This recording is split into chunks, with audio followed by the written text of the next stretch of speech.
everything. All that I've got, it couldn't be enough. Without your love, and I would protect you. I would do anything now.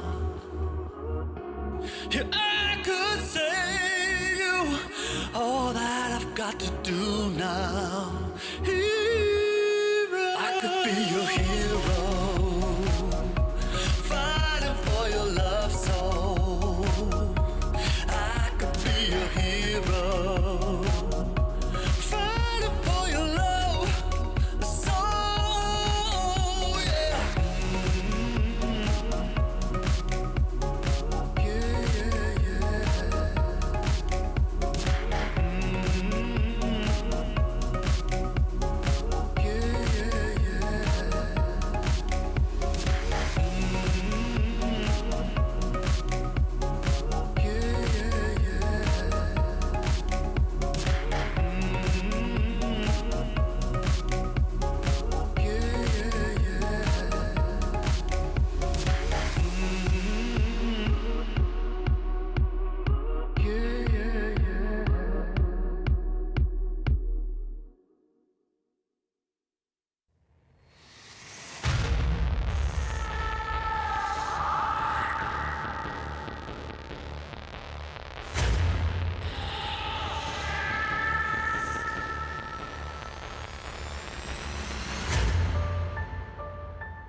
Take me under your wing, crack of thunder, as the wild birds sing.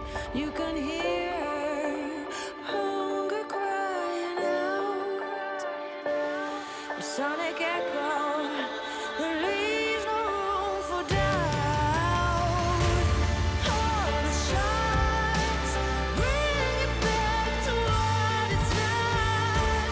Make a move, do we do? As the world cries tears in our hands, are we all part of a bigger plan? Call the shots, bring it back to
beautiful you. I don't know why they never noticed what I knew, but everywhere you go now, everybody's looking at you. Everything you do now, everybody's looking at you. People up the back now, everybody's looking at you. People up the front now, everybody's looking at you. People everywhere now, everybody's looking at you.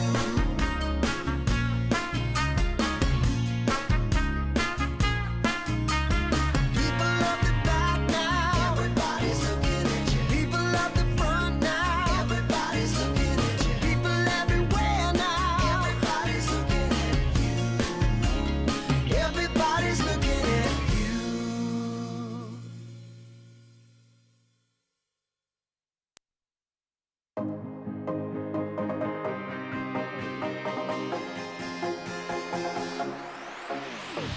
Right now, I got this beat in my head. Right now, I want to dive into this world.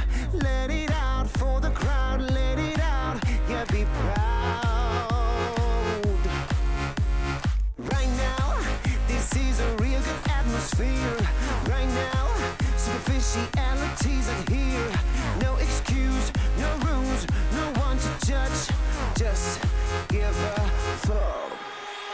The time has come to lose control. Don't be so shy, just let it flow. We are the masters of our own world, of our own world. We pray for fire in the sky. We show that desert is our light. We stick together, together, together. We're alright.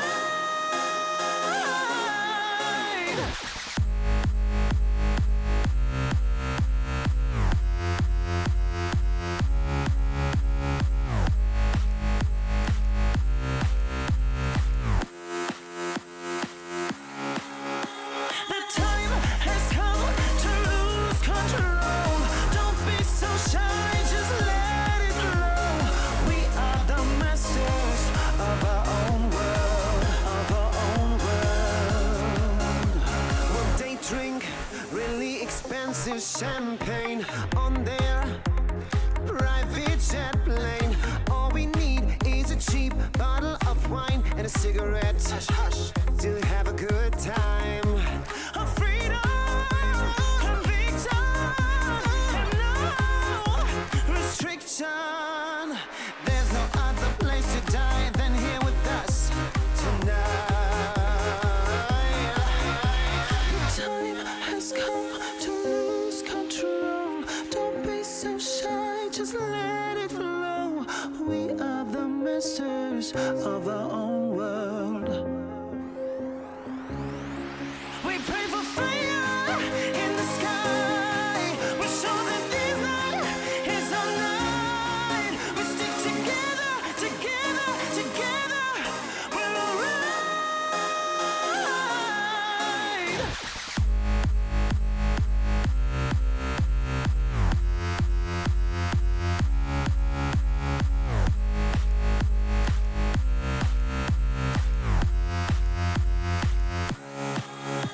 The time has come to lose control.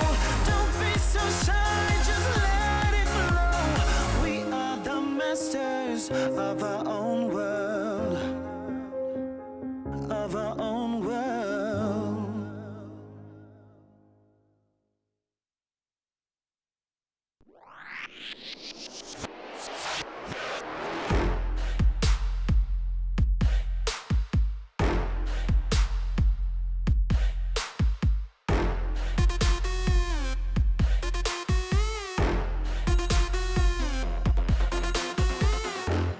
赤信号だとしてももう止まらない。理解不能のスピード100倍速い。地横なんて哀れよね。ねえ聞いてよな。負けの準備でもしておきな。Come drive me if you down。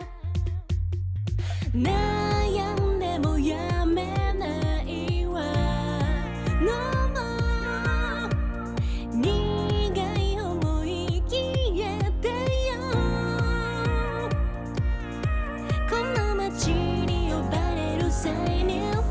じゃ全力で追い越してよさドライビングモード始めよう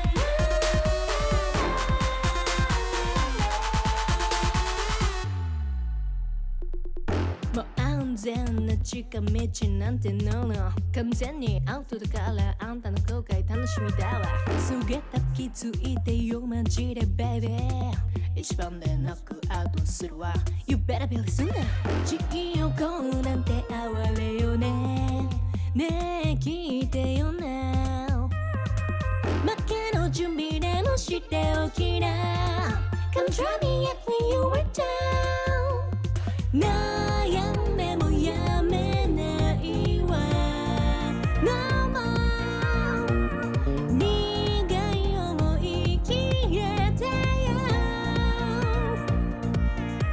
この街に呼ばれるサイレンフェッチャー全力で追い越してよさ Dreamingの始めよう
Country song.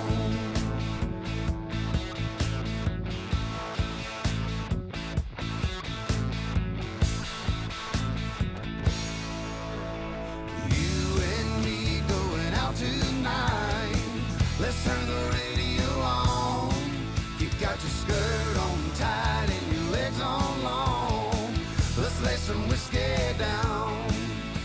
We'll dance all night, then get it on to another country song.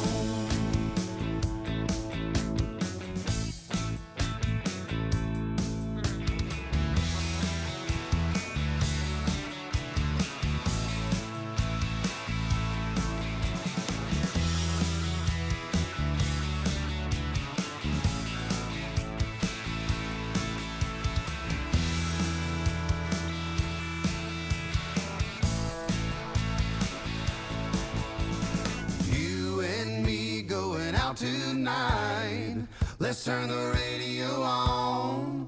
You got your skirt on tight and your legs on long. Let's lay some whiskey down. We'll dance all night, then get it on to another country song. You and me going out tonight. Let's turn the radio on. You got your skirt on tight and your legs on long. Let's lay some whiskey down. We'll dance all night, then get it on to another country song.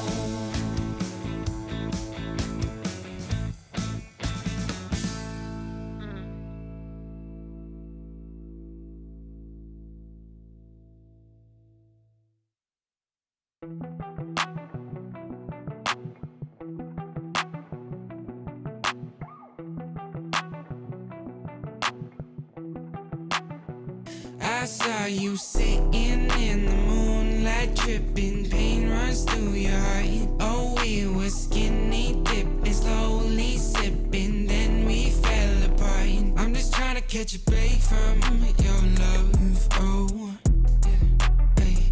Cause I need to find a new life, no love, oh. I can't lie, I've been thinking about us, but you, yeah. Tell me everything's gonna be alright. Tell me that you're never gonna need spotlight. Just say how you feeling, I don't wanna waste time. I saw you sitting in the moonlight, tripping, pain runs through your heart. Oh, we were skinny dipping, slowly sipping, then we fell apart. I'm just trying to catch a break from your love, oh, yeah, hey. Cause I need to find a new life, no love, oh. I can't lie, I've been thinking about us, but you know better than anybody around me, yeah, you know. I think we both need a break from this thing called love. All love ain't the thing to question, it's all love. I got plenty problems and no shoulder. Last night on the tour, ain't no tour bus. I saw you sitting in the moonlight, tripping, pain runs through your heart. Oh, we were skinny dipping, slowly sipping, then we fell apart. I'm just trying to catch a break from your love, oh, yeah. Cause I need to find a new life, no love, oh. I can't lie, I've been thinking about us. Putting out the fires, my head calls me a liar. Sick of breathing in your smoke. Leave a little longer, embrace a little harder. Yeah, every time we're not wrong, it's like we're walking on water. Oh, too good to last long. Putting out the fires and looking for a miracle. It's like we're walking on water.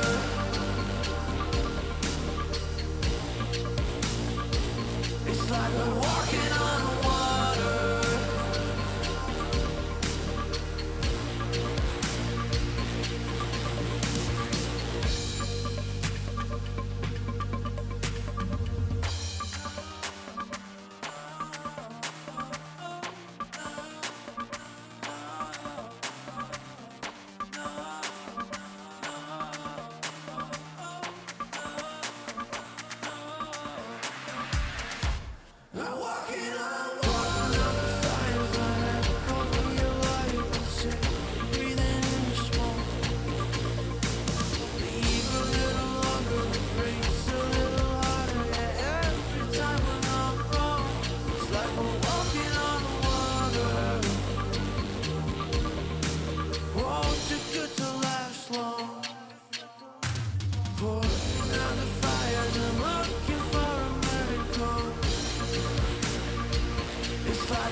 DJ, turn the music up, put the lights down low. All the worries we had, we just let them go.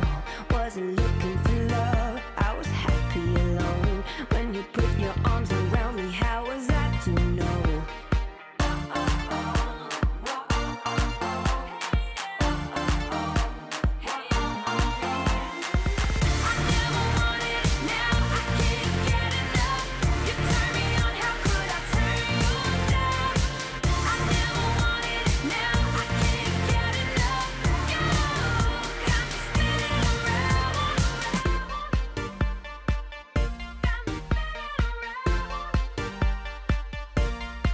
You got me feeling things I never felt before. We get lost in the music on the dance floor. If I leave you now, I'll leave you wanting more. If I leave you now, I'll leave you wanting more.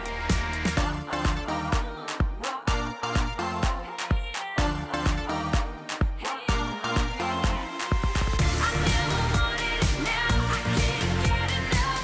You turn me on, how could I turn you down? I never wanted it, now I can't get enough. You got me spinning around,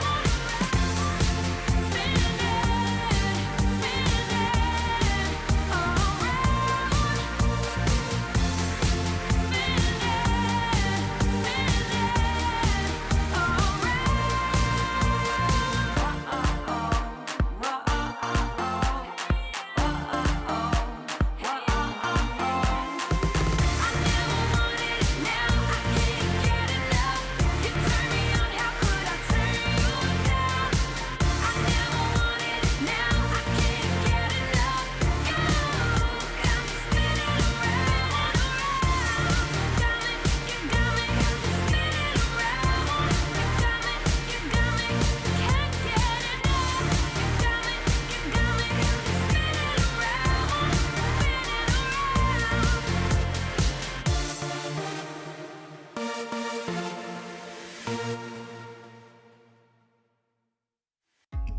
I think I'll sleep till it's over.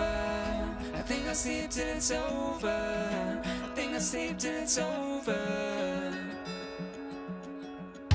Broken letters, woven pain, breathing every now and then. Getting hurt but never learn. I'm falling short of hope again.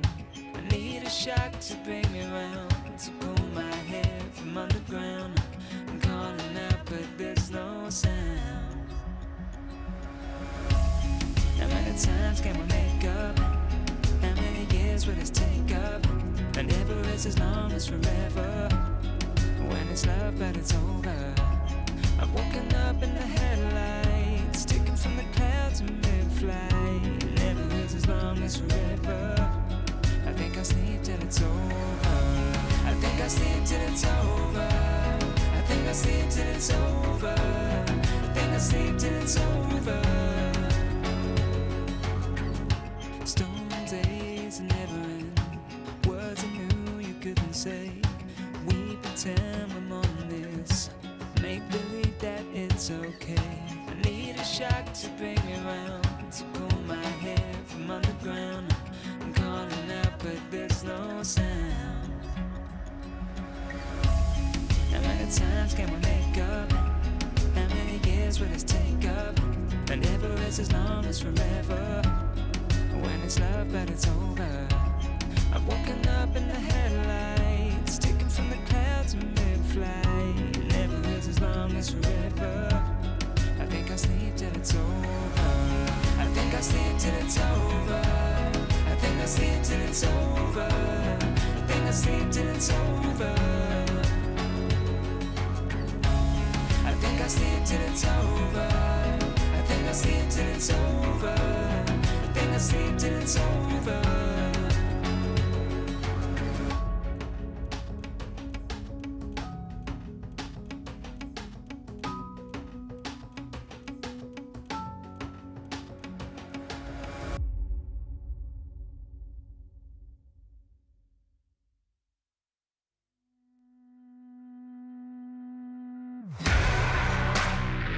Oh, won't you break me out?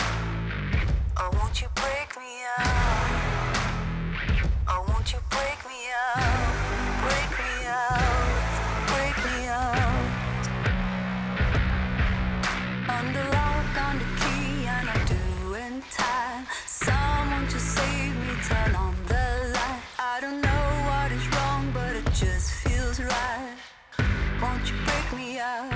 won't you break me out? Like a bad dream, but I can't sleep.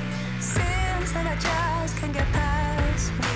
Oh, oh, oh, oh, oh, oh. Won't you break me out? You're the chain, you're the lock. Won't you hold me down? You're the key to the door. Won't you break me out for my freedom? For my freedom. You're the chain, you're the lock. Won't you hold me down? You're the key to the door. Won't you break me out for my freedom? For my freedom. Won't you break me out? Oh, won't you break me out? Oh, won't you break me out? Oh, won't you break me out? Break me out, break me out. Oh, won't you break me out? Oh, won't you break me out? Oh, won't you break me out? Break me out, break me out. You're the chain, you're the lock. Won't you hold me down? You're the key to the door. Won't you break me out for my freedom? For my freedom. You're the chain, you're the lock. Won't you hold me down? You're the key to the door. Won't you break me out for my freedom? For my freedom. Oh, won't you break me out?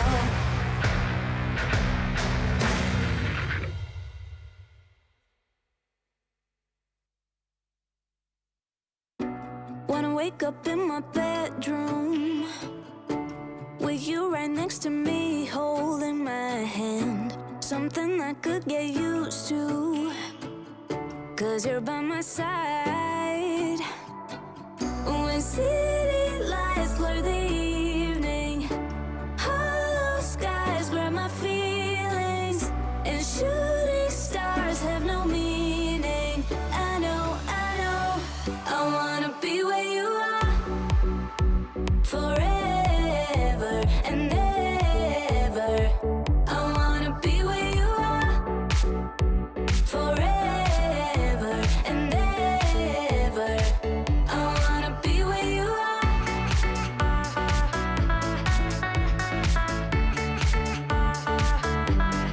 Be where you are.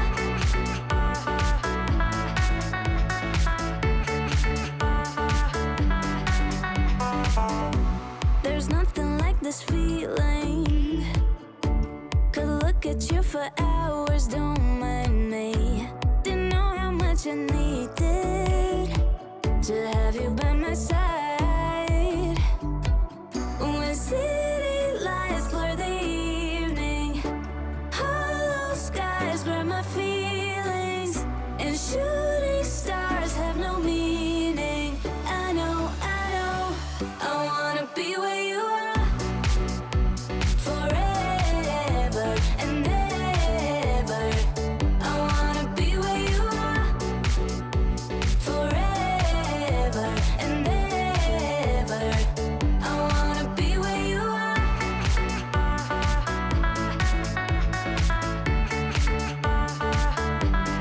Be where you are.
here in our arms you'll stay till you can find your own way. Oh my son, stay curious my boy.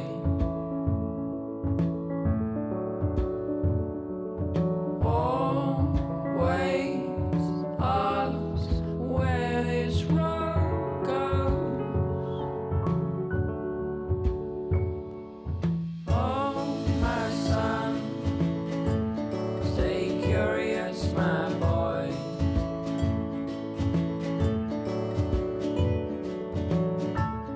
Just outside your door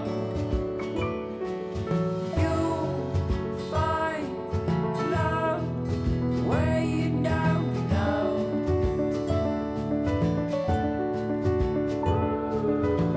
You know that if you ever tried your last, call out on me if the old wind broke your mind.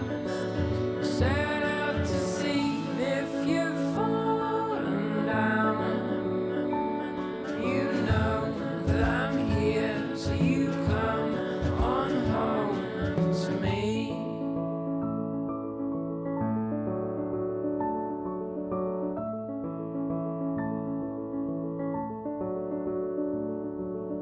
Oh my son, stay curious my boy.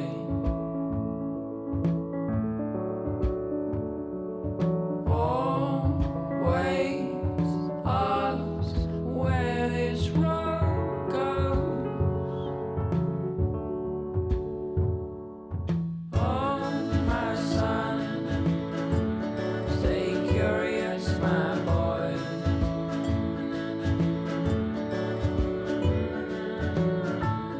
Just outside your door you'll find love where you don't know.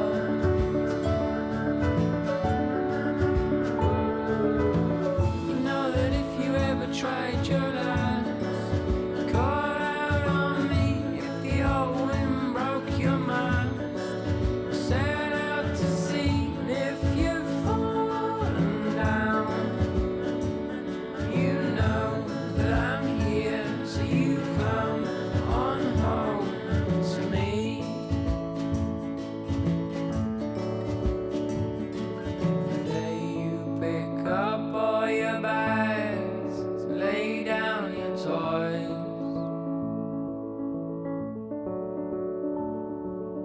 Oh my son, stay curious my boy.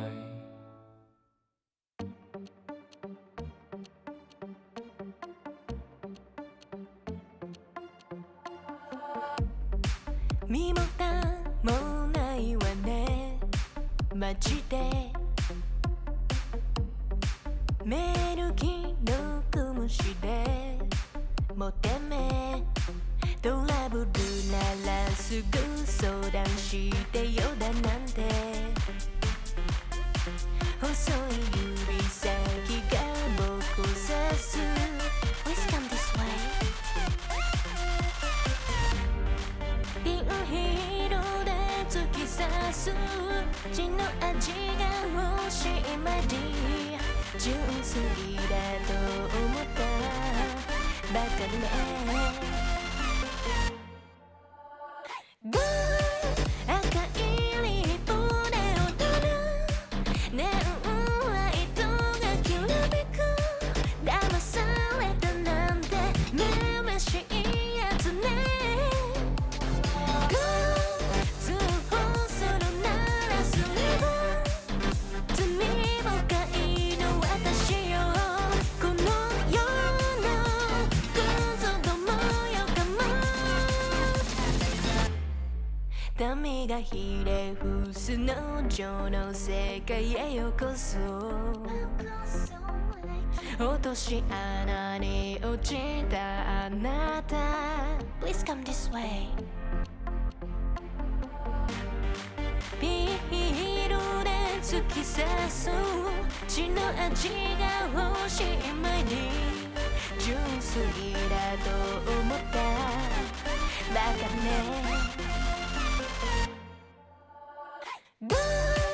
赤いリボンで踊るネオンライトがきらめく騙されたなんてめめしいやつね通報するならすれば罪深いの私よこの世のクズどもよかも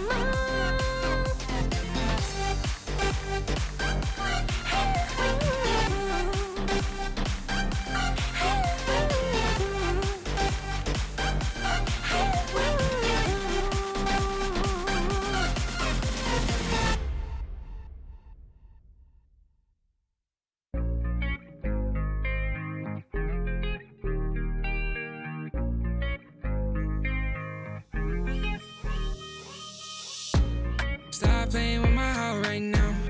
Girl, I need you in my life right now. Though I'm all tied up, need your love right now. Stop playing with my heart right now. Girl, I need you in my life right now. Though I'm all tied up, need your love right now. No, I'm balling out, yeah. But my heart plays loud, yeah. And I'm all freaked out, cause I got nothing to say to you. But will I be down, yeah, when you come around, yeah. So let's get right down, cause we ain't got much time. And every time you hold me, I think about the times that I was lonely. Keep reminiscing about how you the only one that makes me wanna look into your eyes and say, stop playing with my heart right now. Girl, I need you in my life right now. Though I'm all tied up, need your love right now. Stop playing with my heart right now. Girl, I need you in my life right now. Though I'm all tied up, need your love right now. Yeah, we could take time to work things out, oh, yeah. But I want you in my life so we could have each other, yeah. I know it seems hard to shine, but you're a million stars at all the same time, yeah. And you know I really mean it.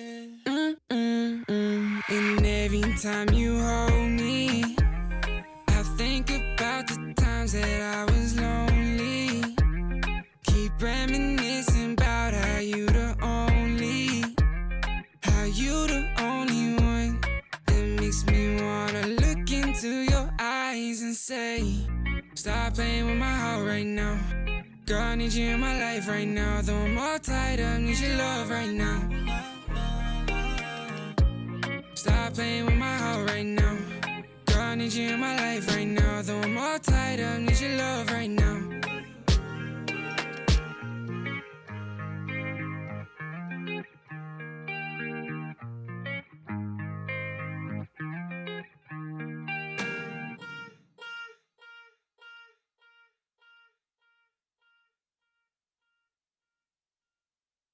Different energies I bring, only sickness I fling. Bad like Gustavo Fring, can't try not a ting. Flyboy, I got the wings, and they can't keep up with me, dog. That's why all that I bring is wins. And they wanna hold me back, never doubt I'm a king. When they grab Michael, a chap on the ting. I don't wanna hear no talk from jokers. Say you got waves, I split that like Moses. The way that I catch it is flawless, it's awkward, cause they can't do it when they talk up. I don't wanna hear that ever. Stay on the ground like Cellar, they know man shell off. Feel man trying to get ahead of me. They should've known they ain't really got the energy. I got the energy. Run laps and laps round them, they ain't even got no energy. So that means no power, they don't wanna be my enemy. That might end up in a penalty. I got a different energy, no matter what I encounter. No, I got the energy. Run laps and laps round them, they ain't even got no energy. So that means no power, they don't wanna be my enemy. That might end up in a penalty. I got a different energy, no matter what I encounter. No, I got the energies.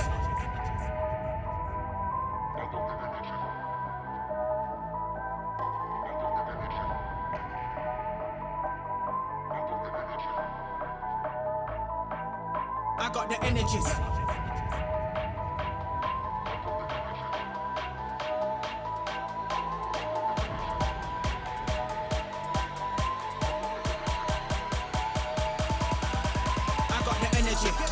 Run laps and laps round them, they ain't even got no energy. So that means no power, they don't wanna be my enemy. That might end up in a penalty. I got a different energy, no matter what I encounter. No, I got the energy. Run laps and laps round them, they ain't even got no energy. So that means no power, they don't wanna be my enemy. That might end up in a penalty. I got a different energy, no matter what I encounter. No, I got the energy. They ain't even got no energy. They don't wanna be my enemy. I got a different energy. I got a different energy.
Dance.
straight ahead.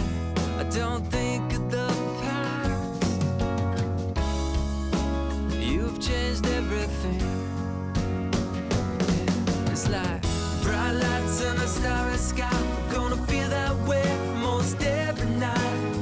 Sunlight on a summer day. We're gonna laugh and dance all the rain away. Sing a new melody. It's full of love. It's beautiful and free. 'Cause you belong, you belong, you belong to me. Birds fly, fill the trees like it's always spring. White clouds high above, I know just what I mean. Your smile, this love are an endless road. And I'll walk, I'll run, anywhere it goes. You've changed everything. It's like bright lights and a starry sky. We're gonna feel that way most every night. Sunlight on a summer day. We're gonna laugh and dance all the rain away. Sing a new melody. It's full of love. It's beautiful and free. 'Cause you belong, you belong, you belong to me.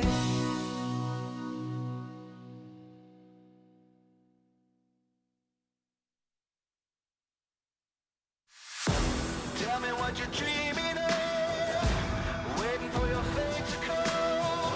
There goes another day of sacrifice.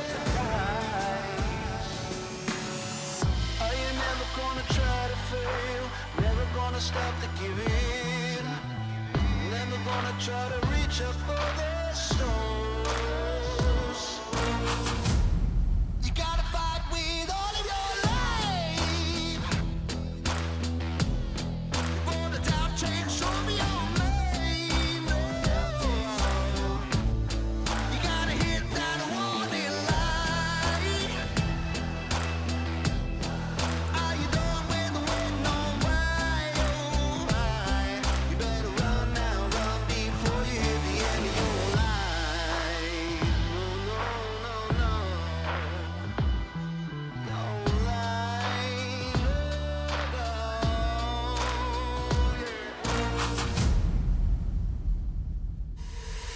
so what you waiting on? Get up, take back control. Ain't no point sitting wasting all the rest of your life. So what you hoping for? That the luck comes to your door. Ain't no point sitting wasting away the rest of your time. Oh no, no, no.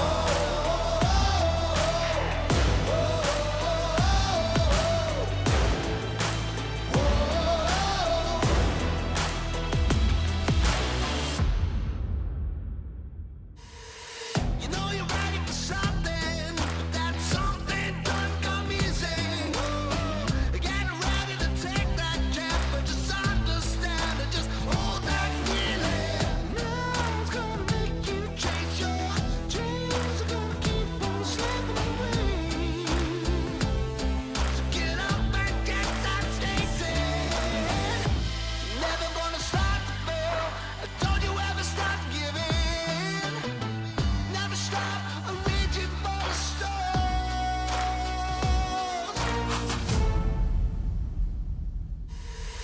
So what you waiting on? Get up, take back.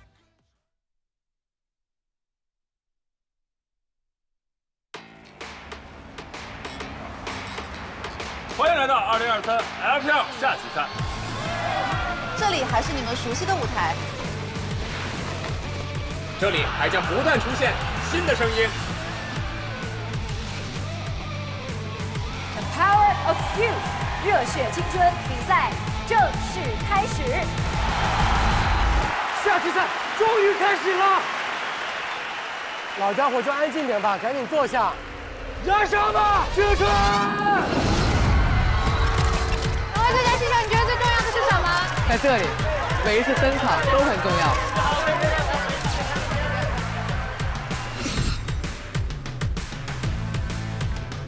每一个操作都很重要，还有信念和激情。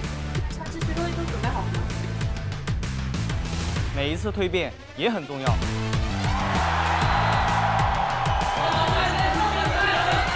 要敢抓住每一个机会，敢接每一波，敢接每一波才战，我们敢接每一波才战，敢孤注一掷。没错，就在今天。我希望是今后的每一天。这是一个永远不缺奇迹的地方。第6赢第7不是应该的吗？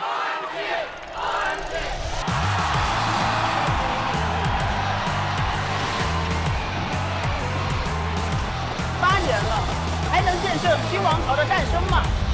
拿出你们的本事，阻止他们。应该 we team is the best。年轻就是要狂。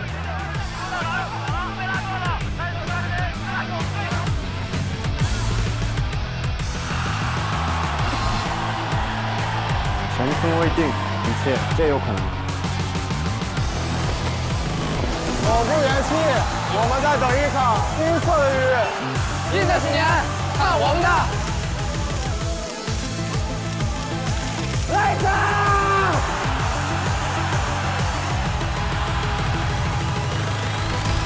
想成为这场比赛的主角吗？来打败我们吧！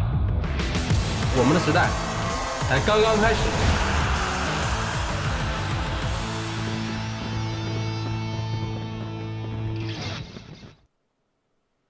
Hello, everybody, and welcome to the LPL. My name is Munchballs, and I'm joined by Lyric. It feels like a little while since we got to cast together, buddy. How are you doing? Are you ready for some League of Legends, mate? I'm ready for some League of Legends. You know, back in the USA, on the overnight time zone, so I never miss out on some League of Legends. Yeah, I feel like you've been getting more than your fair share of League of Legends recently. I feel like you've had plenty of shifts, but we're here again, and I'll be alongside you, buddy. Don't worry about it. Let's take a look at what happened yesterday, though, to kick ourselves off.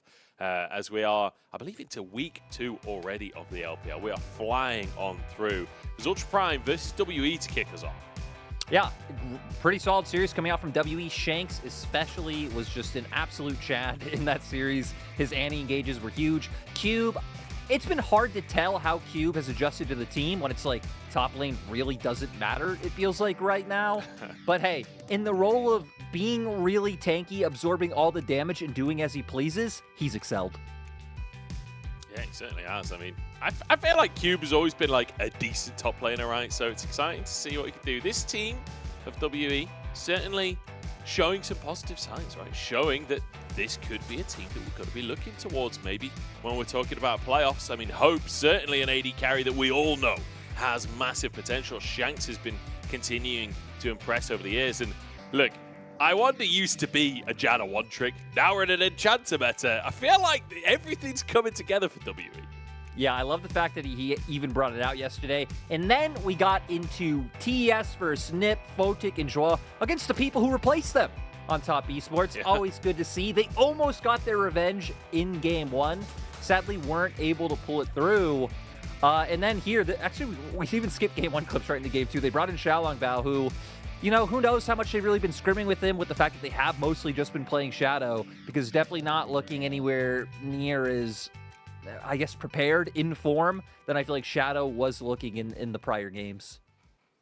Yeah, NIP, I think, still showing that there's work to be done, but all things considered, they are still even on the scoreboard. You can see their score 2 and 2, but 2 quick 2-0s yesterday with WE and Top Esports taking their wins. And that brings us up to our standings, where I don't think anyone was expecting this, but right now, sitting pretty in first place is Team WE. What a moment for the old school WE fans. I never had the pillow. The production team took the pillow. Do you not remember? I asked for the pillow and they took it away from me.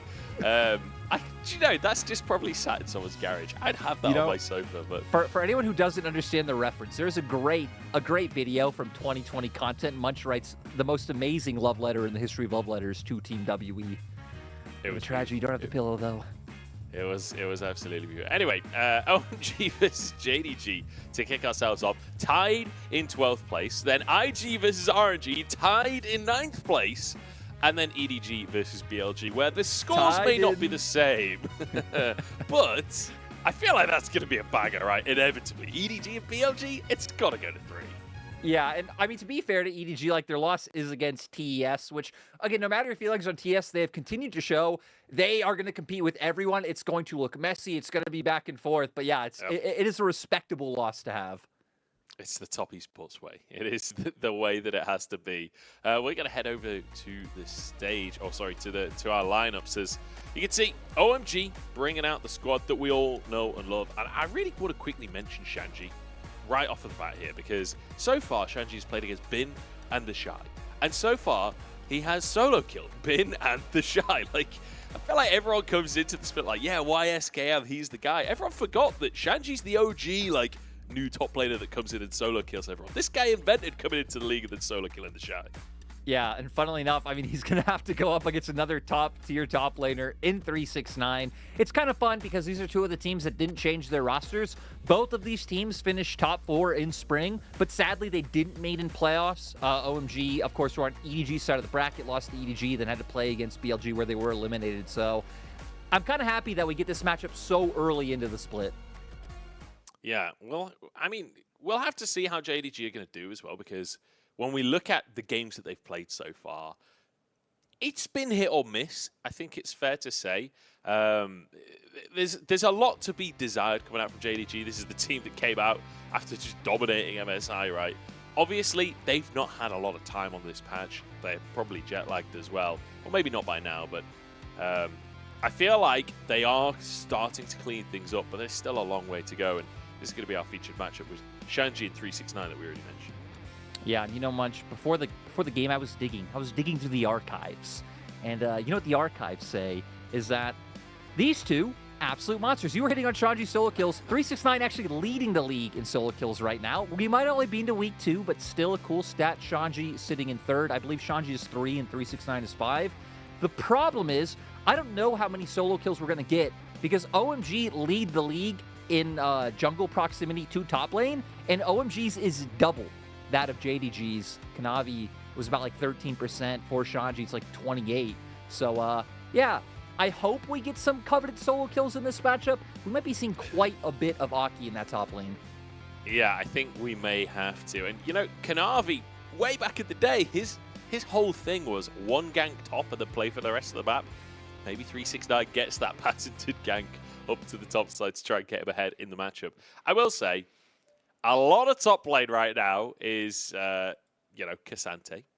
Yeah. We'll see which one gets Cassante, because I feel like Cassante is a huge portion of both of these players' solo kills so far. There is obviously the Rumble angle for Shanji there, but we'll see how the draft is going to go, because, you know, if we end up with Gragas versus Sion, I'm not sure there's going to be many solo kills going on up on that top side. I do want to talk about the other lanes as well, though, because I feel like the mid lane is where this series could get really dangerous, because Knight very clearly on form, not surprising at all. But Cream has been having a pretty rough split so far, and I'm a little bit worried about the discrepancy in that matchup. It's just always one of the ones where you have to look at the meta you're in, and, you know, that'll really define how you feel about Cream. And right now he's shown, just like in spring, hasn't touched the Annie still, didn't play Annie at all in spring split. You know, we have Nico coming in on this meta as being really the S+ tier mid laner. Cream still hasn't picked that one up yet. Doesn't really seem like it would be in his wheelhouse stylistically. So when you're already at a deficit of not playing the two most played and consensus strongest mid laners on the patch, it just kind of leaves you behind, right? And we've seen he's really had to lean on the Ahri, which is another pick that I think Cream is pretty solid on, especially in their last series, had some really good games, but it's not, you know, at the heights of things like his Akali, or even going back to like the Sylas, maybe even back further to like his Kiana back in the day in the first split he debuted, right? So I definitely think this is the area where if you're JDG, you could look to target mid and really abuse it, unless Cream has some unexpected curveballs to show us. But it feels like he almost never really does.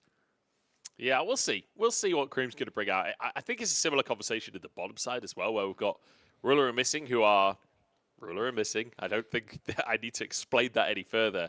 Whereas Abel and PP God, haven't necessarily had the greatest 2v2, and quite often we're seeing Abel getting caught out of position either in the laning, like multiple times so far in OMG games. You see in the laning phase, Abel and PP God pushing up, trying to crash the way for a reset. The jungler comes in behind them, and it's like shocked Pikachu, they die. And I feel like we've seen that multiple times already, and then getting caught out in the late game sometimes as well. It feels like there's a lot to clean up there. Yeah, and I feel like especially when you look at their last series, like against BLG, it was just BLG constantly diving bot, setting their bot lane behind in both games, and that's why they can never really find an avenue into the game. Weibo's one win was similar. It might have come later into the game, like it was around mid-game, but still starting to dive the bot lane 2v2, come out ahead.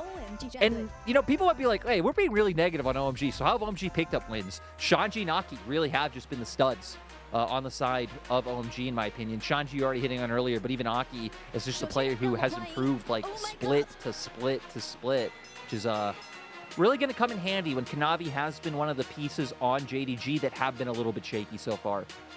And I have to say as well, the fact that we're being negative to OMG coming into a series against JDG says a lot about where our expectations are of OMG now, because if you, like a year ago, our expectation would be that OMG's barely picking up wins. Whereas now, I feel like they have entered that kind of winners club. They have entered that group of teams that will make it to playoffs. You fully expect this team to make it to playoffs at this stage. And if they don't, that will be a disappointment. So our expectations for this team have become higher, and I really hope that we do get a good showing against JDG. See OMG stepping out onto the stage. We'll be in Beijing here for first series today. See how OMG are going to do in rather a grand arena, it has to be said. Yeah, it is. It's a huge stage. Looks massive. I believe Hysterics was saying the other day that the Xi'an Stadium is the biggest in terms of capacity to fit fans. But I guess it doesn't say like who actually just has the outright biggest stadium. I need the square footage. I want some statistics up in here, you know. This is, of course, JDG Stadium for anyone who is curious. JDG, their home region is Beijing. As OMG step out onto the stage, and now the home team will step out. And as you can imagine, if winning MSI wasn't enough, being in the home stadium as well, the crowd are going to be with JDG today. Oh, that, you know, getting the zoom out, I feel like this has to be the biggest stadium, right? Again, I don't know about capacity-wise, but yeah, this looks monstrous. It's definitely the biggest stage. It's definitely the biggest stage. I don't think that's how I was going to say, can you imagine if they zoomed out even more and the stage is like 4 times the size of like the audience seats? This is actually a crop right now. We're really zoomed in currently. Yeah, I will say that I think out of the stadiums, my favorite one is WE with all of the like kind of Xi'an architecture in LEDs. Like that's pretty cool. But this one is I feel like this is like classic esports stage cool. You know, like all the lights. It's like a RGB keyboard, but a stage. Yeah. That's actually a great way of putting it. This one feels more like grandiose, and like that's how it's cool. So the WE one is definitely the most like aesthetically pleasing, and you even get it, you know, in the onto the Rift screen, right? Because anytime we're in any of these arenas, you get kind of the different backdrop, right? When we get onto Summoner's Rift, and even WE's is kind of just the most aesthetically cool in that way. Sorry, NIP and LNG. I believe those are the other teams with stadiums, but I feel like I'm forgetting one. I must be forgetting one, Munch. Yeah, it's JDG, LNG, WE, and V5. Sorry, NIP. I guess I'm not maybe forgetting one. V5 is what you're Shanghai thinking Stadium. of. Yeah. Well, yeah, true. The Shanghai one, which is everyone's stadium. That's the home stadium for everyone. And speaking of home, it's Homie stepping out onto the stage alongside JDG. And we'll see how the two teams are going to draft, honestly, today, because I do feel like obviously meta has been reasonably stale coming into the year. Mid lane's changed up a little bit, but generally speaking, the overall way League of Legends has been played is not dramatically different to what we saw in spring. However, I feel like these are the two teams that, if they're going to bring something wacky out, like, I can imagine Knight going for crazy picks. I can imagine Kanavi going for crazy picks. Same for, like, Cream. I would love to see Cream just say, look, I know Assassins aren't that great right now, but watch me play Zed or something, you know? Like, I feel like Lethality's in a good spot. Why not bring out the Kiana that you were talking about before? And I kind of want to take a step back and go back to the jungle role especially, because it'd be great if Cream ends up doing that, but jungle is really where both these teams have been diverse. Both Aki and Kanavi have played a different champion in every game they've played so far. And JDG take it a bit further. But right, draft is pretty formulaic right now. Usually it's like, you know, one of the OP picks, which let's say is like Cassante or Nico, and then you'll go for a jungler and then one of your bot laners usually. JDG have drafted bot jungle in the second phase of draft every single time. They have not, you know, 1, 2, 3 their jungle at all, completely breaking, again, what has just been the formula for this meta in drafting. So I think when you do things like that, it definitely opens you up to be able to bring out more of the unique picks, like the Elise, like the Nocturne that he's leaned on. But hell, Aki's shown he's willing to bring out the poppies. And we know Aki from past metas that he is one of these junglers who, very much like SOFM, will like bring out a Zed jungle or just do something a little bit off kilter. So that's definitely where I think the most fun from pick ban can come from. We'll see if the jungle picks do get wacky. But until then, we'll be looking at the beautiful faces of our players, JDG. I think we'll be feeling confident coming in today, and rightly so. Like, I do think that the JDG games that we have seen so far, while it's not been, you know, perfect, clean victories every time, I don't think anyone is, like, watching these games from JDG and being like, this is a worrying trend, you know. This isn't, you know, NA players being stuck in Diamond at Worlds. This is the MSI champion stepping into the split, having to start straight off of the bat as soon as they're off the plane, basically. And I feel like there is the expectation that this will just ramp up. They lost their first series, which was against Weibo, who, to be fair to Weibo, looked really good in that series as well. But then the series against LNG, I feel like we got to see some of the JDG strength that we witnessed at MSI, and it did feel like a different team to me than what we saw in the Weibo series. Yeah, and I feel you got to see the different sides of JDG. You got game one where they bring out the Elise, and you have the, like, you know, pub stomp. Everyone's like winning their lanes. Kanavi's able to freely invade, and they just mount a massive gold lead so early into the game. And then game three, which they had control of the whole time, but LNG made it hard for them. LNG were really pushing them. They weren't able to just freely start breaking down the base. So you got to see a JDG that also had to be able to problem solve with some of their map play when they don't have as big of a lead as they typically are able to find. So it's kind of nice that we've already gotten both sides of what JDG is able to do. And now I think a large part of this matchup, as we said, for OMG and all their losses so far, it's been their bot lane getting absolutely just destroyed. You're going up against Ruler and missing. You know, if JDG can actually bring Kanavi down to that bot side, it really feels like that's what the MSI champions need to take a decisive victory here today. We'll have to see, as Aphelios has been banned from Able. What's he going to play now? I don't know. As far as I knew, that's the only champion he's willing to play. He's got 5 games on Aphelios so far this split and nothing else. So huge target ban coming out from JDG. Yeah, and now Zeri being left open, no Yuumi on the table, so I'm interested to see if JDG are still just going to end up going towards it.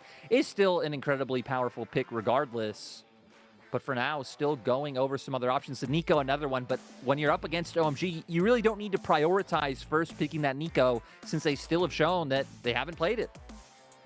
I feel like the Rakan is basically saying, look, if we take Zeri, you're going to take like Jinx Lulu, right? I feel like that is the answer.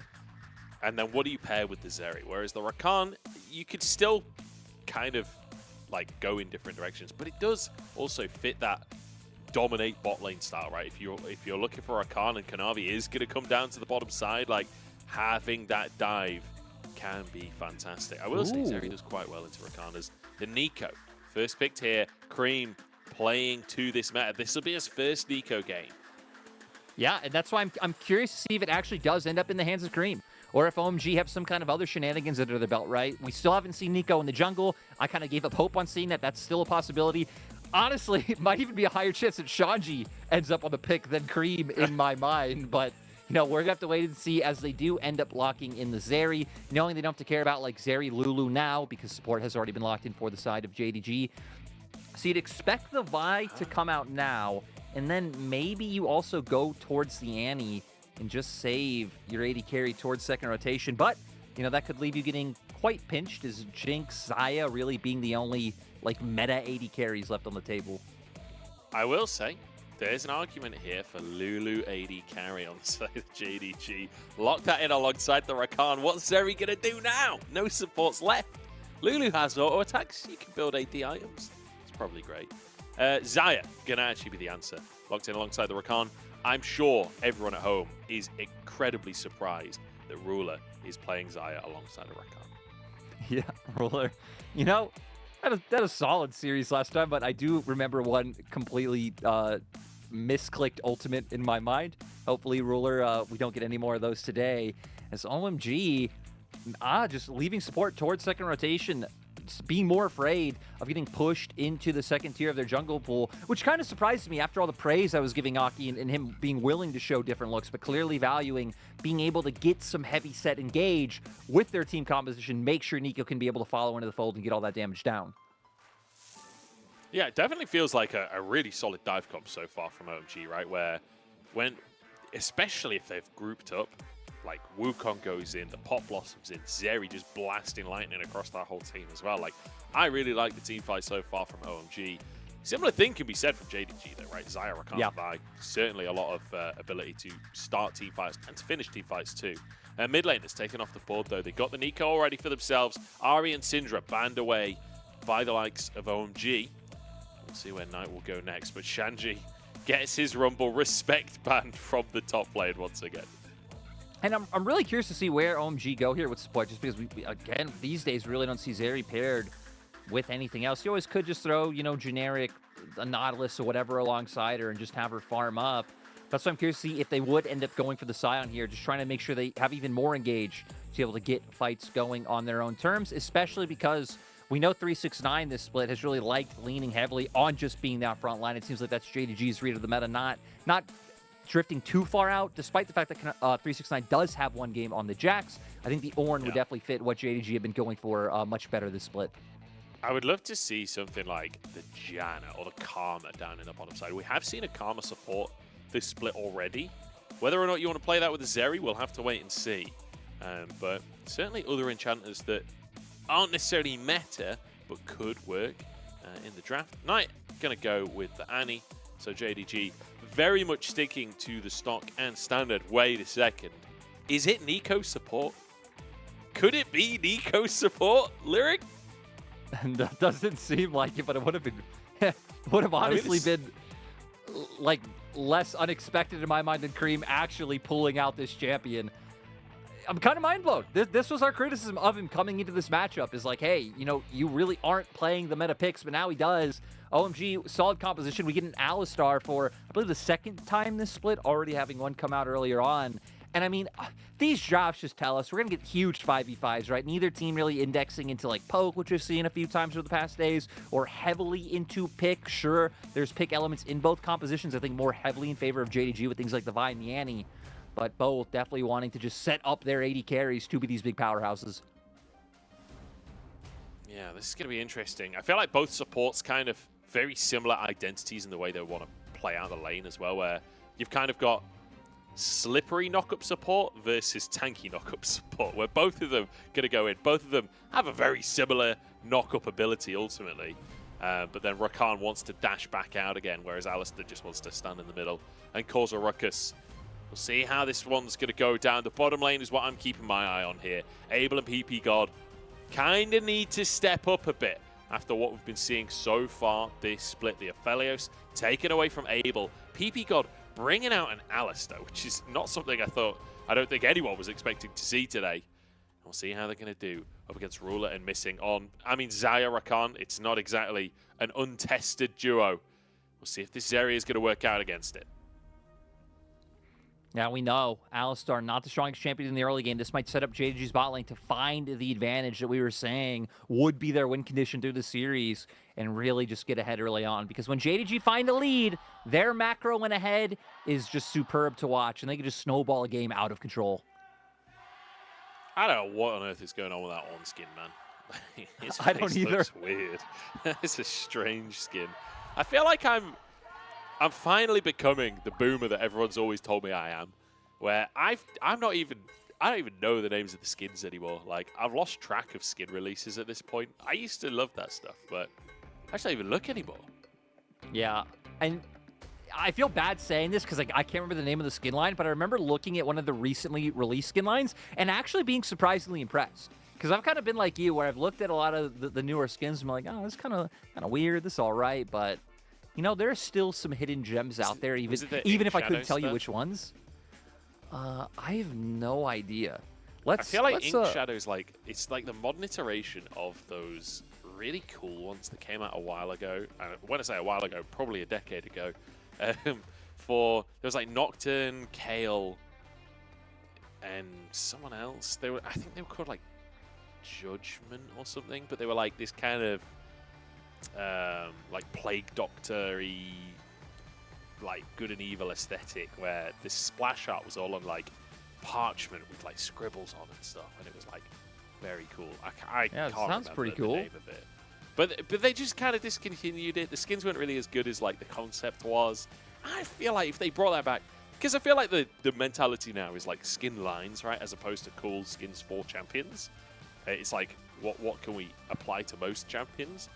That skin line would definitely work. It's super cool.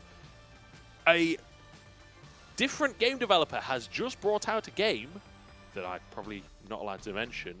It's quite a big developer. It's quite a big game. It's a dungeon crawler, procedurally generated dungeon crawler. I think people might be catching the drift. That's a pretty cool aesthetic. People would buy that. I'd buy that. I'm just saying, Riot, give me a sorcerer skin. That's all I'm saying.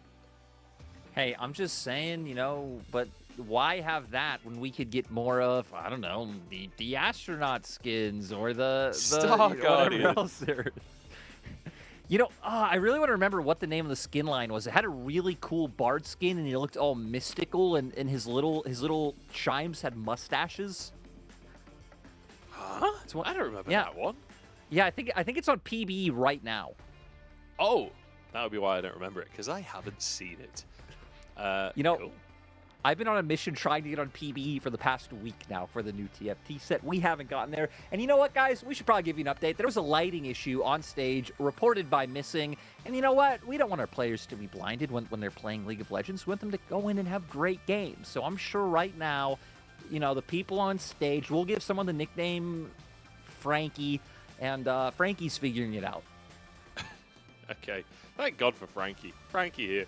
Saving the day for everyone. And as you can see on the player cams right now, the lights are off. So I'm pretty sure we'll be going back into game shortly. I will be able to kick this one off. It was called Cursed Revenant. That's the skin line it was. Cursed Revenant. And just Google it, because I'm not going to be able to describe it well enough for you, but it looks sick. It's super badass. It was Singed was the third one. Singed is the Plague Doctor. Then you got Kale, who's like kind of the Dark Angel Judgment kind of vibe. It's all very like sort of V for Vendetta aesthetic sort of deal. I feel like it's one of those ones where the splash art does look a significant amount cooler than they do on the Rift. Still solid on the Rift, but the splash art's 10 of 10. But think of the technology, Lyric. Think about what they could do with this concept now. And this is basically a skin for the unnamed dungeon crawler game that's just come out that I won't mention. I mean, it's not far. You could pretty much put those units in that game, and they'd fit. Yeah. So I'm just saying, like, bring it back, Riot. Like, right now. There is no... I feel like you needed to be developing this a year ago, but... yeah, no time like the present. That's all I'm saying. Anyway, League of Legends. Aki, he's on a wild one. He started chickens, and now he's coming down to the bottom side. Yeah, so going to have it so that camp is able to come up sooner. Maybe can be a little bit more efficient in terms of his clear. Knows he probably shouldn't have too many opportunities around bot side. You are leaning here now. If JDG ever overextended around the level 2 mark, could potentially go for a gank, but... Again, for OMG, for Abel and PB God, they shouldn't have too much pressure early on, even though Ruler and Missing did concede some of that early wave. Not the greatest trade ever for Shanchi, but considering he was level 1, that's actually a much more even trade than I feel it should have been. There's 369 just trying to push his advantage. Might look to crash that wave, but wants to make sure he has a ward down first. Doesn't want to get caught out. Kanavi, pathing up towards that top side. We did mention, like, previously... JDG. This is not an anime. It's not that kind of previously. But JDG, when they were playing with Zoom, I remember it was like that thing in 2021, 2020 of Kanavi will go for his standard one gank in top lane. Zoom gets an advantage. He's like, okay, Zoom, you're on your own for the rest of the game now. I wonder if he'll go back to that style while he's up in his top side. My guess is probably not, just considering what the matchup is, as well as the fact that Kanavi, I think, has been overall less oriented to ganking his lanes in the first 2 series than we even saw it back in spring. Look at this! Look at the hands on him! It's beautiful! And that's why Zyra Khan's good, ladies and gentlemen. Abel, he's just been rinsed. Yeah, Ruler and Missing, they end up finding it, flashing forward aggressively. Now a 2v2 topside. Kanavi just flies into the brush and starts 1v1ing Aki. Shanjin 369 moving over to join the play. 369 to target, but gets a knock-up. Flashes out to safety. That's actually just going to be a win for OMG. They got a flash ult though. Kanavi re-engages. They're still going for this one. Kanavi's in the mix, flashes out himself. The flash forward from Shanji. They're both low, but 369 doesn't have much kill threat. Aki goes in, knocked up, a Q. No, flash from Aki. 4 flashes in the top lane. And it doesn't stop moving much. forward to the mid lane. Missing jumps in as well with a knock-up. Nice low though. Cream's trying to turn it around. Knight has to back away. My goodness, bot lane action into top lane action into Missing roaming towards the mid lane. I don't even know how to go over the state of the map after this because summoners blowed everywhere, right? Both top and jungle losing enough flashes. We saw Ruler before using his summoners aggressively to find that first kill. Luckily, Cream not having to burn anything in the mid lane. But I love it. Such a drastic difference to the pace of game that we've had recently. We're going to go all the way back here to see what happened down in the bot lane. As you can see, Missing, wanting to angle in, and Ruler finding the root with the feathers, flashing the combo from PP God to guarantee that the first blood comes through. Yeah, if I'm able, I'm pissed on that one. That did not look like 3 feathers hits him, to be honest. But let's tune into Flash Watch for a second. 50% of the flashes in the game are currently on cooldown. We'll see how that changes things, because certainly a summoner advantage at the bottom side in favor of OMG. And the longsword situation is still actually even, so could be 2v2able. The only issue is you are Zeri and Alistair very early on in the game. I don't know how good that 2v2 is. I don't know if I've ever seen this lane. Alistair alongside Zeri. It doesn't even sound like it makes sense to me. I'm kind of on the same page with you, but it might also just be because of how long we've only had, Zeri with Yuumi, Jinx, Wait, Aphelios that's not a with Lulu. Yeah, just for so long now. But at least you're going to have incredible power later on. I feel like OMG should outscale in this game, but who knows, especially going up against ornaments, because, the Ornn items always can be the thing that kind of tilts that into your favor. But JDG also already getting ahead on the scaling games in terms of stacking these dragons very early on.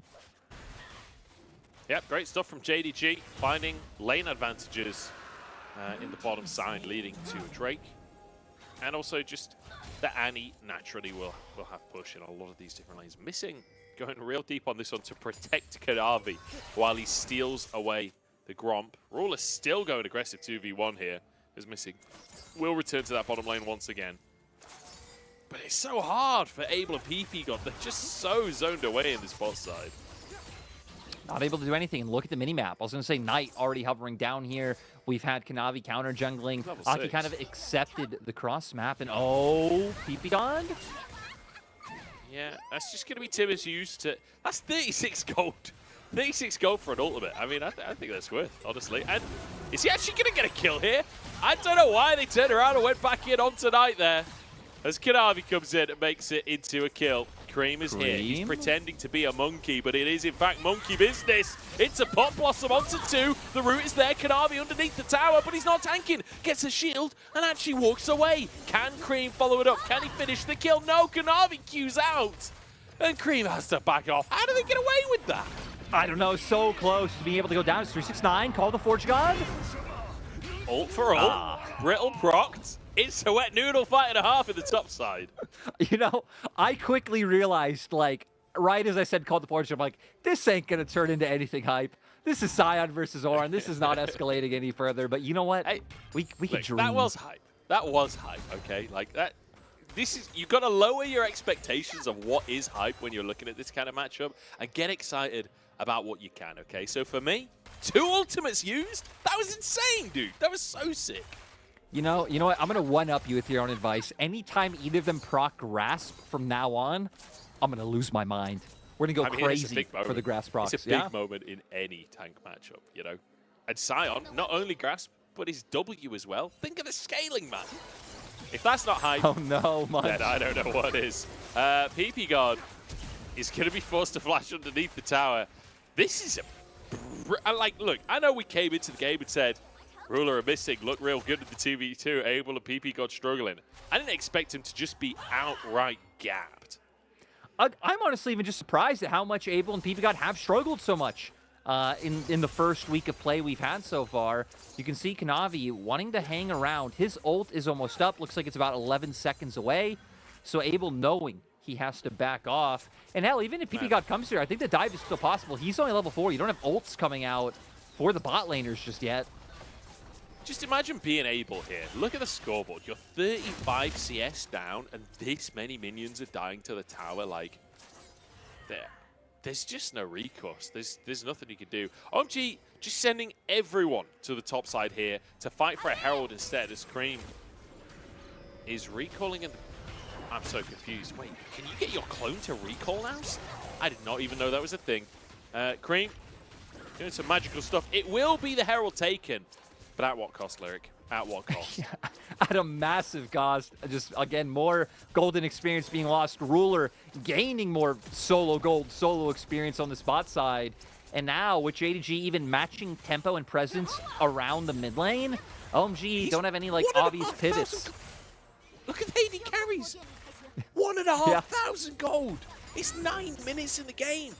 That is absolute bonkers. Hell, even for supports, right? Missing was just under 1,000 gold up. So all of this being on the bot lane, Ruler's going to only get further ahead, taking this turret down. First brick gold over to the side of JDG. Well, I don't want to call it too soon, but this... no, I'm kidding. Timbers comes out, double knock up to follow it up, and here comes Vi. Cream will go down. PP God trying to get under the tower. I think will escape with his life, but that's a very nicely done play there. 3 ultimates used, but a kill taken. Honestly, probably the most solid, early game JDG has given us so far. And I'm saying that including their LNG game where they were still just dominating in that. But this has not only been, like, dominant, but they've just purely been in control. Really no missteps coming whatsoever just yet. I'm wondering how OMG's ever going to find an opportunity to drop this Rift Herald. They might even have to wait until JDG just initiate a play on one side of the map and just try to dodge them and go for the cross. But Dragon coming up in 15 seconds. This might just be an easy one for JDG to go for, because Ruler, with all of that gold, already having his first item done by picking up that Kraken Slayer. I mean, just look at everyone's inventories and then look at Ruler's. He's not only got his Kraken Slayer, he's got his boots as well, which boots is, 1,100. That's nothing to sniff at 11 minutes in the game. But, I was freaking out at 1,500. He got a tower since that point. Like, he's about 2,000 gold ahead individually right now over Abel. I mean, you can see the cult for Abel. It was on 40 stacks when Ruler finished his cult. That says everything you need to know. No way that OMG can fight for this Drake. This is a 4,000 gold lead overall. Aki will drop the Herald in the top side, though. So at least they'll get some plates going in the top lane here. Unfortunately, plates going over to the Sion. Not the greatest, but hey, they might get 3 plates off of it. So still good. Still good that they're getting that gold. Yeah, and 369 just being a bit of a nuisance as it looks like missing, and even Ruler started to hover up, but not going to be able to follow through with that. I even don't mind, like, tanks getting more gold, especially on this patch in this meta, where it feels like there's 2 things that matter. Who has the tankier tank, and then who has the AD carry that does more DPS? 369? Who has the AD carry? The knock-up is not going to happen. Shanji manages to get the kill. Aki trying to slip away under the tower, and, I mean, he'll get away with it. Hex Flash comes out from PP God. I don't know if they want to recommit to this play with Knight here, but looks like OMG get away with it. It's a good little dive coming out from them. Well, not even dive, just catch out, I suppose. Now JDG might find a catch out of their own. Abel in trouble. Oh, the flash is a little bit of a whiff, but I don't think it matters here. Abel under the tower, and will be finished off. Kanavi happy to tank that one, as now Ruler will sweep up yet more tower plates. It wasn't the prettiest, but they got the job done. They're denying more golden experience from Abel. Ruler just stacking up even more. We're going to see now 3,000 gold lead between 80 carries. Over 1K now between Missing and PP God. I sadly didn't have enough time to scan through the other 3 lanes, but that bot lane gap has done wonders for JDG. You know, the funny thing is, he's not even got a kill. Oh no, the double recall cancel. Shanji managing to find magic in that moment. Unfortunately, they can't actually hurt him. So he's just going to walk away, denies the recall, ruins their tempo, and we'll be able to get away with that one. As now the recall will finally come on through. But yeah, 3,000 gold lead without a single kill for Ruler. That is just completely bonkers. Yeah, it just shows the amount of control they've had. And also, again, how much attention JDG were putting as a team to the bot side. Even if it didn't turn into too many kills, even Kanavi just like cutting the map in half by invading the enemy jungle deep, Knight having cryo in mid and hovering down was quite impressive. And even though Cream hasn't really had an impact in this game just yet, honestly, even the fact that Cream was able to kind of like keep up in laning phase and not look totally out of sorts on the Nico so far has been nice. But when you are on the Nico, when you are on one of the most coveted picks on the patch, he's definitely the player we're looking at to see more from. You were hitting on the combo in draft, right? Like Shanji opening up, Cyclone, into the Pot Blossom. So many big AoE tools to get a fight going. I guess the problem is that JDG, it hasn't really been about fights. It's been finding picks, going for ganks, and really keeping OMG spread out. He might find Knight here. As the rest of the team moving over, Kanavi going to try and save his mid laner, and will do so. He actually goes in for the play onto Aki. This might be a bit too much, but the TP's there from 369 to join the play. Missing arrives too. Knockups galore. Cream goes down, and here comes Ruler to try and find more. Shanji hits the wall, rooted up, and will be finished off. A double kill for 369, which means Ruler still doesn't have a kill. Ruler still not able to find anything, but my God, OMG. Kind of just walking into that one. Did look a little bit in from Kanavi at first, so I could get while trying to stick around and maybe try to collapse on the Vi. But 369 coming in right in time, and it means now Knight has free time with that turret in the top side. Ruler just going to keep hammering home on this turret in mid lane. JDG have a really nice vision line across the whole map, as we're going to see here Knight getting caught out, walks into Fog of War. Manages to get out with the Rocket Belt plus the flash. And here, I thought, Kanavi, what are you doing? You were just full sprinting it. But has backup of 369 and missing. And then we see Cream trying to, I guess, just ultimately get away. Tries to run into, enable, and support his jungler. Realizes we're all getting the hell out of dodge. And then just kind of left between a rock and a hard place. Yeah, I think maybe trying to get in position to flash the wall, perhaps. But, yeah, I mean, the CC chain was so disgusting. Just impossible to do anything about it. Knight is not fooled by the clone, but Cream still gets away with his life anyway. Kanavi won't find his window. But Herald taken during that replay. Drake coming up in 50 seconds, which again, the gold lead, pretty much insurmountable at this point for OMG. I feel like they need to think big picture here if they want to come back in. They do have a Zeri on their team. They do certainly have scaling. They certainly have ways to win team fights. So I feel like contesting this next Drake, probably not the play. No, definitely not. I think this is a time where, again, you're trying to get your defensive vision line set up, collect all the gold you can on the maps, catch your waves, try and make sure you can get as many jungle camps as you can while JDG are distracted doing things like the big neutral objectives like Dragon. But still wanting to be in the area. Trying to protect this ward, and they're succeeding. They've actually managed to defend that ward, the ward that could. They have numbers advantage. Just fighting for. Yeah, that's true. Nice up top, actually. Does have his TP available. Yeah, nice up top. We see 369 also pushing in bot. So not feeling really pressured. I mean, hell, they are on 2 Drakes. They're both going to be able to make it in time for a fight. It's 369. But even have a pretty decent angle to open up with Call of the Forge God. I mean, Knight's had time to finish the tower in the top side. Now base, and now can TP into the play. He's going to do it. Behind enemy lines here is missing, goes for the engage. Abel has tried to escape, but Knight's behind him. Cream with the Pop Blossom, but Ruler survives. Ruler's untouched, and Ruler's shredding the back line. Abel taken down by the flank from Knight. and JDG, they just show us a masterclass of how to bait the enemy team into a fight. Yeah. It's like you said, though. I feel like OMG probably should have just tried to live to fight another day. Let's be real, though. This game is pretty insurmountable for them, whether they had gone to try and contest or not. So trying to hope for the best in a desperate situation. Sadly for Abel, his flash had like just come up right as he died in that fight. And Ruler, like you said, left untouched. So now it's going to just turn it into more neutral objectives. Going to see here. It's Abel still doesn't have flash up, so JDG go roaring in. Abel thinks he's escaped, but Knight, like you said, on that flank is going to be huge. And then Ruler with the ult manages to get out of the pit. He's left untouched. And then PB tries to send him flying, but a big part of the damage has already been done. The Nico has already been taken out. The Zeri already taken down, trying to escape to safety. All right, well, OMG on the struggle bus. But you know what? I'm not talking about that lyric.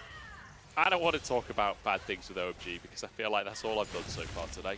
I want to talk about good things with JDG because you know what? We came in and we were like, look, JDG got railed by Weibo and it didn't look pretty.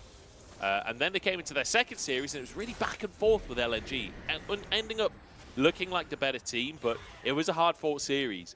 Now against OMG, I mean, they look good. They look real good. Pretty much lane dipping in every lane. Fantastic stuff coming out from JDG, and it feels good to see this team. I don't know if I want to say back to full power again yet. This is OMG they're up against. You should expect JDG to be the favorite. But even still, like, this is... It just feels good to see these players, like, playing like you expect them to play when you look at the names on the list. PP God walks away with his life. Featherstorm has been used, but Shanji just can't get close. There's a root as well. Forced to flash out. And Knight waiting in the wings. He wants a flank for himself. He's been spotted on a ward, though, as he moves over to the mid lane and sends out the minions. Have been doing a lot of work in the meantime. And the mid tower will go down. Yeah, JDG just going to be able to keep up the momentum. And going back to what you were saying, I feel like JDG showed between spring regular season, 2 playoffs to MSI that they can have a lot of different looks. Because in regular season, it was mostly about just finding these leads through lane, which then opens up and allows Kanavi to play really in the enemy jungle's face, steal away all their camps. And then, again, their macro and their ahead can just be superb. Their snowballing really just can't be outclassed. And that's when, you know, going into playoffs and then in MSI where it felt like they had to diversify a little bit. You weren't always going to find those leads, but nice to see them able to do it once again once we are back into the regular season. As we're going to see here, a big mess of a play topside. I'm a bit surprised that we're actually getting a replay of all of this as both teams forced to back off in the end. Yeah, we get to see Kraken Slayer getting value in the top side as Ruler just dodge, duck, dip, dive, and dodging everything that comes his way. And didn't even have to flash. Used the Featherstorm, then used the Gale Force. Still has that flash available. Gale Force will be back up. Featherstorm, I imagine, is back up as well. There's OMG now. 4 players and a minion trying to defend in the mid lane. 369, though, just going to walk into them. This might be a little bit much. He is going to be knocked up, but the minion wave protects him. Abel can't auto-attack through that as the ult comes across the team. Cream trying to assassinate Ruler, but he just loses the 1v1 as the rest of the team straight into the meat grinder. Abel's still alive for now, but he just doesn't have the damage, man. He just can't do anything as 369 will find a knock-up. Another double kill for him on the Ornn. Who says he needs a carry to carry? Yeah, insane performance coming out so far. And I just want to remind everyone, both of these were top 4 teams in spring. Like JDG, they found a lead and just completely dominating OMG in this first game. 15-1. Yeah, I mean, like you say, this is a top 4 matchup. JDG looked this good. That is saying something special about this team. This roster feels unstoppable, feels undeniable, as they will finish this game out. Cream just desperately trying to survive on the fountain. Ruler's having none of it, though. Oh, no, he's having a bit of it. He walks over trying to get some attacks in. Featherstorm has to come out, but he'll live. And the Nexus will fall. 16-1, Lyric. 16-1. Yeah, honestly, insane. And we say this all the time, right? in a matchup with top teams, like, these types of games can just happen, right? You can just have a team, they find a lead, and then since they're both good, you can just end up rolling over the other one. It's not really saying much about OMG's level. The problem for OMG is, again, this has been a consistent theme in the games they've lost about it coming down to bot lane. It has just time and time again been their bot lane, falling behind, dying in 2v2s. Then it can turn into heavy dives, and then the game just snowballing out of control. So I'm a bit surprised because, again, I feel like Abel and PP God really found their footing in Spring Split when it came to like laning phase and just playing as a duo. Bot lane meta really hasn't changed all that much. It's really the one place that hasn't even branched out, in terms of like a pick here or pick there. So yeah, I'm just a bit surprised for OMG, but just pleasantly surprised with JDG that they've already ramped back into being JDG so quickly. Yeah, it's kind of insane. They're like, go to London, dominate MSI, come back, have to play like the day after their flight, 2 days after their flight, something like that. Obviously lose that one because, I mean, they've not even practiced the patch that they were playing on. And now they're already up to speed. They're already dominating other top 4 teams. Like, that is something else. I will say, OMG, I don't know if calling them a top 4 team, even though they did finish top 4 in spring, they don't look like a top 4 team right now based on their games. But I'm hoping that they can come back to looking like a top 4 team over the course of this split, because we've seen the potential this roster has. We've seen what they can do. But, this is what happens when you ban Aphelios. There's just nothing they can do. That the whole champion pool for Abel was denied. Yeah. Man, that's just so crazy. Who knows? Maybe this pushes you. Maybe this pushes you into game 2 and you'd be like, screw it. Insta-lock the Samira or something along those lines. You go back to the purest of pure Abel comfort to try and make something happen. But, kind of going off that point of, saying OMG is a top 4 team, but they don't really look like it. Honestly, just the start of the split so far has been so strange and so, like, all over the place. We have so many teams sitting 1-1. I mean, hell, there's only 2 teams that don't have a win, which is RA and LGD, and 2 teams that, same going, right, are undefeated, WE and BLG. So everyone else, doesn't matter how star-studded your roster is, Top Esports, JDG, EDG, LNG, all of them so far have taken a loss. So really feels like we're in the part of the split where teams are still figuring it out. And that's the thing I kind of like about LPL, is that typically we stay on patches a little bit long, and can feel a little bit too long, but it means that hopefully soon we start hitting the point where people do start bringing out like whatever their niche answer is to a meta pick. So, hopefully we get there, and then teams can get more into their own groove, and then the standings make a little bit more sense. Yeah, I definitely think that'll be the case. I feel like this is always the way at LPL, right? We have 17 teams, and not all schedules are created equal. Some teams will have a very easy start to the split and will be inflated somewhat. But, I enjoy this bit. I enjoy being able to screenshot the Ultra Prime, the best team in the world, because they got 1 win faster than everyone else. I like it when WE's in first place position because they're 2-0 against teams that, weren't necessarily the toughest opponents. But as you can see, Ruler did some damage. 369 actually almost matching Ruler's damage. It's kind of nuts. I was going to say, like, I know a lot of 369's damage just coming from, the tanks hitting each other in that top side, but still, it's an impressive amount coming through, knowing that, I mean, again, he's only behind Ruler in terms of the damage charts. And I would love to see what percentage of that damage was Barmy Cinder. Yeah, right? Like, how much coming on through. And man, this is why I've always loved 369 going back to like 2020, is that it doesn't matter if it's like a carry meta or a tank meta. He was just always that one guy who feels so comfortable dipping into both. Oh, it's all about Orin, Sion, Cassante, fine. 369 chilling. Oh, we're gonna go back to, the Jaxes of the world and things like that. 369 still chilling. And Shanji, who we said has probably been the brightest part of OMG in their first 2 series. Sadly, just being in a Sion versus Orin matchup means you aren't going to be able to take over the game maybe the way you need to. So maybe OMG need to rethink their approach again when they have been giving so much attention to Shanji, when he has been playing pretty well, and trying to get yourself a matchup top lane where you can exploit 369. There are a lot of tanks in the meta right now. It is quite hard to ban all of them.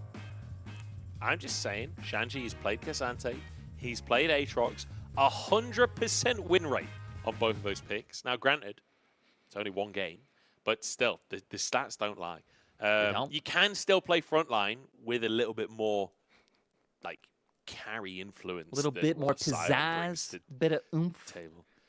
That's true. I mean, look, if there's one thing Aatrox has, it's pizzazz. LPL top laners and Aatrox demolishing people, like, name a more iconic duo. We're going to jump into a break, and then we'll be back with game number 2.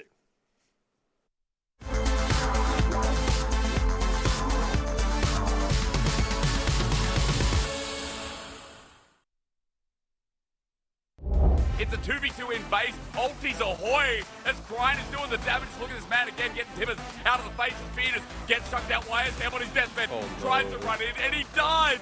Meanwhile, Nautilus flushes and the LPL is unrelenting. An open nexus for Cryan. Phoenix and Haijiao are trying to get him off. Phoenix will die. Haijiao's next.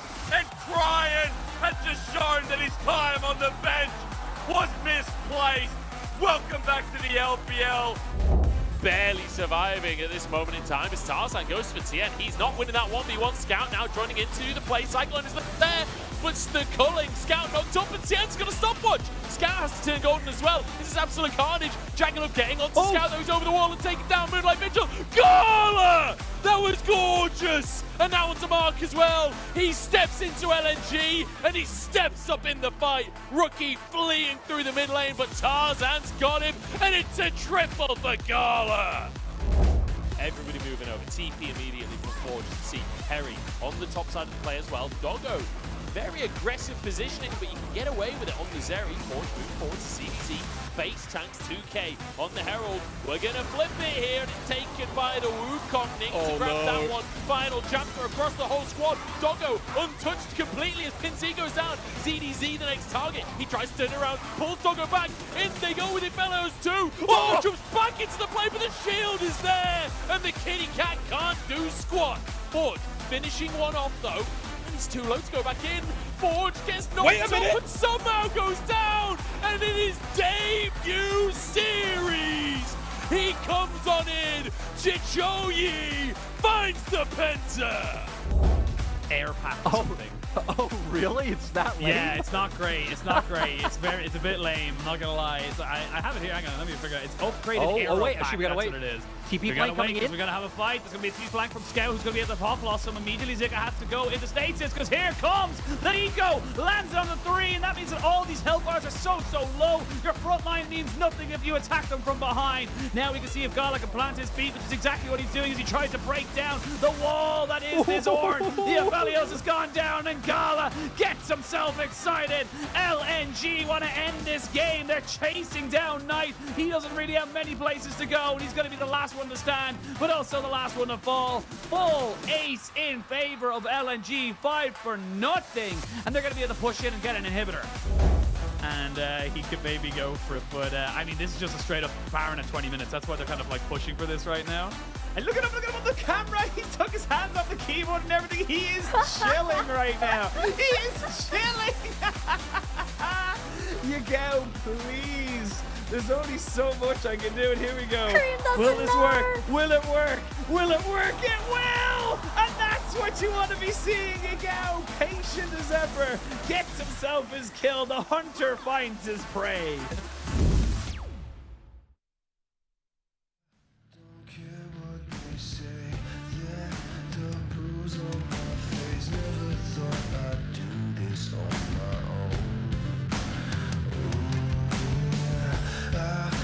Something to say, time to get out the way, get out of my way, get out of my way. Guess you got what you wanted, you sold a lie, I bought it, this time I can't ignore it. I'm gonna run toward it, no time you get no.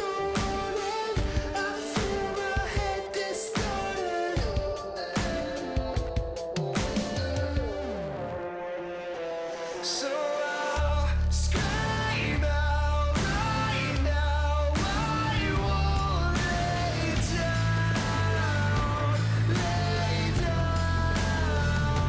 So I'll scream out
Yeah.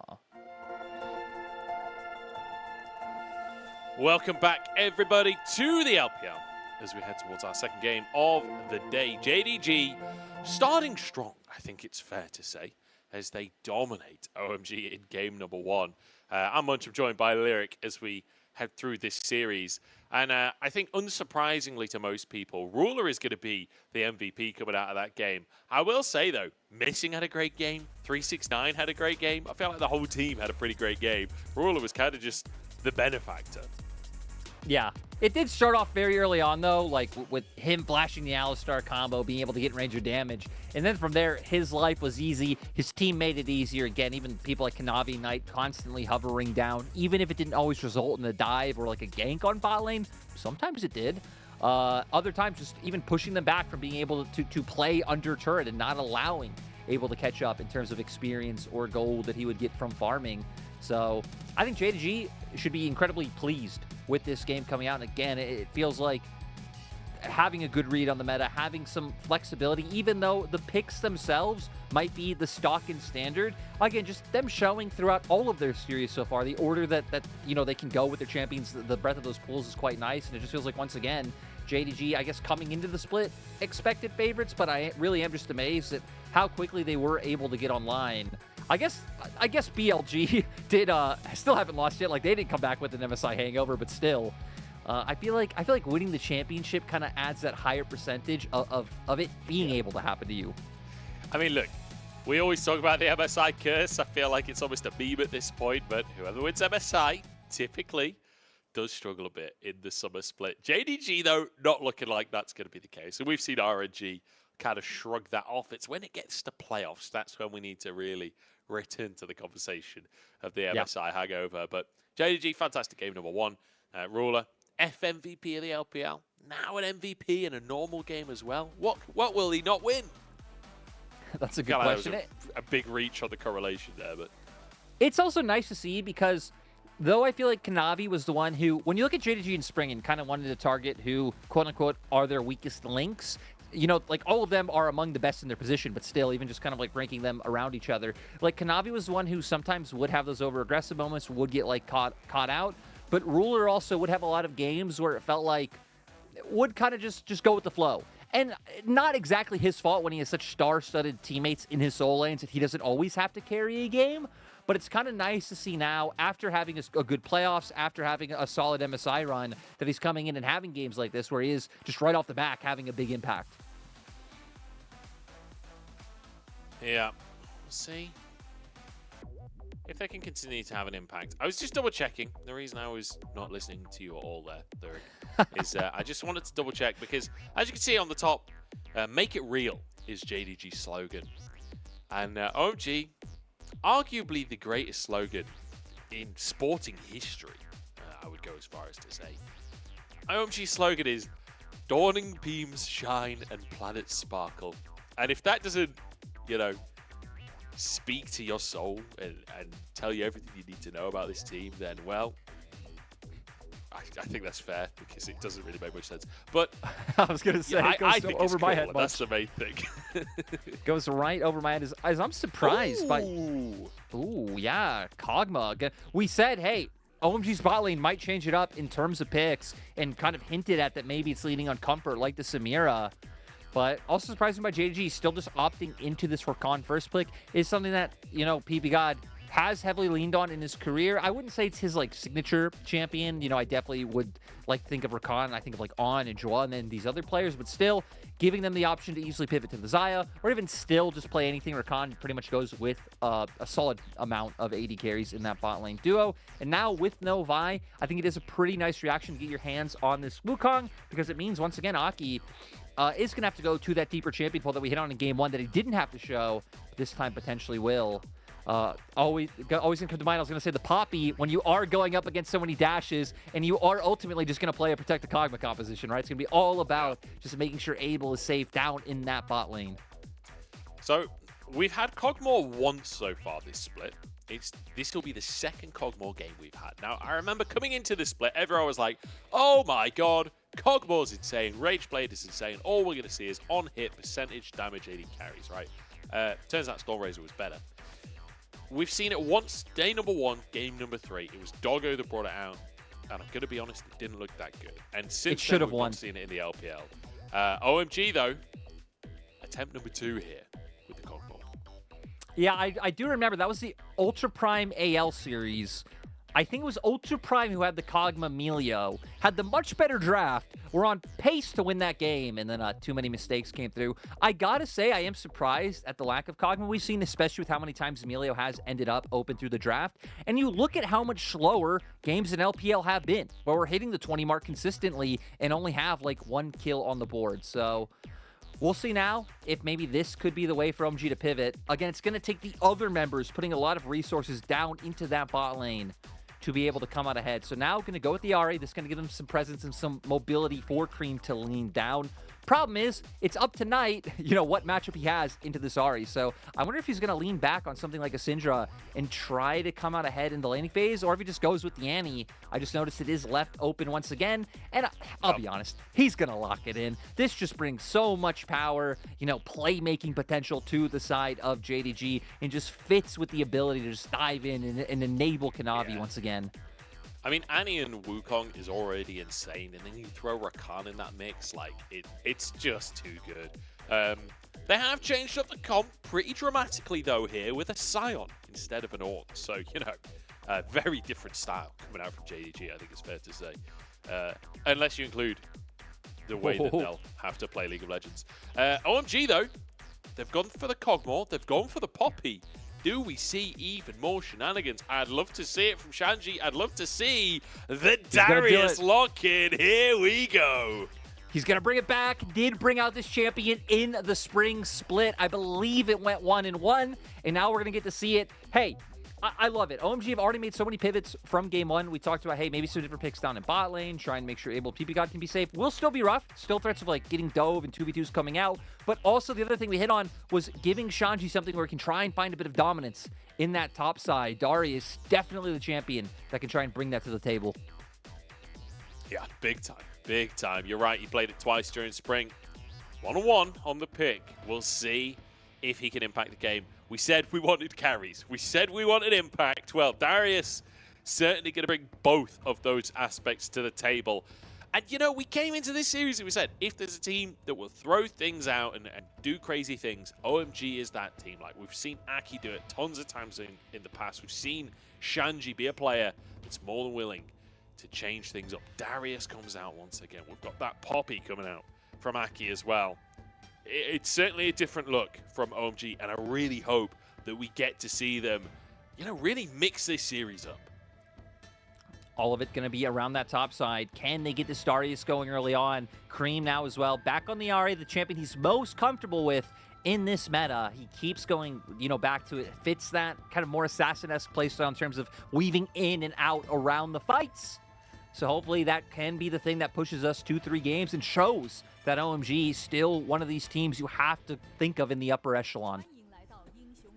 OMG now, I mean, like you say, a team that they want to be thought of in the upper echelon. Now it's time to prove it. Now it's time to prove that you can bring it to JDG, who are playing extremely stock and standard composition, right? I feel like every single one of these champions is within the top 3 champions of that respective role. I think pretty much only Xayah Rakan is the part that's not necessarily #1 priority, but even that with this duo is still insanely high priority. So I feel like JDG really sticking to the book, and OMG trying to throw the book at them. Yeah. And I'll even say for Xayah and Rakan, even though they're not let's say Xayah, right? She's not in that top 3. It's probably Zeri, Aphelios, Jinx. She would then be the 4th. So it's still right up in that top tier of picks. And for JDG, I think you're going to be looking at a similar plan, right? You're in this bot lane matchup where can be a little bit annoying if you're playing against double range, but it's going to be about the all-ins coming out from you, try to set up those kills. Kanavi coming up and linking down, because that is where you can be stronger in those potential 3v3s. I think OMG have a bit more, not of a predicament. They kind of have options, right? They can play and try to enable their bot lane, go for those counter ganks, give a lot of vision to the Kog'Maw and the Lulu, but also would be nice if you can try and give a bit of pressure over to Darius. And even if you just set him up with 1 kill early before Sion gets too tanky, that would really be a thing that sets Shanji up for success for the rest of the game. Yeah. We'll see if Aki is going to have that focus towards the top side. We mentioned that in game number 1 as well. It didn't really come to fruition, although there was a massive scrap early on in the top lane that led to no kills on either side, but 4 flashes burned. Level 2 once again. They're missing on Ruler. This time, not as strong of an all-in, and actually missing. Forced to flash away. Able to get free damage out, but Ruler returns it. And suddenly it becomes a fairly even trade. Just that flash, and actually Ghost used by Ruler as well. Now, OMG's bot lane already doing a better job this time around. Still, this isn't going to dissuade Kanavi because JDG's bot lane does have Pry. We can see Knight with the same thing in mid lane. It's not going to spot anything out for now, so Aki goes unnoticed. Oh, never mind. Not unnoticed anymore. Yeah. It was sneaky for a minute there, and then suddenly not sneaky at all. Aki spotted in the area, so Ruler are missing. Should know to be a little cautious on this one, as Abel going to use his Bio-Arcane Barrage. That means that he can't really trade for a bit. This is the thing about Kog'Maw. This is one of the difficulties of playing this champion is you're incredibly strong in the fights until your W is on cooldown, and then you're basically useless. So really, really important that OMG time their fights around that W cooldown. Obviously less important later on in the game, as it's a much shorter cooldown, but in the laning phase, it's everything. Yeah, then we come back to this top lane matchup. And again, Darius going to be favored, have better base damages, going to be able to come out with some nice, quick trades, play off the edge of your queue, use the pool like Shanji just did when Sion's trying to channel his own Decimating Strike or Smash or whatever the name of it is, you know, Big Axe Knockup. You know, despite doing this for years now and then having champions... despite having a champion like start in the meta... No, I was talking about Sion. I said interrupting his Big Axe. Oh, sorry. Okay, yeah. Decimating Smash is the Big Axe knockup. There we go. I guess, do you know, it's weird to me that Sion has an axe. I don't feel like he's very axey. None of the stuff he does is very axey. It's all like hammery, you know? I feel like yeah, Sion I agree. Does feel like he should have more of like a barbarian-esque like Warhammer. Yeah, petition for him to have it. Hang on a second. Is Aki actually going to die here? Ignite, forced to flash. That was dodge from Aki. That was not good. And he's going to get flashed on by Ruler. Heal has to be used by PP God. Puts himself in the line of fire. Ward cleared away. And, I mean, Ruler are missing. Just doing Ruler and missing things. But Aki, you've got to be more cautious than that, mate. Hang on. Charm lands. Okay, nothing going to happen. I am really surprised that Ruler even went for the flash there. Nice to see Ruler, like, actively, you know, playing more aggressive and trying to go for those kills, though. But at the end of the day, you're an AD carry that just gave over your flash just for a heal coming out for the enemy support. But Kanavi really being one of the big winners of the map state so far. Both Scuttle Crabs taken, stealing away enemy Raptors right now, and really just going to do a lot to start finding a lead over Aki, which when we talked about a lot of this game being Kanavi wanting to gank bot, Aki wanting to go to probably cover and allow his bot lane just farm safely, a level difference or an item difference in junglers can be a huge thing if it's going to be about 3v3s in bot side. Certainly can. I mean, like you say, massive CS discrepancy. Now Ruler are missing. We'll be able to just clear another wave. Minion dematerializes, so the cannon doesn't even pose a threat. This will be cleared. Instant recall from Ruler are missing, and they'll be able to get themselves a bit of a tempo advantage on that of Abel. There's Dragon now onto the map as well. I'm curious if JDG go for the early stacking again like we saw in game number 1.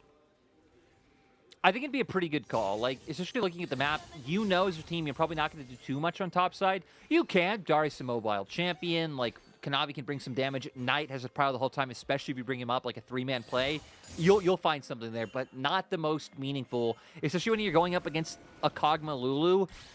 If you can start getting yourself to that soul first, and then maybe try and even out the scaling disparity in some way, I guess no matter what soul it is, Kog'Maw Lulu would still outright just beat whatever JDG have in the late game, but, you know, whatever extra little damage or whatever stats they get, since I can't predict the soul, I'll say it'll be Hextech, and we're going to hope I'm right. You know much, I don't know what I'm saying 90% sure. 90% sure it'll be a Hextech soul. You're absolutely right. Knight going for Cream here. Tibbers comes on down, and here comes Sion, but he's not interested in Cream. He wants the team fight. Aki the target, who was forced to flash before, and will now be taking down Kanavi with first blood. Abel forced to flash too, making up for Ruler's aggressive flash earlier, his 369 as Tibbers 1v1 in Cream, taking him out of the mid lane as Knight will just crash waves there. They don't even want the Drake. They want the kills. Abel's alone under this tower. PP got chased out of the top side of the play. Here comes 369 and missing. The knock-up is there. Ruler free hitting away. This time he gets a kill. Find the dive, find the kill. Knight, what are you doing? He got a shield up, but he's just taking 2 tower shots. Oh no, Cream has 2 stacks of his ultimate. Surely that's a kill for Cream. Surely this is a solo kill in the mid lane as Aki re-engages the fight. The W is good onto missing, but it's another kill for Ruler. It's 369, tanks the tower. He will go down. PP God getting the kill credit. That's 2 deaths for Aki in quick succession. Yeah, and on the opposite side of the map, though, Shanji has just been the money maker, been Mr. Monopoly in this game. 3 plates all to himself, you know, is getting all of those waves.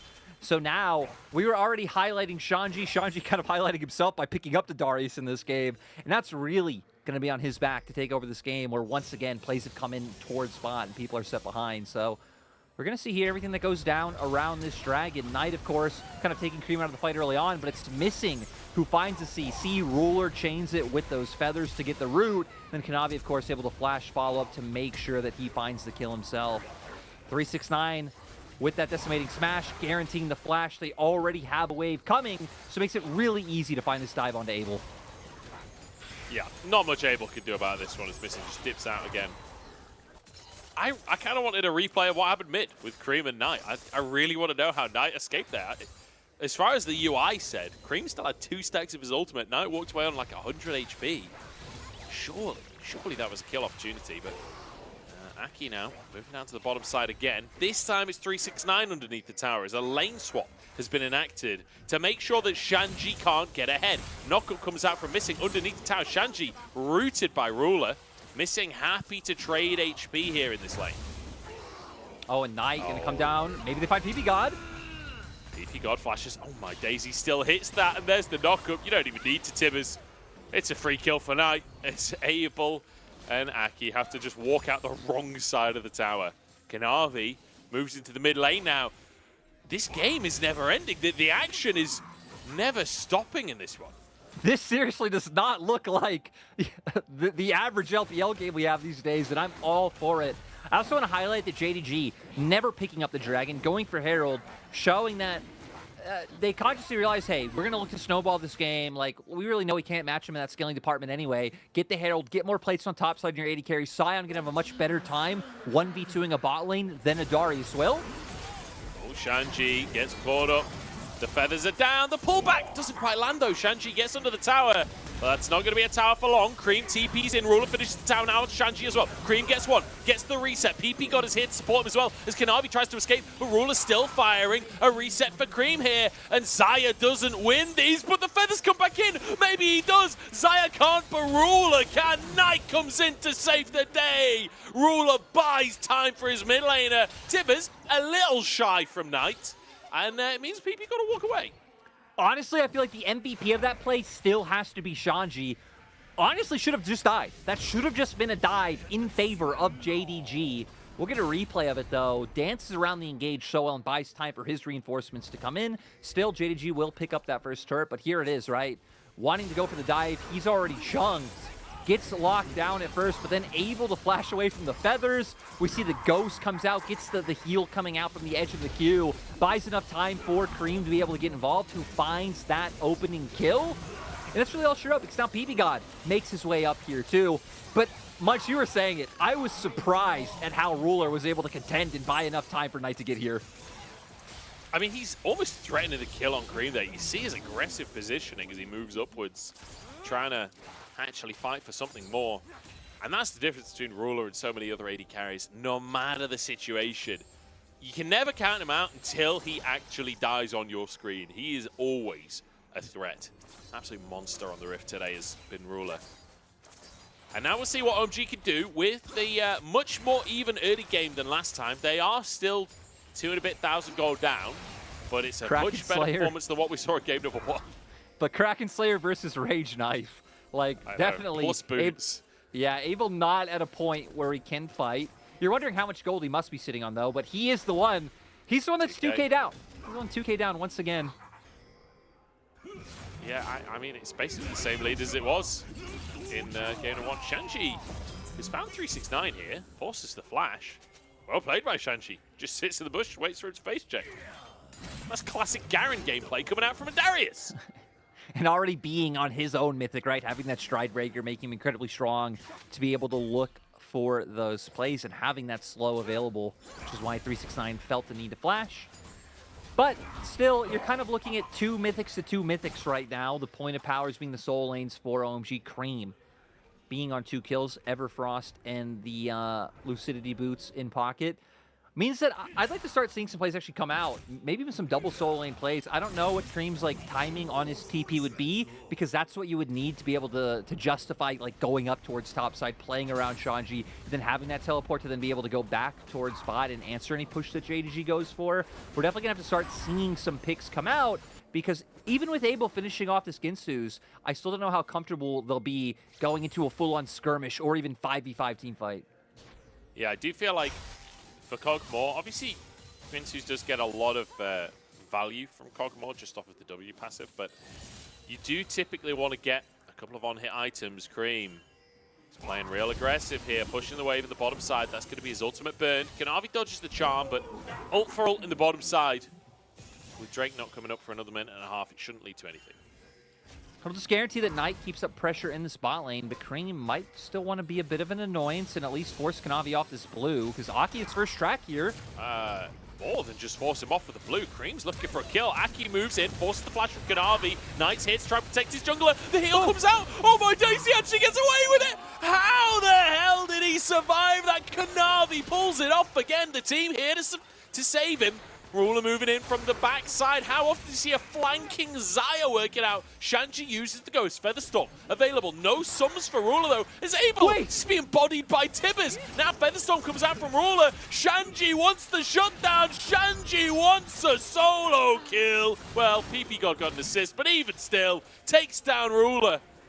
And it's just absolute chaos. Abel surviving and now pushing the mid lane. That's still a fight that went in favor of JDG. That ultimately ended up being a 5v4 for OMG, right? 369 didn't have TP up just yet. It actually has just come off cooldown, it looks like, and now will finally make his way down. So still huge by JDG to not only come out ahead in terms of kills, force Able to flash out of nowhere. And now we're going to be seeing Dragon up 10 seconds. I wonder if JDG go for this or if they just opt into playing for Herald once again and just keep looking to extend this gold lead, because that looks like the name of the game for now with Kanavi taking this Scuttle Crown. This was... So Cream, yeah. This was Cream something. starts it off. Yeah, Kanavi looked like... Kanavi gets away with this. Looks like he should go down, missing getting here right in time. Comes out with the shield, bit of a heal coming out with that Sunderer. But then again, like coming out with the heal from the Rakan, another shield from missing, jumping back to the Wukong, and having just enough to be able to survive. I'm actually surprised we didn't get more of that replay. I guess it's because Shanji been forced to flash in the meantime. And almost gets taken out there. Will walk away with his life. Good little charm from Cream. Cream is looking pretty good in this game, honestly, in terms of the mechanics at very least. And we'll see with the Drake up. Remember, OMG got Drake #1 here. So realistically contesting this one, not a problem for OMG. They're quite happy to go 1-for-1 on the Drakes, with Herald going their way as well. In the meantime, though, Ruler trying to pressure this tower. Knight flashes over and basically one-shots PP God. In the meantime, Abel takes chunk, but Ruler went under tower, so they have to back away. And Shanji sadly missed the pull on Knight, tried to go for it to bring him under turret, but not able to connect, meaning that they won't be able to find a return kill for it. So kill in favor for JDG, also a TP used coming out from Cream. Does have Unsealed Spellbook, so we'll be able to get something else under his belt very shortly, but still. Now we're going to have to worry about this constant side lane pressure that 369's been putting up, because 369's kind of been fine to sit in sides, waits for Shanji to go and look to be the big playmaker for his team, push out, and then for 369 you have your window to help your team aggressively push for deeper vision. Do 369. If there's one thing Kog'Maw will be good at, it's burning through that front line. Like, Abel will shred 369 in the late game, no matter how many items he has. That's Kog'Maw's speciality. So keep your eyes on that later on. So Abel just desperately trying to clear these waves in time to protect the tower. But without Drake up, we've got to look towards the Herald that's in the pocket of Aki right now. Abel gets a window onto Ruler. Can he force a flash on this one? A couple more autos? No. Ruler, nice positioning. Manages to keep himself safe as now Herald comes down to the mid lane. Shanji's there as well. It's a full 5-man play from OMG. And JDG responding in kind, but Ruler already low. I don't know if they actually want to fight this necessarily, but OMG still pushing forwards. Herald should be denied. Eye showing itself. It's Kanavi behind enemy lines, but I don't think this turns into anything.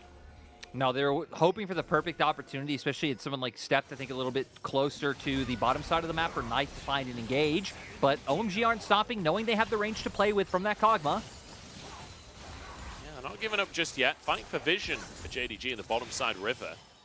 Although Drake nor Baron are up and available, it's still contesting that space. Jordan, we're in a full-on ARAM, and here comes Missing to start the engage. Knockups onto Shanji. He's gone before he can even play. Cream tries to find the charm, goes wide. 369 face plants into a wall. I was going to say, what did he even ult for? I'm pretty sure he just went straight into that lamp on the side. But now Ruler with the bad advantage, looking for the tier 1 in the mid lane. Aki just threatening the batter up, but will not find his home run. It's really interesting that, you know, when teams ARAM like this, typically you either one just walks away and you're like, okay, nothing can happen, or you all pull the trigger and try to go for the big 5v5 to make sure you didn't just waste any time. But I like that JDG were willing to go for the small win of being like, hey, we know Darius is over this wall, and let's just commit everything for one pick. Like, one pick for now is enough when there's no neutral objectives up. It will just be a free kill and a bit of gold that we get for nothing. Yeah. Absolutely. I think correct decision. And worth mentioning, it's not just the gold, it's also the Medjay stacks for Knight. He's sat on 10. As I feel like 10 Medjay stacks is his comfort zone, right? That's his default almost, where you upgrade that Dark Seal and you just become a monster. He will have damage. He's got the Proto Belt. Tibbers, and with that Medjay's, Abel's got to be careful. Even with a Lulu, I don't know if he survived that. Now we see a lot of people hitting 2 item marks now, like Ruler having the Navori in his pocket. And oh, JDG, missing, not making it over. We're hoping to use these 2 item spikes on Knight and Ruler to find a pick on Cream. But with that ward spotting them, won't be able to make it happen. Yeah, a little unlucky for them there. As Missing is behind everyone in the mid lane. Kanavi's on the other side of it. This would be 3v4 if they go for it, as Ruler's trying to clear the wave. Abel using that Bio Arcane Barrage just to threaten and deny that engage. Engage? Engage. Do you know, they sound almost the same, but when you do the stress slightly wrong, it just sounds like the whole word is wrong, doesn't it? You know, I'm fine with him going for the engage. You know, actually, even if you say it fast sounds enough, like an esports brand. It kind of does, doesn't it? Yeah. I'd drink Engage energy drink. I was gonna say it in your cheesy esports snake oil salesman. We have an energy drink sponsorship voice. I know you have one of those voices. Engage energy. Oh no! Oh no! I mean, honestly, this is to the point where I feel like I may already have an order in with this company. Like there may be that. I think it's in my shopping basket already. I just need to head to checkout. That's all. You know, in the UK, we don't call it a checkout. We call it a till, because that's what it is. It's a till. Except on websites where it's not a till, so we do call that a checkout. I don't even know what a till is. Till is the machine that the cash register. That's a till. Ah, you guys in your funny English. You guys in your wrong English. 369 stepping up here. We're A-ramming, I love it. This has been a really weird game. Everyone's just sitting mid the whole time. But at least this time there's a Drake to fight for Prior on. It is just a Cloud Soul. But here we go. Everybody charges in. The Cyclone is there. They've already got him. What was that? There wasn't even 5 players from JDG, and they just rinsed OMG. That was all Knight Kanavi. That was insane. That was just so much damage. And now Kanavi looking for PB God as well. He does have Flash. He's used his heal. Knight. It's a bit more. As Aki, wrong side of the map, being chased down by the bottom lane. I hope you like feathers, because you're being tickled to death here by Zaya Rakan. Or perhaps tickled to life as he's trying to escape. I don't know about that one, as he will go down, Missing, saving the kill. Let's say he was saving the kill for Ruler. It wasn't a lack of damage, he was saving the kill, everyone.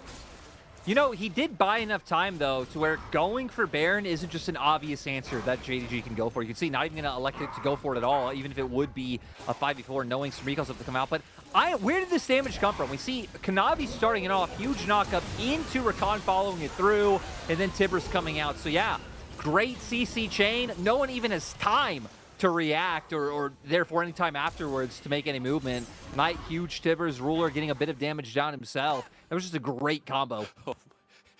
Knight doubled his Medjay stacks in that play. He was on 10 before, he's now on 20. Knight is a monster. I feel like Knight fighting for MVP candidacy in this one alongside Ruler, who's also having an insane game for himself. And honestly, this is just JDG kind of victory lapping, it feels like, after game number 1. They dominated game number 1. This one has been a little more competitive. It's been a little slower, but I mean, the game was over at this point in game 1. I didn't even realize it was 14 kills to 5 much. I've been like so entranced and like, all right, we're both posturing around mid. We're having action everywhere. And it's like, my God, JDG, 7,000 gold lead. It's like, the thing is, a lot of the actions look close because it's not actually turned into action. But every time it does, JDG destroy OMG. That's the problem. And a few other fights that look close as well, when you actually counted the numbers at the end, it was JDG winning. Baron down to 3k. Aki trying to go in to save the day here. Are we actually going to 50-50? It's taken by Cream. Spellbook saves the day. OMG get themselves a Baron. It costs them 1 life. It costs them 2 lives. Aki should go down here. No sums available as Ruler finishes him. That's 3. And officially not worth. Like, this is a play win for JDG, but that's still nice for OMG. Now you can try and deny some of this push. JDG would love to dive them, which is why 369 is proactively trying to go forward, get those Barons off, and make sure that they don't have the power to dissuade the pushes coming out from JDG with Baroned up minions. And I feel like when we're seeing Cog more in pro play, we kind of see the classic issue of this is a scaling champion that was made in Season 1. Like, he actually needs 3 items before he starts really doing a lot of work in these fights. 369 can still tank him, whereas, you know, more modern scaling champions don't actually need to scale. Cream, absolute hero play there with the smite. Yeah, it was big, and again, going to dissuade a lot of the push coming through. And then you just have all the follow-up from JDG, right? Kanavi able to just keep running them down on the top side of that play. Ruler takes out Aki on one end, and then here's where for JDG they would have really loved to keep this going and again just get all Barons off the table from OMG.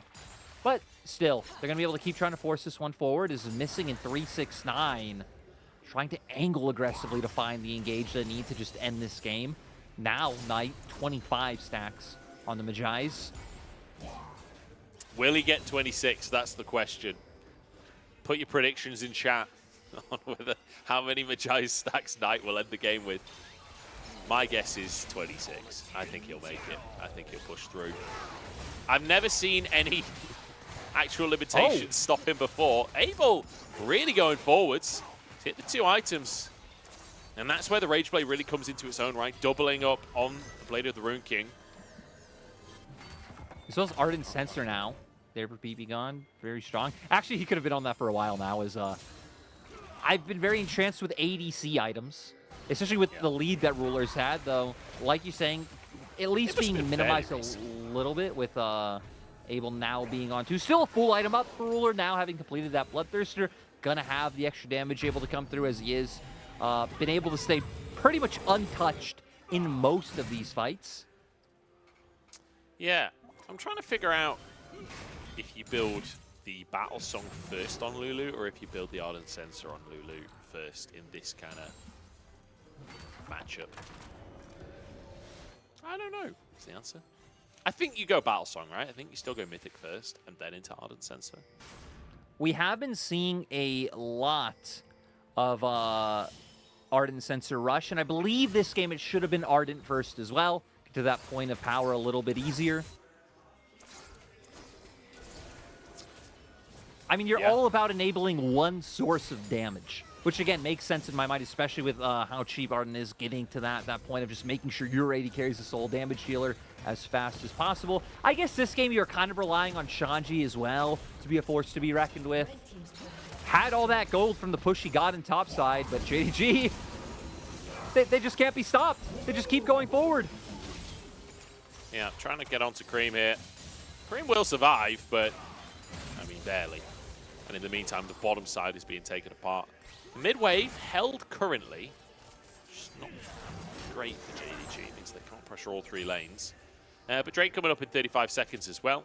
Some resets going to come on through. The pressure will teeter off for a moment here. OMG have a chance to breathe as the resets come through for JDG. Then they can get back onto the map, fight for vision, and get that neutral objective. Yeah, I'm looking, like, kind of taking stock if we do end up having a fight come out, which, who knows, OMG might just opt into trying to catch waves, especially this game around, where I think the scaling point is a little bit more obvious in terms of having that Kog'Maw Lulu, and it should be more definitive that you'll win out, assuming you don't give Knight and Kanavi the same angles they had in the last fight. You know, I was going to take stock of summoners and items and stuff, but all I did was talk about how they shouldn't want to fight, and they didn't fight, so there we go, Munch. There we go. No fights needed. No fights needed. Well, a fight is probably needed, but it ain't happening. I don't know if needed is the right word, though, because you might just die. 369 wants to find Abel, slows him, knocks him up again, and then knocks him up again! See you later, Abel. And, you know, oh no, Akisul just hits the minions. You know, I don't know what to say, Lyric. It's just getting from bad to worse. Look, I could compliment JDG on something, because in both of these games, they've done so well at killing Abel, like, right before his flash comes up every time. Playing around that one so well. Now Knight, Rabadon's picked up, and JDG just going to look to end it here with no Kog'Maw, no consistent DPS coming through for OMG. I just desperately want to see the flash tibbers from Knight. No! It's missed! It didn't hit onto Cream there. Aki gets knocked up by the Cyclone. Ruler chased Cream out of the top end of the players. Shanji just onto the fountain there. Aki the target for Ruler, who was tanking down for a second there. Needs to be a little cautious. They need to get these Nexus towers down, or this could get dangerous. Abel on the chase. Knight down. Kog'Maw online. Missing. Chased out as the vomit lands from the skies. Shanji chasing down. Featherstorm used the apprehend onto Missing here. Cream with one as well. There's Ruler still throwing these feathers out, trying to survive. Shanji, though, got the reset on the Ghost. He's looking for more. Dodges the feathers. He's onto Ruler. Surely has the damage, and there's 1,000 gold into his pocket. The knock from 369. And OMG, is this going to be their second Baron this game? Yep, it looks like it. No contest coming. Oh, wait, look at 369. He's going for the end. Oh, wait, he could do zombie form as well. The TP from Creep to answer it is he's actually just going to hold back out. 369 respects the answer, doesn't want to die for it. That was really interesting, right? 369 showing, hey, I don't care. I'm going to go for this. You have to waste your time. Not wanting to try to use anything like his zombie form there to try to end. Though I don't think he would have been able to, so maybe the correct decision, back off. Make sure you don't give any more gold over, as well as just having more presence on the map. Now, for JDG, at least you know, all you need is one fight win. One fight win and the game is over. Problem is, I mean, now we're at 3.5 items for this Kog'Maw. He's at a point where he truly is coming online, and we've seen how much damage he could do to people like 369. So it's going to have to be decisive. It's going to be fast, just like that play JDG made in mid lane. If the coordination's on point, then Abel won't even get a chance to play, but he has both Flash and Cleanse available this time around. Yeah. I mean, this is now where, like you say, Abel can dominate a fight if he has the space for it. The thing is, though, you are against Rakan, Wukong, Sion, Annie. Like, if there's a list of champions that can certainly CC Chain and finish a Kog'Maw, it would be them. It's going to be down to Abel, down to EP God to try and survive. There's one knock-up onto Abel, but he's alone as now Missing comes into the play as well. Ruler there to try and follow up. Abel still alive, still firing. Kanavi the target as he walks on forward. Cream trying to peel. Shanji with one as well, but Missing dodges the apprehend. Now Cream moving forwards. Charm available as Missing will go down. Shanji with the double kill, and JDG forced back once more. They were too overzealous to get the perfect engage. Well, I guess not even, right? Hell, they just went in willy-nilly. They back off when you get the Kog'Maw flash. I'm so frustrated, Bunch, because they just went so deep, and you could see Ruler and Knight nowhere close to being able to follow up on the Kog'Maw. Kudos to OMG. They lived to fight another day. and now potentially going to be able to use this Baron. They have 1 minute left. They've already gotten 3,000 gold off of it. Oh, they're waiting in the wings. Knight has his stun available, but no Tibbers. I don't think this is really a play JDG can make, and they've decided against it in the end. They were looking for an angle there where people have recalled and maybe you can get a man advantage. I will say as well, if you look at the scoreboard right now, Knight's death cap is on cooldown, so perhaps a huge window for OMG. For OMG, if that same thing happens again, they should just outright lose, because the big difference was that Abel had his summoners up, right, and was able to flash away, get enough distance, and no one else from JDG could answer. So we're going to see if that could be the difference maker, but no flashes on people like Knight or Kanavi to close that gap onto Abel. Oh, Shanji the target, but he apprehends Ruler. What a play from Shanji, bringing down the axe. The guillotine is here, and it's looking for the heads of JDG. The rest of the team follow up perfectly on the play as Shanji looks for more. A triple, but denied by Abel on any more. That will be Drake, at least for OMG, but they might look for more. They can just keep going, and at this point, like, gold lead means nothing. They're still down. They might equal it out, but in regards to just comps, again, how they scale, how it plays out, OMG definitely feel like the team who are in the lead now. 20-second death timers. Missing is going to be up in 10. I don't know if they can go for the end, but it would be close if they tried. Don't think they're going to try based on the positioning. I think they're backing away with just an inhib. They want the Drake.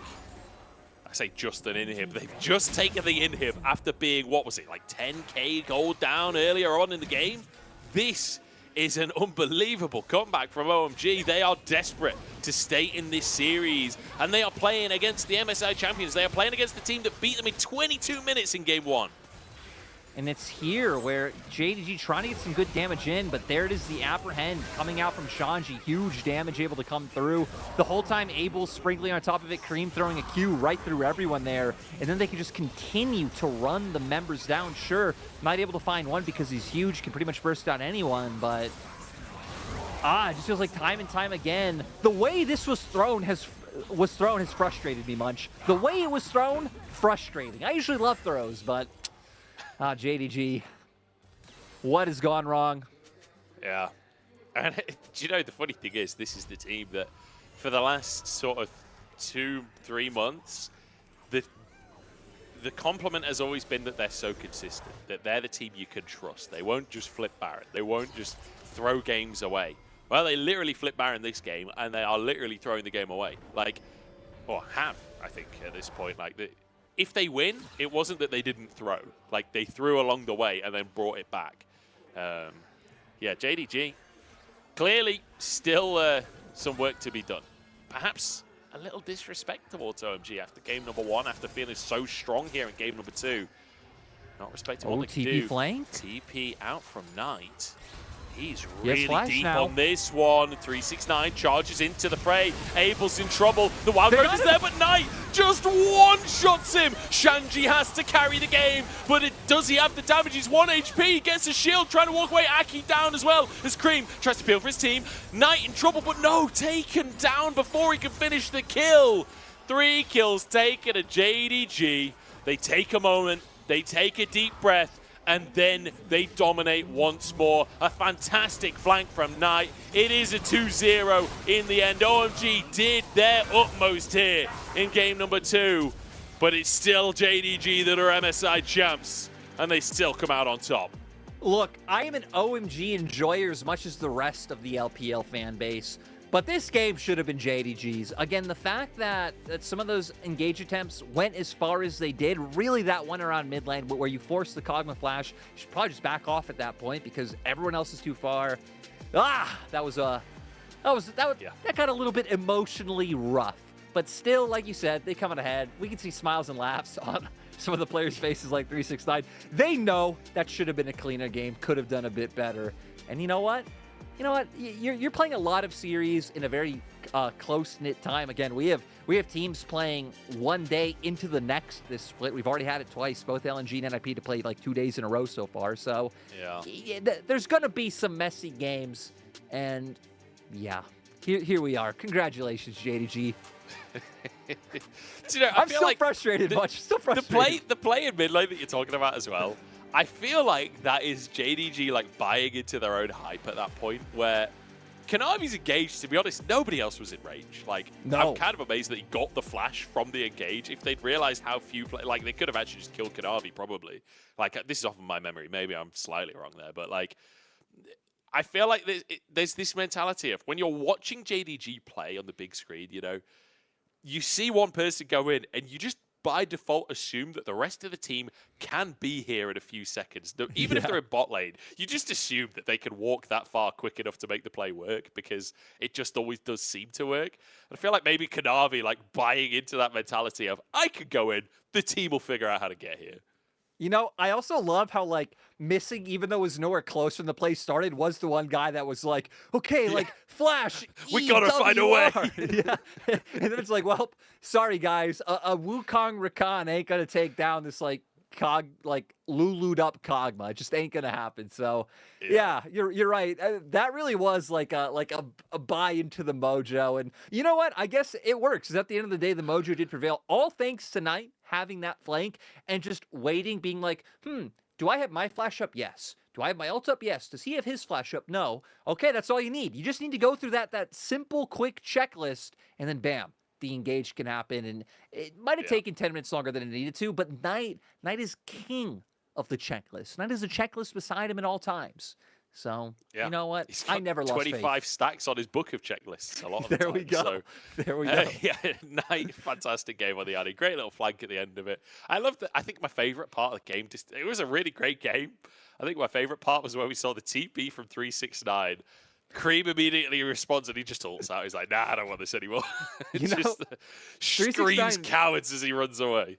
369 had a few banger moments. That one, I think, is the cherry on top, but like the random ult into the wall after you've already gotten the one pick you were aiming for, and there's clearly a wall right next to you. That was another good one. 369's definitely had some memeable moments. And you know what? 369 looks like a huge meme guy. The funny thing is, like, he still had a really good game. Despite these, like, ridiculous moments, he still has a really good game. And, like, there's not many players that have that level of variance within a single game where they can have high highs like 369 and wacky moments without it being, you know, detrimental, I guess. Fantastic stuff to see. And I have to say, JDG still, if you ignore all of the bad stuff in this game, they actually look amazing. Like, if you only look at the positives, they look like probably the best team in the world. We've seen that when JDG have a gold lead, half the time, sometimes their macro while ahead can be really good and maybe the best in the world every now and then. Probably the best way I could put it. That's exactly what I was trying to say. That was so eloquent. Thank you for summarizing. I tried to do the reverse summary, actually. You summarized it great. I'm like, no, we need the long-winded explanation. And you know what? Deserved damage coming out from Knight, who I'm actually surprised he almost did as much as the Kog'Maw.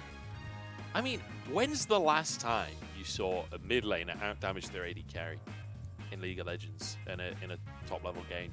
Like, never? I genuinely am struggling to remember the last time I saw that. Especially in this meta, it's been a while. And like and it's sad too, because you'll see those damage numbers on the AD carries, and a lot of the times they'll get the MVP, and it's like, no, but this guy just set that guy up. Like, yeah, that guy, you know, pressed his buttons, position pretty solid, but nice to see that Knight's damage reflecting what is probably going to be his MVP. Let's be real, it's nice getting it. If Knight doesn't get the MVP after that final fight that saved the game for them and won it, like, he was already an MVP candidate before that fight. If that fight doesn't clinch it, then I give up. I give up at that point.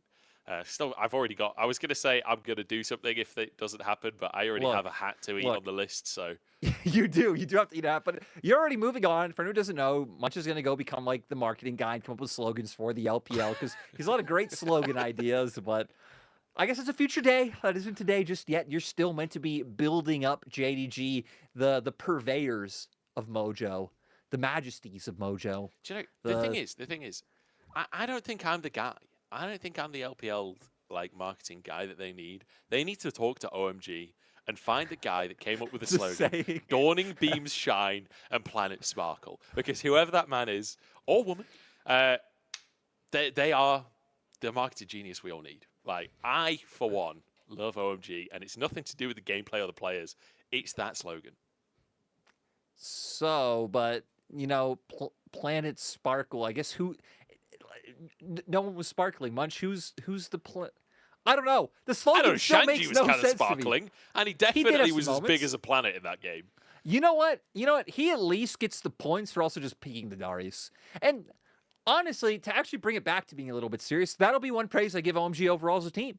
Is the adaptation from Game 1 to Game 2. And again, Game 2 was still them getting smashed, but them being like, okay, we're going to take this Kog'Maw Lulu, which at least enables our scaling further if we fall behind. We're going to give Shanji something he can pressure in a topside matchup. Like, there was some good adaptations coming out from OMG from Game 1 to Game 2, even if those adaptations couldn't result in a win.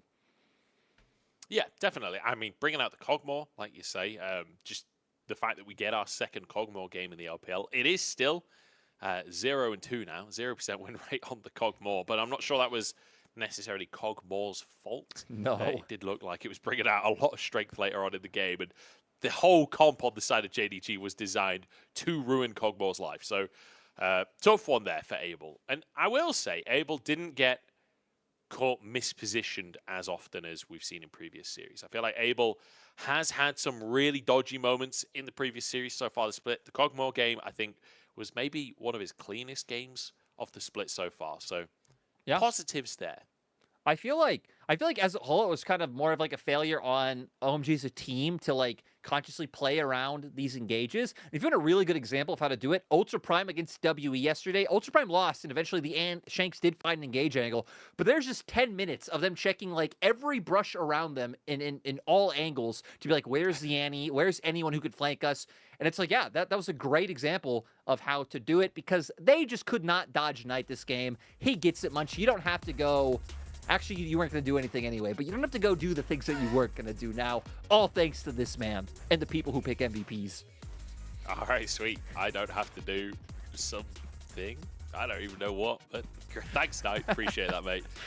Yeah, absolute domination coming out from Knight. 9-2-8, and like we said, that final flank was something special, honestly. Really, really good stuff coming out from him. And I feel like Knight has been so consistent as well. Like, even in the issues that we've seen from JDG, I'm not sure it's really Knight that could be held responsible for that. This roam down to the bottom side. I still can't believe they got this kill in this play.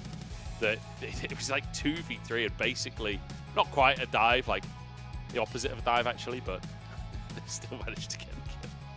This one's crazy too. Again, just thinking back to how Kanavi didn't die, like, I love how, he dodges the orbital deception, then goes back in. Like, yeah. The cojones on that, man. This combo was nuts, too. That was just beautiful, right? I mean, they were just there, and then they weren't. It was honestly just one of the best, like, combos, like, chain engages I've probably ever seen. It was just great coming out from them, and then there it is. Game-winning play coming out from Knight to make sure the job gets done, and JDG don't troll and piss us all off for having to sit here and watch another game when they should have won this one. But still, yeah, JDG on a nice trajectory. The next people they play as we pull up the all-being schedule is LGD. So LGD into EDG. So a series they're expected to be heavy favorites in, right? LGD still trying to find their first one, but then EDG, that should be a bit of a banger, a close one. EDG sitting 1-1. So we're tied with JDG coming into the day. Of course, now JDG moving a bit ahead of them with this win. Yeah. I think, as you say, against LGD, you do expect pretty much everyone to be heavy favorites. They are living up to their expectations as an organization in recent history. It's, yeah, a solid win from JDG. We're going to jump into a break, and I'm going to say goodbye to Mr. Lyric here. See you, He's going to be leaving us forever, or at least for today. I'm going to be joined by Kitty after the break as we head to IG versus RNG.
my bedroom with you right next to me, holding my hand. Something I could get used to, 'cause you're by my side. When city lights blur the evening, hollow skies grab my feelings, and shooting stars have no meaning. I know, I wanna be where you are, forever and ever. I wanna be where you are, forever and ever. I wanna be where you are.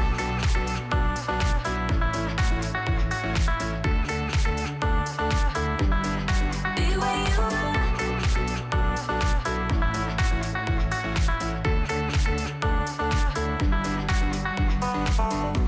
There's nothing like this feeling. Could look at you for hours, don't mind me.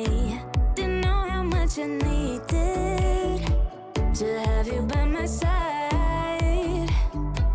When city lights blur the evening, hollow skies grab my feelings, and shooting stars have no meaning. I know, I wanna be where you are, forever and ever. I wanna be where you are, forever and ever. I wanna be where you are.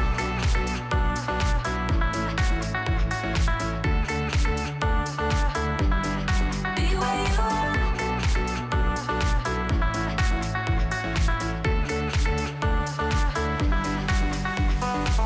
When city lights blur the evening, hollow skies grab my feelings, and shooting stars have no meaning. I know, I wanna be where you are, forever and ever. I wanna be where you are, forever and ever. I wanna be where you are.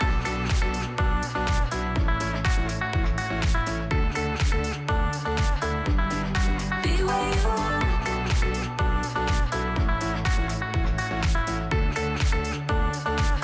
I wanna be where you are.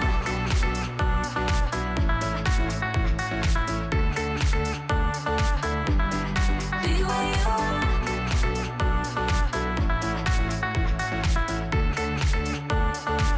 I wanna be where you are.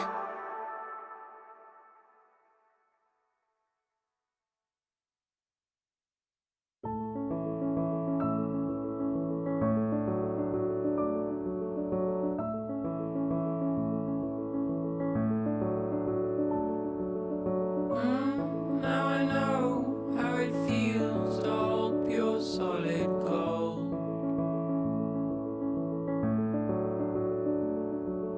Sleep in the arms of my only minute tiny world.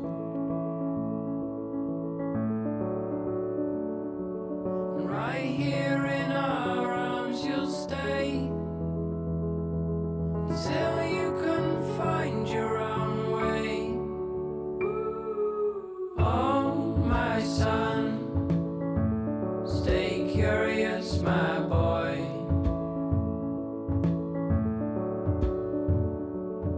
Always ask where this road goes. Oh, my son, stay curious, my boy.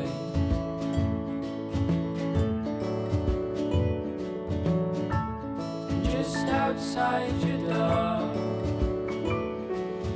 you'll find love where you don't know.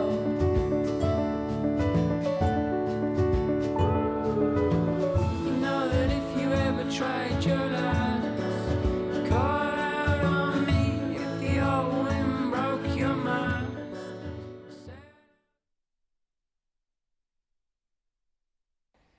下一场对战 IG 的话，他们的打野选手比较喜欢玩一些狮子狗这种进攻比较凶的打野吧，然后也是会多喊队友来反蹲他的。我会尽可能的去给新人选手留下一些狠的印象吧。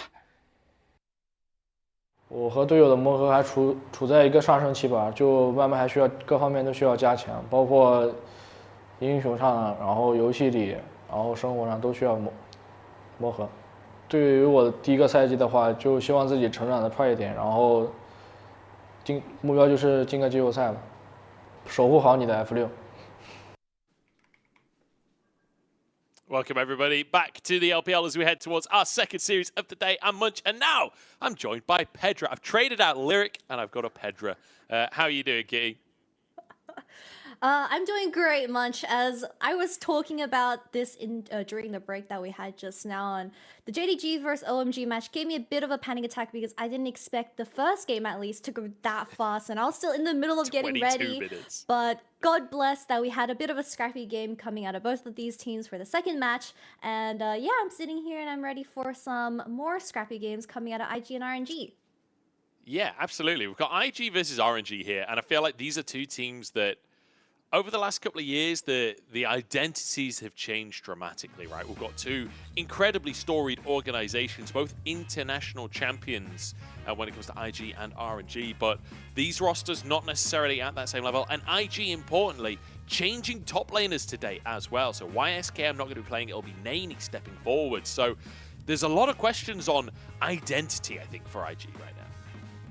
Yeah, and I think subbing in Nani is the correct play for IG right now because of how the whole meta has changed and top lane meta being a little bit stale. We've seen YSK pull up something like the Irelia and the Gwen, but I feel like when you're bouncing off such a carry jungler in Tianjin being introduced to the roster for Summer, it's just much nicer to have someone that is going to be consistent playing champions like the Sion, the Cassante, and the Aatrox, which we've seen him pull out during spring. But today they're going up against RNG, and I think the most interesting matchup that we will see is throughout the solo lanes. We already mentioned how Nani is that frontline carry, but I think Breed, he is a little bit more flexible when it comes to what he offers in those team fights. Once he gets his hands onto something like the Cassante, then he is a big threat to the backline, which is going to be On and Wink on the opposing side. But we also wanted to highlight the mid lane matchup, which is Tang Yuan versus Crying, where Tang Yuan, he did have a bit of time to play on RNG, and I feel like he has a very one-dimensional gameplay, or at least what he offers to the team compositions when it does come to those fighting skirmishes in mid-game, because Tang Yuan, he plays the Galio, he's the Annie player, but we also know that Crying's an Annie player, and something I wanted to talk about is Annie in the current meta, because I feel like a lot of these teams are willing to trade Nico for the Annie, and sometimes the expectation just isn't there. Yeah, can be tough. I will say, Crying, though, stats-wise, pretty good. #1 in the league for kills per game, as well as gold per minute. He's #2 there as well, damage per minute up there. So, Crying, looking actually pretty good this split, I think, in general. Up against Tang Yuan now, it's important to remember that Crying, he is the old RNG mid laner. Back when Xiaohu was up in the top lane, it was Crying in that mid lane during that time. It was Crying who won MSI alongside RNG back in 2021. And so now Crying up against RNG, this will be the first time that he plays against his old organization, an organization that he won MSI alongside, especially like Wei going to be there, his old jungler that he won that tournament with. Now he has to try and take him down. Certainly, this one's going to be a little bit personal. Yep, and I'm really excited to see what Crying has to offer for this upcoming matchup, because we've already seen him play a lot of these flexible champions like the Tristana being introduced in that middle lane. This champion was a very big meta-defying champion back in spring, but he's still willing to bring it out to dominate that lane party when it does come to the early game, and it does open up a lot of angles for Tianjin to work of, and that will play into a huge role of how they will kind of set the early game tempo. And I believe that when it's going to be up against RNG, Wei and Tang Yuan, Wei, I do really enjoy him playing something like the Graves. We have a meta where Kha'Zix is also viable and Rengar, but But it's going to be up to how Wei and Tang Yue synergize throughout that early game to really set up the tempo to allow LP to carry later on in the game. You see Nani stepping out onto the stage. It'll be his first game of the split. And I'm excited to see how he does as well, because I feel like Nani's a player that kind of had mixed reactions coming into the LPL. He had some really fantastic games. His Gnar especially, I think, a champion that he's known for at this point. Played a bit of mid lane in spring, but really it's season 12 where we saw the most of him.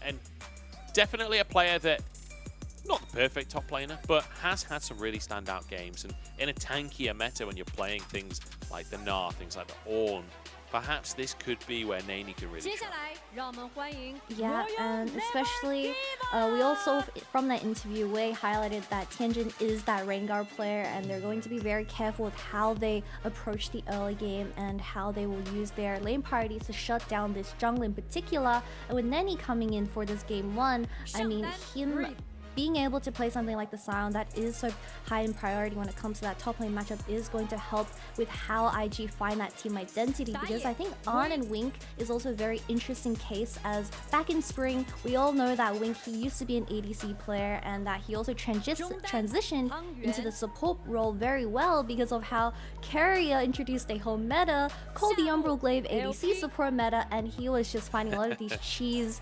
2v2s in the bottom lane. But now, I mean, the meta has completely done a 180 and it's all about those enchanters, but we still see IG leaning towards those melee supports and allowing On to find the early aggression that he so dearly wished for.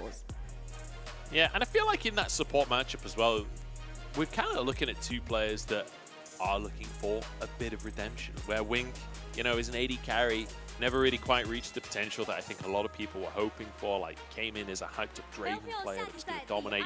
We never really got to see that domination out from him. Now in the support role, Lumao on the opposite side, you know, a player that has won the LPL alongside JDG, was BLG sub at MSI, now moving into RNG, wanting to get back in as a mainstay player, wants to reprove himself as a support and be on the big stage again. So we'll see how he's going to go. Like, honestly, this RNG roster is one of the rosters I'm most excited for this split. Not necessarily just in terms of, like, actual gameplay, but in terms of the players on this roster. I would love to see them succeed. Like, obviously, you've got the top two players who are already RNG, but, like, Lumao coming back in, I'd love to see him step up again. LP is a player that I think, for a lot of people, on LNG, he was like one of the weaker parts of that roster. I'd love to see him try and fulfill those shoes of Gala. Those are big shoes to fill. He's certainly got a lot of work to do if he wants to be that guy. But it's the meta for it. I would love to see that success story unfold. Yeah, and I like how you highlight LP, because with or under the guidance of Luma and all these veterans like Wei and Breathe, I'm sure that he has so much potential when it does come to the current meta, because we see that when you do look at the bottom lane matchup on, he is very heavy preference towards champions like that Xayah, and that is still a kind of niche pick, I would say, because we see in LP, he is a 2-trick right now, which depresses me as the meta is very stale. The Jinx and the Aphelios are the ones dominating, but I think introducing something like that Xayah Rakan does also signify that IG, they want to look for the 2v2. So the question is LP going to really stabilize in that early game and not give IG those chances over? Because it's very obvious introducing Nani that they want to put all their resources and attention towards that bottom side. They certainly do. I think that would be exciting. Cleaning the glasses? Both teams, yeah. Just making sure, you know, polishing up. Wants to see his screen, as we get to see some fan sides as well.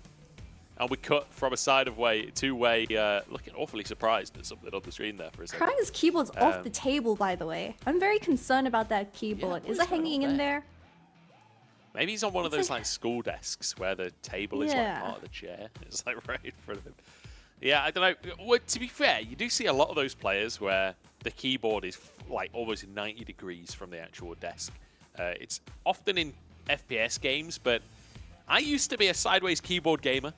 I've seen it before in League of Legends where you've got people that look like the Counter-Strike players, with the keyboard sideways, but playing League of Legends is certainly a thing. Maybe Cryan's a sideways keyboard guy. I don't know. Not really sure where I'm going with this one. But I'm excited to see this series at very least, because I feel like we've got two teams here that are currently like middle of the table, currently building their identities, and also both pretty scrappy. I feel like what we've seen from both teams so far is pretty aggressive gameplay and willing to take fights. Yeah, exactly. And I already love the respect from RNG banning out this Rengar. However, I think when you do have champions like the Nico available, Rengar shouldn't be too big of a problem, which is very concerning as it is still let open, so I want RNG to take that away. But that also means something like the Zeri Yumi is going to get let through this banning phase, and IG, they're very happy to pick up that OP duo, which is going to be the Yumi first, it seems like. Yeah, so Yumi locked in, Zeri available, but you can play Yumi with other champions as well. And then there is, like you say, the Nico still available. There's the Annie available as well, which not necessarily something that's been prioritized this early. I mean, Vi as well would be a really good lock-in. Yeah, there's plenty. Exactly. I mean, RNG, they're gonna most likely lock in something like the Vi that is going to take that away from Tianjin. We have seen him rely on this Maokai pick acting as that sole engage, but I wouldn't be surprised if he's gonna lean more towards a carry role coming into this game. But IG, they need to secure this ADC position. We've seen a lot of Aphelios and Yumi find a lot of success in the LPL. I believe when it does come to the matchup specifically between Zeri, Lulu, and Aphelios Yumi, the Aphelios has won two out of twice times. I don't know where I'm going with this, but still, Yumi is definitely the problem, and giving over both Yumi and the Nico towards IG and allowing Cryan to have such a strong utility champion is going to be a very big concern for RNG, which is going to get an Ari in response. Yeah, the Yumi Aphelios. Will that be enough for IG with that Nico alongside them? And also, what on earth support is Lumao going to play? Because you can anticipate a Lulu ban coming on through, but Nautilus actually being taken off the board, trying to remove some hard engage from the side of RNG. I gotta say, I'm a big fan of the Zeri with enchanters. I think most people are. Well, I don't think anyone was a fan of it, but you know what I mean in terms of like making the draft best. The ADCs are a fan of it. Yeah, the Zeri players are a fan of it, that's for sure. But Nocturne banned away, and Poppy going to be taken off the board from Tianjin as well. We have seen a lot of Rakans paired alongside the Zeri where you have great synergy with the Vi and Ari getting locked in. It is going to get taken away. I personally wouldn't have minded it getting let open by the side of IG because you have something like the Nico that diffuses so much of that engage. But we'll have to wait and see what RNG is going to respond in terms of that support position. I mean, yeah, you can default to the Lulu. I don't mind that, but we've seen from the two previous games of this exact matchup that once you do reach 3 items range, the Aphelios just has so much damage and healing. So RNG, they need to get that Grievous Wounds very early on, and it better not be on the Lulu, because I called, I believe it was Crisp on Weibo Gaming out for this. You can't go Oblivion Orb on Lulu anymore. The Chemtech Putrefy just isn't worth it as you don't have that damage. But we'll have to wait and see, because the counter spot is going to get left for Breathe, and we've been highlighting about this top lane 1v1 matchup for the past 5 minutes, and Breathe, I still feel like he has a stronger presence when it comes to the lane domination, so Neni taking the easy approach and locking in the Gragas, which pairs really nicely with Kindred. It certainly does, as we are seeing the Kindred hover. Tianjin, he's yet to play it here in the LPL, but then he does only have 4 games in the LPL, so time to prove himself. The Lee Sin going to be locked in instead. Still arguably a carry jungler. I don't know if that's really quite correct, but certainly a jungler that you can strut your stuff on. A jungler that you can set up the early game and then with the right kicks, set up the late game as well. RNG looked around their compound with a tank for Breathe. I would love to see Breathe lock in something like the Gwen, just have that lane domination, but no, it does seem like it's going to be the typical Sion vs Gragas matchup in that top side. So yes, our predictions were correct. It's all about the mid lane synergy for this game too that can allow this Aphelios or Zeri to shine in that laning phase. But I've had this opinion for the past 2 weeks where I think Nico just has so much lane push, especially into champions like Ari and Annie. It's going to be really hard for Wei to find angles to cover for those dives because you have someone like Tianjin on this Lee Sin that has so much mobility. So we'll have to wait and see how Wei and Tang Yuan really play around this 2v2 matchup. Yeah, we'll see what they're going to be able to pull off and how they'll play around vision as well when it comes to setting up for those dives. Getting the wards out early, getting that protection is so crucial in those kind of situations. RNG versus IG though, and you know, looking at these two organizations, this is a historic matchup in the LPL, but it feels like a bit of a rebuild year for both of the teams. Both though, rosters that on paper should be vying for playoffs. I feel like both rosters are ones you can imagine making it to that top 10. But matchups like this will decide everything because they're against another team that are very likely in that race for top 10. So every single game, every single win counts, and every single head-to-head can end up counting too. Yeah, and a lot of pressure onto Neni, especially because this matchup is really going to kind of showcase where these two teams are sitting realistically in the standings right now. And with IG sitting on that 1-1 scoreline in their best of series, I mean, you already see Neni's face cam having a bit of that pressure reach to him, but I'm sure that having something like the Gragas where it's going to be quite an easy laning phase for him to execute, it's going to be all about those team fights and how he denies this Zeri and Lulu from shooting everyone and doing that DPS. Yeah, it's going to be all about stopping Zeri popping off. I feel like that's so off to the way. And it's kind of the opposite of what we talked about before. LP trying to prove himself, trying to fill the shoes of Gala, who, you know, came into RNG and immediately went to MSI and won it. And then went to MSI and won it again. Like LP, big shoes to fill here in that of Gala. And we'll see if he can do it alongside Lumao. They've got the Zeri Yuumi. Can they take over the fights? Crying, going to spot out this invade. This is a Scion at level 1 on red side. We see this all the time at this point, but could be a 5v5 as Lumao trying to face check in. Arn and Wink moving over from behind, a 5-stack in the brush. Charm comes out onto Nani, but he gets out. It's a good route out from Cryan, and Arn now just firing onto everyone. 1v5 at this point, I guess 1.5 for the cat, as the chickens are just being shredded. I think Wei got it, yeah, level 2 for him as a route across the team. Cryan forced to flash away here, trying to get to the brush himself, but Wei should be able to chase this one down. Cryan, no flash, being peppered down, and will fall. Wei flashing for first blood. And that's the scrappiness that we were both expecting coming into this Game 1 series. As Wei, he does secure the Raptors. I think he wants to stop Tianjin from getting his own Crogs as well. Breathe being an absolute menace on this Scion, while Neni sitting on that Gragas in top lane. They're still going. Breathe trying to ruin this one. Tianjin on 2 wards right now. The Crocs, look at his health. He's so low. And he won't quite get it. He's still level 1 here, as he will clear a bunch of them. That's level 2 for him. And Wei, in the meantime, grabs the red buff. It's an aggressive start from RNG.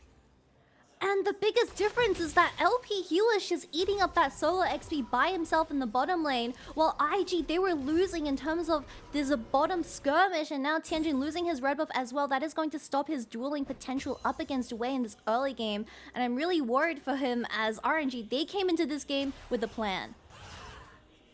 He certainly did. Breathe, he can just walk up to this top lane. Doesn't even have to TP because Nani wasn't hard shoving because that TP was available. Trying to deny as much CS as he can just by slow pushing here. But ultimately, it's still just an absolute win for RNG, right? Look at the gold. 600 lead already at 3 minutes. That's not a bad little start, especially when your AD carry is 10 CS up at the 3-minute mark. Sparring heavily in the bottom side, though. Arn trying to punish a little bit in the bottom side. RNG's bottom lane trying to look for a reset here as Lumao, because he was there for a lot of that bot lane skirmish, no pots in hand either, so he's not going to be able to stand up against Yuumi's kind of sustain in this lane. But Wei, he's just gonna triple buff Tianjin in this Game 1, and I'm pretty sure Tianjin, I mean, his mid lane had to burn flash with that 3v3 occurrence in the early game, so it's gonna be really hard for him to even contest a lot of these early objectives. So bit of a rough start for IG, which is exactly what you want because we are trying to see a challenge coming into this game for the side of this new roster where they are going to be having a bit of a scrappy communication situation. Yeah, and also just running with a draft that is a little different, right? Lee Sin jungle, not something we're seeing very often at all. Tianjin coming into the league, hyped up as, I think a lot of people kind of talking about him as a Rengar one-trick, but I don't think, based on his history at IGU, I don't think that's very fair, because Vi is actually his most played champion in competitive play. 85% win rate on this pick, 11-2. Now, granted, obviously, that's LDL, so the win rate doesn't necessarily transfer to LPL. But certainly, it's a solid history to work off. Actually, one of his best champions, Hecarim, at 90%. He's 8-1 on Hecarim historically, so maybe that's something we could see later on in the split if they if tank junglers come back in. God, I can already imagine bringing back Yuumi and Hecarim with the Yomas as well. This champion is just not gonna die and is gonna just cue everyone's faces. That is disgusting. I don't want to see Hecarim. But something I do want to see is that Vi coming out of IG, but unfortunately did get denied by RNG in this game 1. He's trying to look for a pick on this building wave. Oh, finds the Q. Can they finish it? Lumo trying to get away. One auto! And a Q will finish it from Wink. LP trying to return the damage here, but he's not done that much work just yet. Wink will be able to jump back on the shoulders of his jungler. Way's in the area, but won't be able to find anything. Yes, RNG just didn't really expect the Lee Sin to pop out of the bush as they had a slow pushing wave. Wade tried to make his way down towards his bottom side, but he was just a few seconds late, and punishing Luma, not having that flash available since level 1, which is great proactiveness coming out of IG, but as a response, Wade's going to get this first dragon. Yeah, so RNG will be able to get themselves a Drake. They do still have themselves a gold lead as well, so solid start from RNG. I do want to look further on into the game, though, and talk a little bit about the IG composition, because it feels like for RNG, reasonably self-explanatory front-to-back fight, right? Where you've got Vi for the engage, you've got Sion for the engage, go for picks with the Ahri, and then you've got the Zeri who will just be free-firing. On the other side, though, for IG, you don't necessarily have, like, you do have a front line in that of Gragas, but with the Lee Sin in the jungle, with the Nico, it feels like maybe you want the enemy playing into you more than you want to engage. Yeah, most definitely, especially with RNG locking in something like the Vi and this Ahri for game 1. A lot of mobility and a lot of dive potential that is looking for those picks, but a common trend that we see out of Nico's is when you are playing around this champion without the flash available, it looks a little bit derpy. And the enemy team having mobility might be a blessing or a curse depending on how you see it, because it can 1, escape, or 2, dive into you and you deny a lot of that kill potential. But my biggest kind of point to look at is how Neni pilots Gragas, because we've seen Gragas do amazing flanks onto the carries of RNG, as it also plays into how this Zeri is going to be able to DPS around the team fights, because I feel like when you do look at how he's going to get restricted, this Grom's going to reset for Tianjin, which is very sad. But LP talking about Zeri, he's going in and pops the ghost out of On. Yeah, nice stuff from LP there, just denying the recall. Getting a bit of damage down, getting a summoner spell out as well. And Wei now taking this advantage. He knows that the bottom lane of IG wants to recall. He knows that he's got priority in that bottom side, so he goes for an invade himself. Tianjin moving towards this mid lane here, as the chickens will be finished. Yeah, Tang Yuan just ults out. Cryan can't land the Pop Blossom. And now, with Cryan not having his ultimate available, does Wei look for more here? Tang Yuan could move over as well. Tony is very low on HP in terms of how the trading went, so I'm expecting Wei to back off here as IG. I mean, Nico can rotate whenever he wants with that TP if he wants to look for that reset. But I am looking at the level 6 for this Vi, because you can have such an easy force towards the bottom side of On and Wink. So we'll have to wait and see how Tianjin kind of waits for that counter gank. Top lane, we don't need to mind this. It's the classic Gragas vs Sion, where it is just going to be very calm CSing. And Breathe uses this ultimate to stop Neni, who should be fine, right? Should be. Yeah, okay, he walks away out of this one. Yeah, bit of a wet noodle fight up top. I don't think there's going to be much solo kill threat there. Neni does take a plate down, but doesn't actually get credit for it. So just get a bit of gold down the drain there. Does have himself a 15 CS lead, but a lot of that based off of the level 1 that happened, as opposed to the lane that's been occurring since that point. Wei was hoping to catch a recalling Nani, but he was over the wall. He gets away safe as Wei is going to be able to get himself a Herald here. Lumao's rotated for it, and just full respect from IG, not going to contest at all. Yeah, Nanya not having that TP available does mean that RNG having Breathe first, ulting towards that top side, and having the correct tempo secures his first Rift Herald as well. Lumao, you have the flash. You should be fine. But getting a little bit caught out as he was rotating towards that Rift Herald and hovering. But I don't know, Yeah. IG, they seem like they're giving all these early game objectives away, and that is not something that you want to be doing, because I think once you do have those level 6s online, it is realistic for you to contest some of these. So the next real big objective is going to be about this Wind Dragon, which is going to be spawning in 1 minute and 20, as flashes are online for both of these mid laners, and especially the Nico and this Lee Sin. Yeah, bold invade here from Tianjin. No priority. His bot lane is in base. Tries to go for the blue buff. I don't know what he expected, to be honest. I guess he burned both the Vial and the Ariel before this dragon fight, but that is going to be the kill going into Tangyun's hands, as it is going to be an Everfrost Ari for this game 1, so a bit of a utility mid laner for this Zeri to work off. But yeah, that was just an overextend. You had On coming out of base, and he just seemed like he was a little bit lost. Maybe he was a bit too confident with how Crying had that priority in the mid lane, but Tangyun didn't care. He just rotated straight away. Yeah, bit of a tough one. Bit of a tough one from Tianjin. I like the proactivity. I like him wanting to go for that play, but unfortunately, not able to make it happen. Like you say, though, Drake coming up in 15 seconds, and so far, objectives have been the story of RNG's game. This has been their bread and butter. Took the first Drake, took the first Herald, yet to use that Herald, or perhaps could use it in that mid lane. A, to get some platage, but B, to get priority for this Drake. Wei could move over. Like you say, the ultimate's on cooldown still for Wei and Tangyuan, so perhaps waiting for that before they try and make a play for the neutral.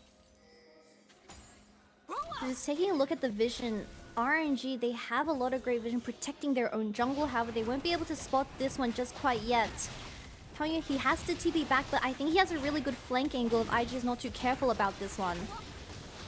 Yeah, Tangyuan is going to be late to the play here. Dragon will have already gone down. Wei, I don't think he can get in for a 50-50. This will be Drake taken. IG, though, do they get away with the play? As in fact, oh, I see what RNG are doing. They're saying, you know what? You can have the Drake. We've already taken 2 plates bot. We've got a Zeri and we've got a Herald. We're just going to take bot tower. Wait a second. Wei is in the brush. On wants to make the play. Tangyuan actually over the walls. Yeah, not the greatest play in terms of Tangyuan's ult here, but it will be at least a lot of damage on this tower with a TP coming on through. Can they actually finish this one? Crying's here. And he gets a route onto LP. No follow-up for now. Tower low, but protected by IG. That's 4 plates going to the hands of LP, and that's exactly what RNG was looking for. Although the dive didn't get pulled off, they burned the TP away from Crying, and they were also denying a lot of that CS from going into An's hand, who has finished his call by now. But RNG, they do seem like the more proactive team, which is exactly what you expect out of Wei and Tangyun, who have been working together for so long. But now, red and white weapons does mean that An does get a pretty solid answer there. A couple of plates for himself. Wei spots out Tianjin. Waits for that recall. Wants to make a play on the bottom side, but I don't think he'll find a window. The ward in Tribrush should spot this out. That's the window. Yeah, I wasn't sure if he was just going to smash his Archie and try and go for it anyway there. That would have been a bit dicey. Great charms so far from Tangyuan in this game. Yeah, and that is going to be 5 plates going into the hands of the Zeri as well. Already sitting on that Kraken Slayer, so... Oh, Wei looking for more! Okay. There's the ultimate that we were on about as Wei just fully sacrifices himself for the play there. A kill for a kill. Both junglers getting those kills in the end as well, as a wave at least will be crashed from Tangyuan. But yeah, a bit of a questionable dive, honestly, from RNG. Whether or not that's worth, I mean, I'll let you guys at home be the judge. That felt a bit personal from Wei towards his old mid laner, as I don't think... Oh my god, this red buff reset it. Are you serious? I love how Arn actually goes and takes the red buff there while Tianjin is in like front of 2 meters away from it. It's like, are we really doing red buff for AD carry at 14 minutes? That seems a little over the top, but yeah. They will be able to get it. LP that was what, like 2 HP when it reset. That's really unlucky. Yeah, especially if you consider how this game started. Tianjin wasn't able to secure his first red buff, and at 14 minutes, On just takes it right in front of his face. Especially with this Rift Herald spawning in 50 seconds, I can kind of guess that they want to look for that 5v5. However, you do have the Kraken Slayer and both the Gale Force available in this 5v5 that is going to be in 40 seconds. But we don't have that Pop Blossom available just quite yet, which is going to be a huge engage source for the side of IG. Yeah, interesting to see the the Gale Force first item here for Arn rather than the Storm Razor. We are seeing a lot of Storm Razors on Aphelios. I feel like AD carry items, in general, I think everyone's in agreement that the AD carry item pool is very strong right now, but people definitely have different opinions on the way to build right now and what the strongest items are. I still think Storm Razor is a lot more ideal when it comes to just flat damage in these team fights, but if you look at the enemy team composition, you have a Zeri that does have a lot of the speed buff coming out of the Lulu, and of course you have to avoid the initial engage from this Ahri and Vi, but it does seem like RNG, being the ones first to this play, are going to start off the Rift Herald, and I don't know if IG can find an angle onto this. Crying is Lee Sin right now. Oh, big CC chain onto Nani. Can they finish off the There's tank, though? The final chapter, and the Pop Blossom is massive! Crying takes them to pieces as IG want themselves a fight here. They want the Herald, and they'll take everything alongside it.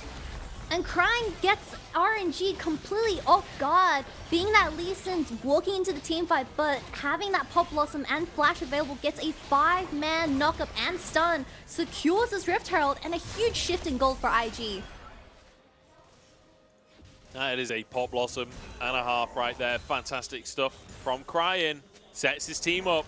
And now look at the scoreboard for IG. Everybody on the team with a kill. This is a team effort from the boys in black and white. And not just Crying, Tianjin also got a really nice flash kick onto the carriers of RNG, which sent one of them flying. We'll have to take another look at the replay to make sure who it was, but I think it was a 2 or 3-man Lee Sin as well, so it was just collateral damage for the side of RNG to tank. But we'll have another look at this choke play where RNG, they were the ones that started this Rift Herald, but they weren't sure which one was the real Lee Sin as he comes in Crying with that flash available as well. 5-man, and this kick out of Tianjin just seals the deal as Nani also follows up with that cask, but RNG getting caught off guard in such a close kind of proximity. Yeah, Tanguan just kicked through the rest of his team, like you say. Fantastic stuff coming out from Tianjin. And it has to be said, I don't know if Gragas is necessarily the champion that you want to try and pick. There's Loom out, getting chased down, and another great kick comes out. The Q is there, but he's knocked up instead and taken down. Lumao survives, now Pop Blossom from Crying to try and salvage the play. Weigh the target, and it turns it into a 1-for-1. Another really good flank coming out of Crying as he wrapped around and caught RNG off guard, but like you said, it is going to be a 2-for-1. Oh, 1-for-1. Lumao somehow lived that when the Lee Sin Q connected, but fortunately with RNG's team being there, they stopped the Lee Sin from taking that, and Tianjin had to make the sacrifice. But I'm slowly getting worried because this Aphelios is going untouched in all of these team fights. As we take another look at what just happened, Lumao gets engaged on, and Tianjin had his eyes locked onto him. This Q2 didn't come out, as we also had Wei committing his ultimate onto this jungler. As a return, we have a 4v5 while we have Breathe just CSing in that top side. Yeah, Tangyuan actually found his Everfrost. That was what denied the follow-up Q from Tianzhen. So very nicely played by Tangyuan, who has been on point with the charms and Everfrost so far this game. Nani, you may have survived the play in the river, but I don't think you survived with this one. 3 people just beaten down on this Gragas. He's damn tanky. They are struggling to finish him off. A lot of time to kill. But they will get the kill in the end. Yep, and this is exactly what you want to see out of RNG. Use your pick potential and look for those side lane plays. Although Nani took a very long time to kill, there are no major objectives just quite yet around the map, so that was just a really nice pick onto this Gragas. But we do have to talk about how IG this Aphelios and Yuumi, they're slowly scaling. You don't have Grievous Wounds coming out of RNG just quite yet, so I'm not too sure how they're going to really deal the damage onto this Aphelios, especially if they are going the Everfrost, Lucidity Boots, and Banshee's Veils second. Is that the bounce right there? Yes. Sion just smashing a tier 2 tower with no contesting. Nani, TP's down, but that's too little too late. Tower taken anyway. As RNG honestly getting a side lane tier 2 pretty much for free. Like, what is the answer on the map from IG here? Potentially a dive at the top side. Tang Yuan, great charm, great Everfrost. Tianjin, he can't make this play happen anymore. Ultimate available for Tang Yuan. There's now a dive in the mid lane as well. It's Aphelios down on, taken apart, Wink the next target. And RNG there speeding up the pace. Tang Yuan 2v1s on the top side as the rest of the map is taken apart by RNG. They just gonna stop Baron. IG, they're missing 3 members. But Crying does have that Pop Blossom available, so I'm not too sure if he can deny this, but a really good flank coming out of Breathe, utilizing that push from the bottom side and catching the bottom lane of IG off guard, and that is going to be a successful dive for the mid lane tower. And Tianjin just kind of take too many abilities from Tang Yuan as if every charm connected, and he was just getting caught in the top side himself. Yeah, I did feel like Tianjin and Crying not really on the same page. Like, Tianjin really trying hard to commit to the dive on the top side, and Crying was like pretty clearly not on board for the play. In the meantime, Wei just over the wall onto Arn. Good Gale Force, but the follow-up play is Breathe comes in from behind. Yeah, try to dodge this as RNG Vi ults on to the face and Breathe connects with his one as well. So that was just a very doomed situation for the side of IG. But we'll have another look at what happened this top side, because it's Tianjin being the one initiating, but after the Q connects, nothing else really follows up, and Tang Yuan just slowly chips away at this Lee Sin. And Crying going back to get his wave, or at least reset for this mid push. Yeah. Just leaves the Lee Sin to die by himself. I mean, Crying can't go for the initial dive because there's no wave. And Tianjin lands the Q.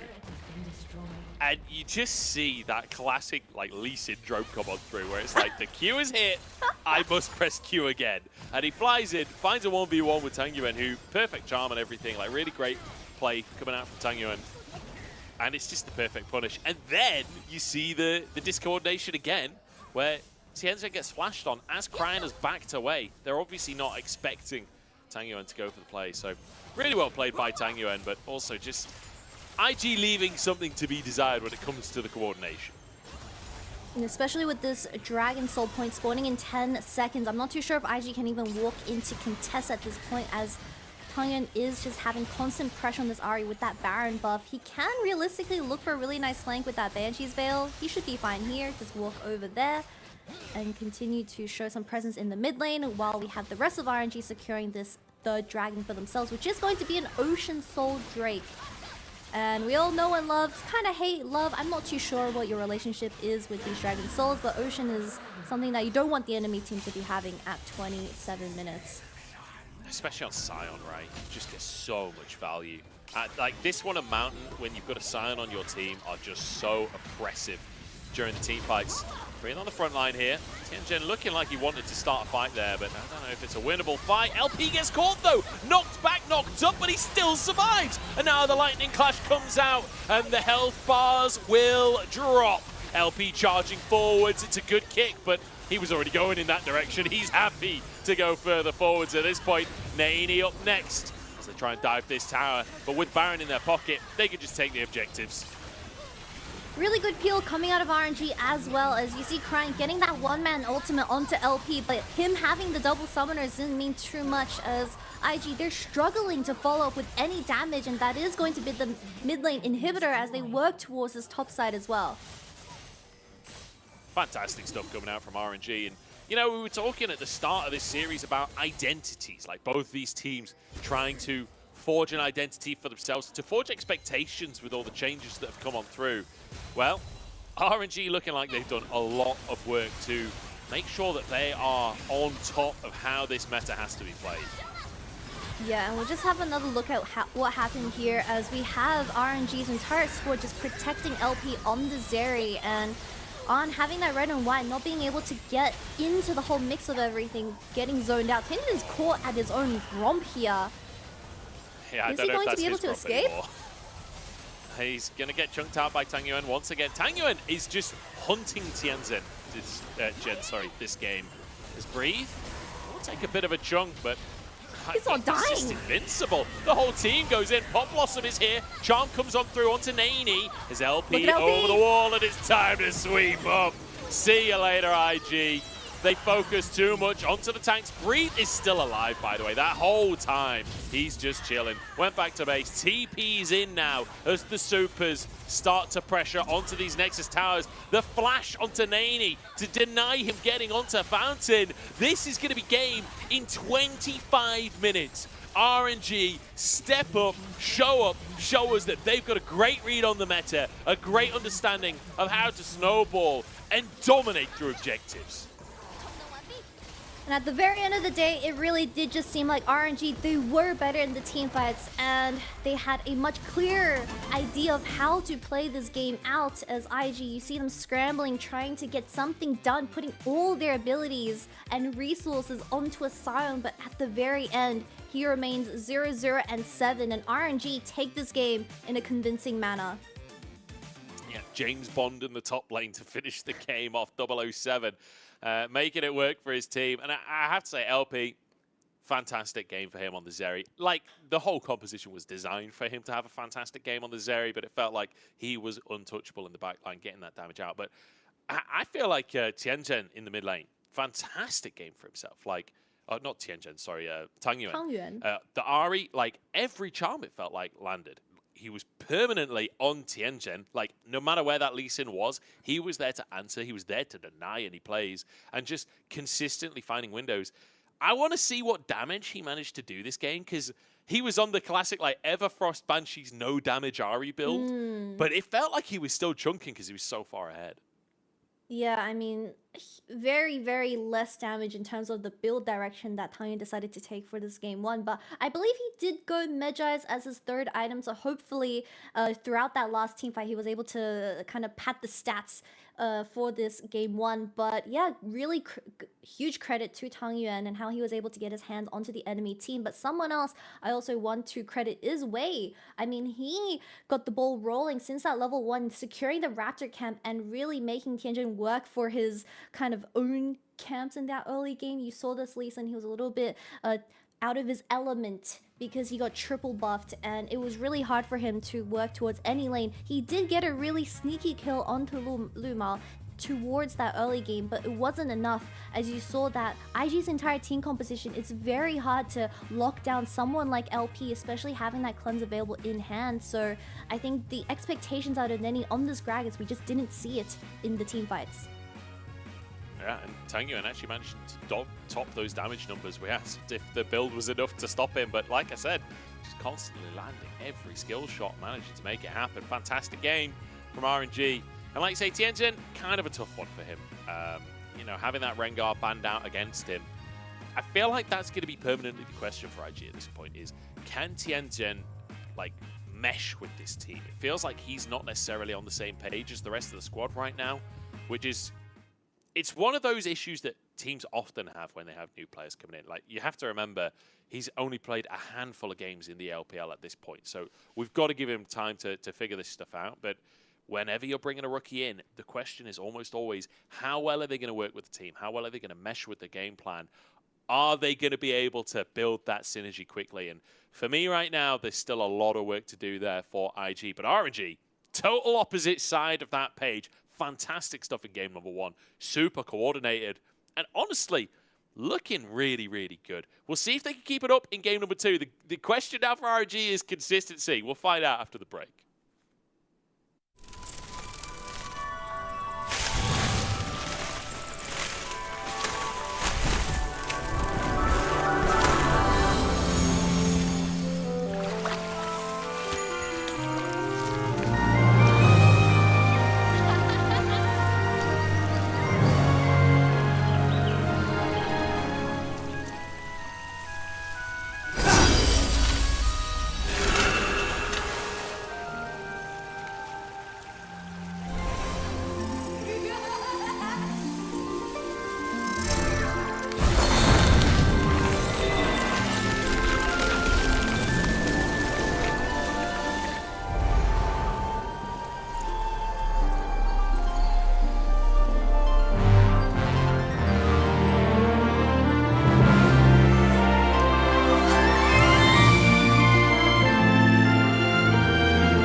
stand in the rubble.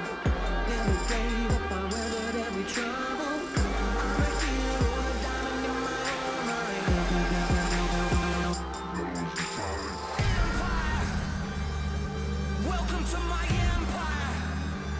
Rising up from the hellfire. I take it down to the wire.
因为也离开了一个春季赛嘛，然后其实赛场上的感觉，我感觉也没有什么特别不同的吧，就是自己感觉比去年前几年就做的有些东西做得更好一些了吧。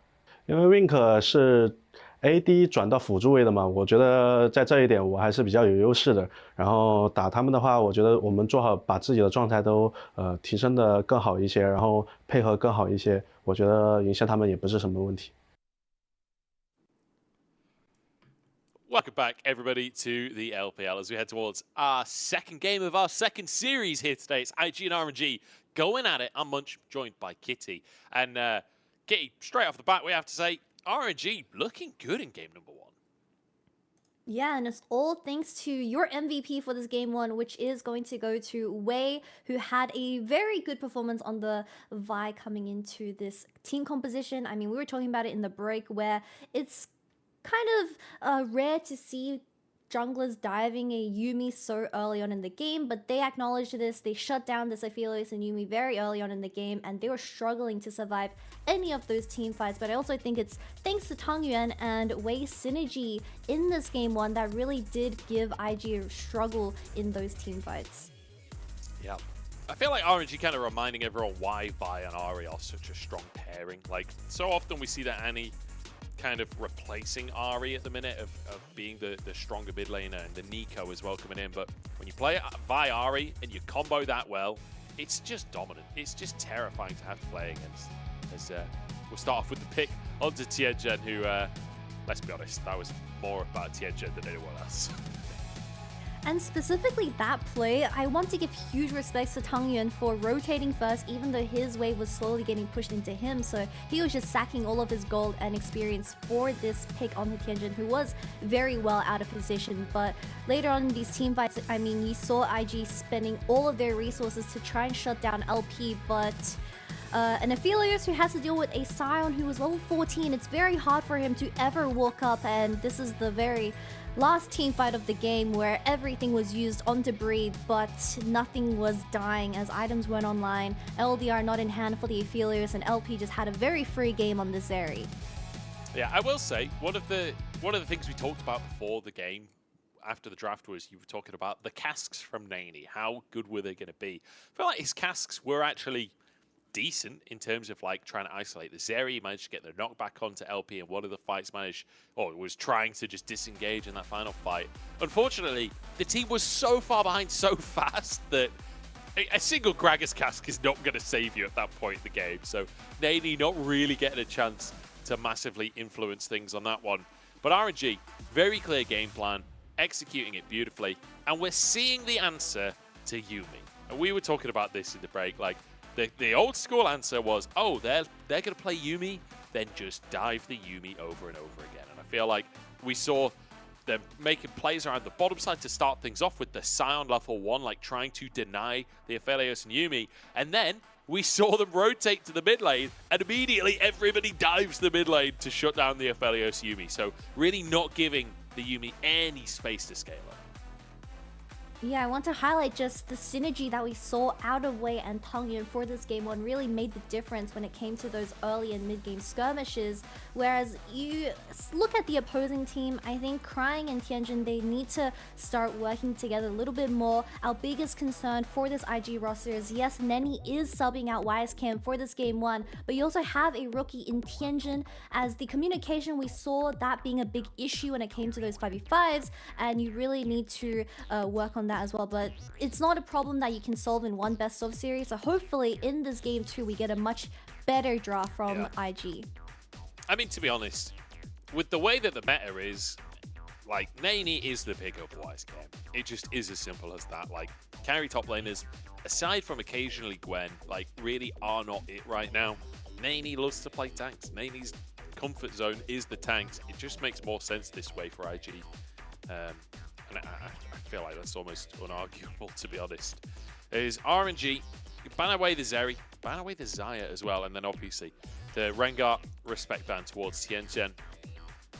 There's now IG. What are you going to ban third? The Nico taken off the board already. Things like that. Annie could be a target, or junglers. It's actually Ari taken away from Tengen. Yeah, I mean, that leaves the Millia very much unavailable for the side of RNG, and we know that this champion is disgusting to duel with when it comes to the 2v2 trading, but I do really like the Xayah ban coming out of RNG, as you are already signifying that you're trying to get rid of as much survivability in that ADC champion pool, which is Xayah, who has her ultimate available when it comes to those dives, and RNG most likely going to take a very similar approach, but they are going to give over the Vi for this game 2 in the hands of Tianzhen, and we were highlighting this champion in the hands of this jungler for IG, so hopefully we see a lot of proactiveness in that early game alongside Crying. Yeah. For anyone who missed what we were talking about in the previous game, Tianzhen 11-2 on Vi historically, 85% win rate. Now, the context that's quite important there is that a lot of that is on IG Youth and the LDL. So whether or not he could bring that to the LPL, we'll have to wait and see. Plenty of time for him to prove himself. It is his first split. So I feel like you do have to give him the benefit of the doubt, give him some time to work his way in here in the LPL. But Emilio, locked in for RNG, can match up with most AD carries. It is just a support that is exceptionally strong right now. But things like the Jinx, things like the Aphelios, more than happy to play alongside it. I'm surprised at the lack of Jhin we're seeing, to be honest, considering how terrifying Jhin has been in solo queue on 13-10. I'm surprised we've basically not seen it. Yeah, I have also been waiting for a Jhin for the longest time, but unfortunately with the LPL meta being Scions, Xasantes, and Gragas in the top lane, I just don't think that champion alone offers enough damage when it comes to those 5v5 team fights. And as you see, you're up against something like the Aphelios, the Zeri, who has her Hurricane shooting down everyone that is the front line of the opposing team. But it does seem like IG dropping their bottom lane priority towards that 4 and 5, so RNG, they need to narrow that pool down, taking away all of the hook champions like the Nautilus and the Blitzcrank would be ideal. But I wouldn't be surprised if IG, they just full send it. They play something like the Draven and the Pyke just to get RNG out of their element in that early game. Let's see Wink play AD carry. Arn can play center support or something, and then we get the Draven coming out from Wink, the classic from him. Yeah, I'm not 100% sure that's going to happen, but there you go. Take it off of the board here. RNG, they banned the Blitzcrank, banning the Nautilus as well, just removing any kind of hard engage from that bottom lane. You talked about the Draven. Does it get locked in? Pause champ? Oh, pause champ! Oh my god, I'm so excited for this game too. Please give us something like the Draven and the Pyke just to stop the scaling from RNG. There it is, unlocking in it for game 2.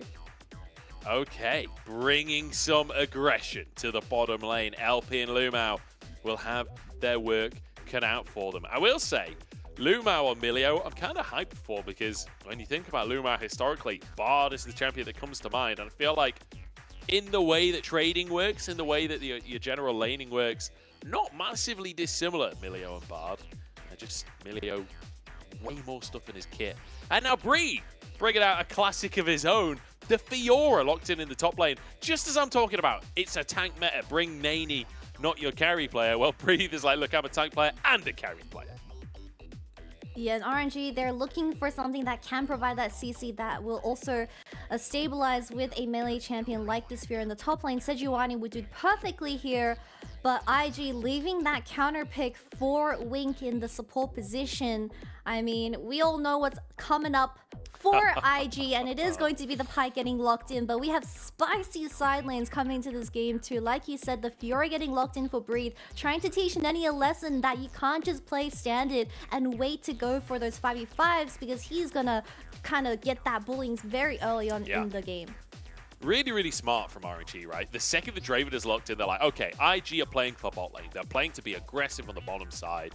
Their jungler is going to be in the bottom side of the map. So Breathe is like, right then, locks in his Fiora. I've got Nani in a cage match. Let's see what we can pull off.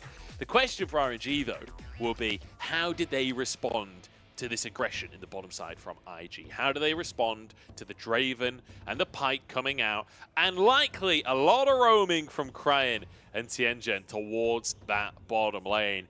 Kitty, this one's going to be exciting. You can already feel it. I'm already excited because this bot lane matchup, we've seen it earlier from Top Esports by Jackie Love and Mark, and it did wonders. It made the game explode at around that 10-minute mark, so I'm expecting the same results out of IG for this game too. But that also leaves up the question how Luma will do on this Milio, because we know that this champion, it's all about the 5v5s and it's all about getting those items on, like the Ardent Sensor, for this Aphelios to thrive off those 5v5s. So we will have to wait and see, but I'm excited. Munch, this is going to be it. This is going to be a banger. I'm certainly hoping so. I came into the series expecting it to be pretty even, expecting this to go to 3, and expecting both teams to want to scrap. IG getting, it has to be said, fairly dominated in game number 1, but now bringing out a draft that gives them all of the tools to fight for this early game. RNG now, the ones that will have to answer, the ones that will have to fend off what Invictus Gaming are bringing to the table. They do have that Scion up top, but even on the red side, not going for the level 1 shenanigans.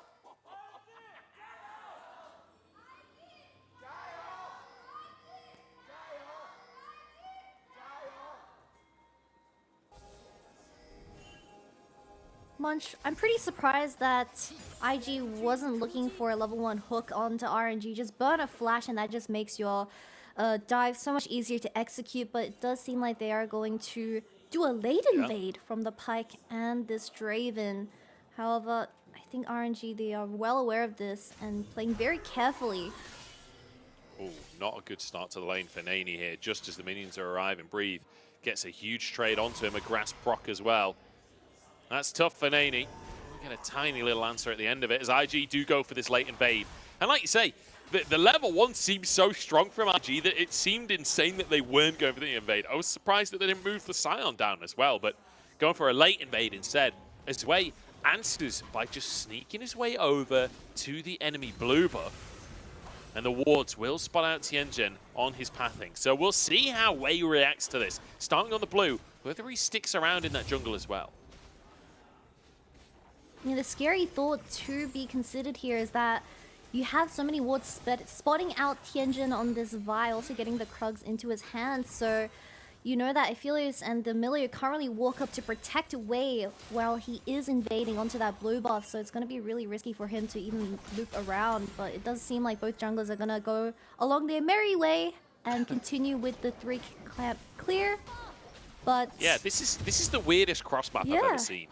Where they're cross mapping, not in the vertical way, but they've just swapped. I guess it's not a cross map, it's a swap map. Nani in a bit of trouble, does get the knock up onto Breathe. But Breathe, I mean, you just anticipate he's going to dominate that matchup. Tianjin moving towards the bottom side, but Wei is behind. He's level 3. LP dodging away from the CC as Tianjin goes in. Wink so low on HP and will go down. There's First Blood, and Arn jumps underneath the tower. Double kill comes out for LP, and Tianjin's executed. And break TPs for that play as well. That's just how much of read RNG had on this bottom lane 3v3. But like you said, Tianjin luckily got executed by the tower. That would have been a triple kill going into LP's hands. I mean, that's about as bad as it could have gone. Like, the execute is like a minor silver lining, but realistically, like, you're still going to be fine top without the TP for Breathe. And now Arn and Wink behind. Like, against Emilio? It just seems to be getting from bad to worse.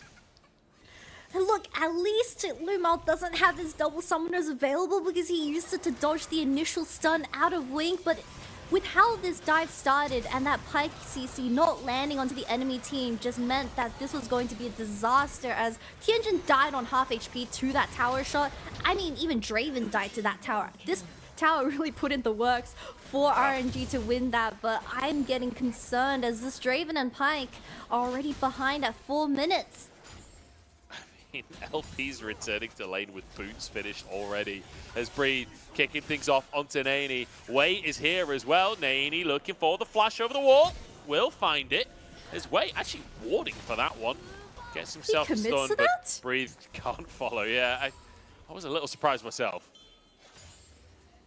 Well, I guess Nani will be thanking Wei for the extra 75 gold, but look at this wave state. This Scion doesn't have that TP available either. He needs to have Tianjin hovering this if he wants to get this wave pushed in. Breathe utilizing this Fiora in this matchup already, but we have Wei, well not Wei, but Tang Yuan looking for a hover as he's expecting a lot of chaos to ensue in this bottom side.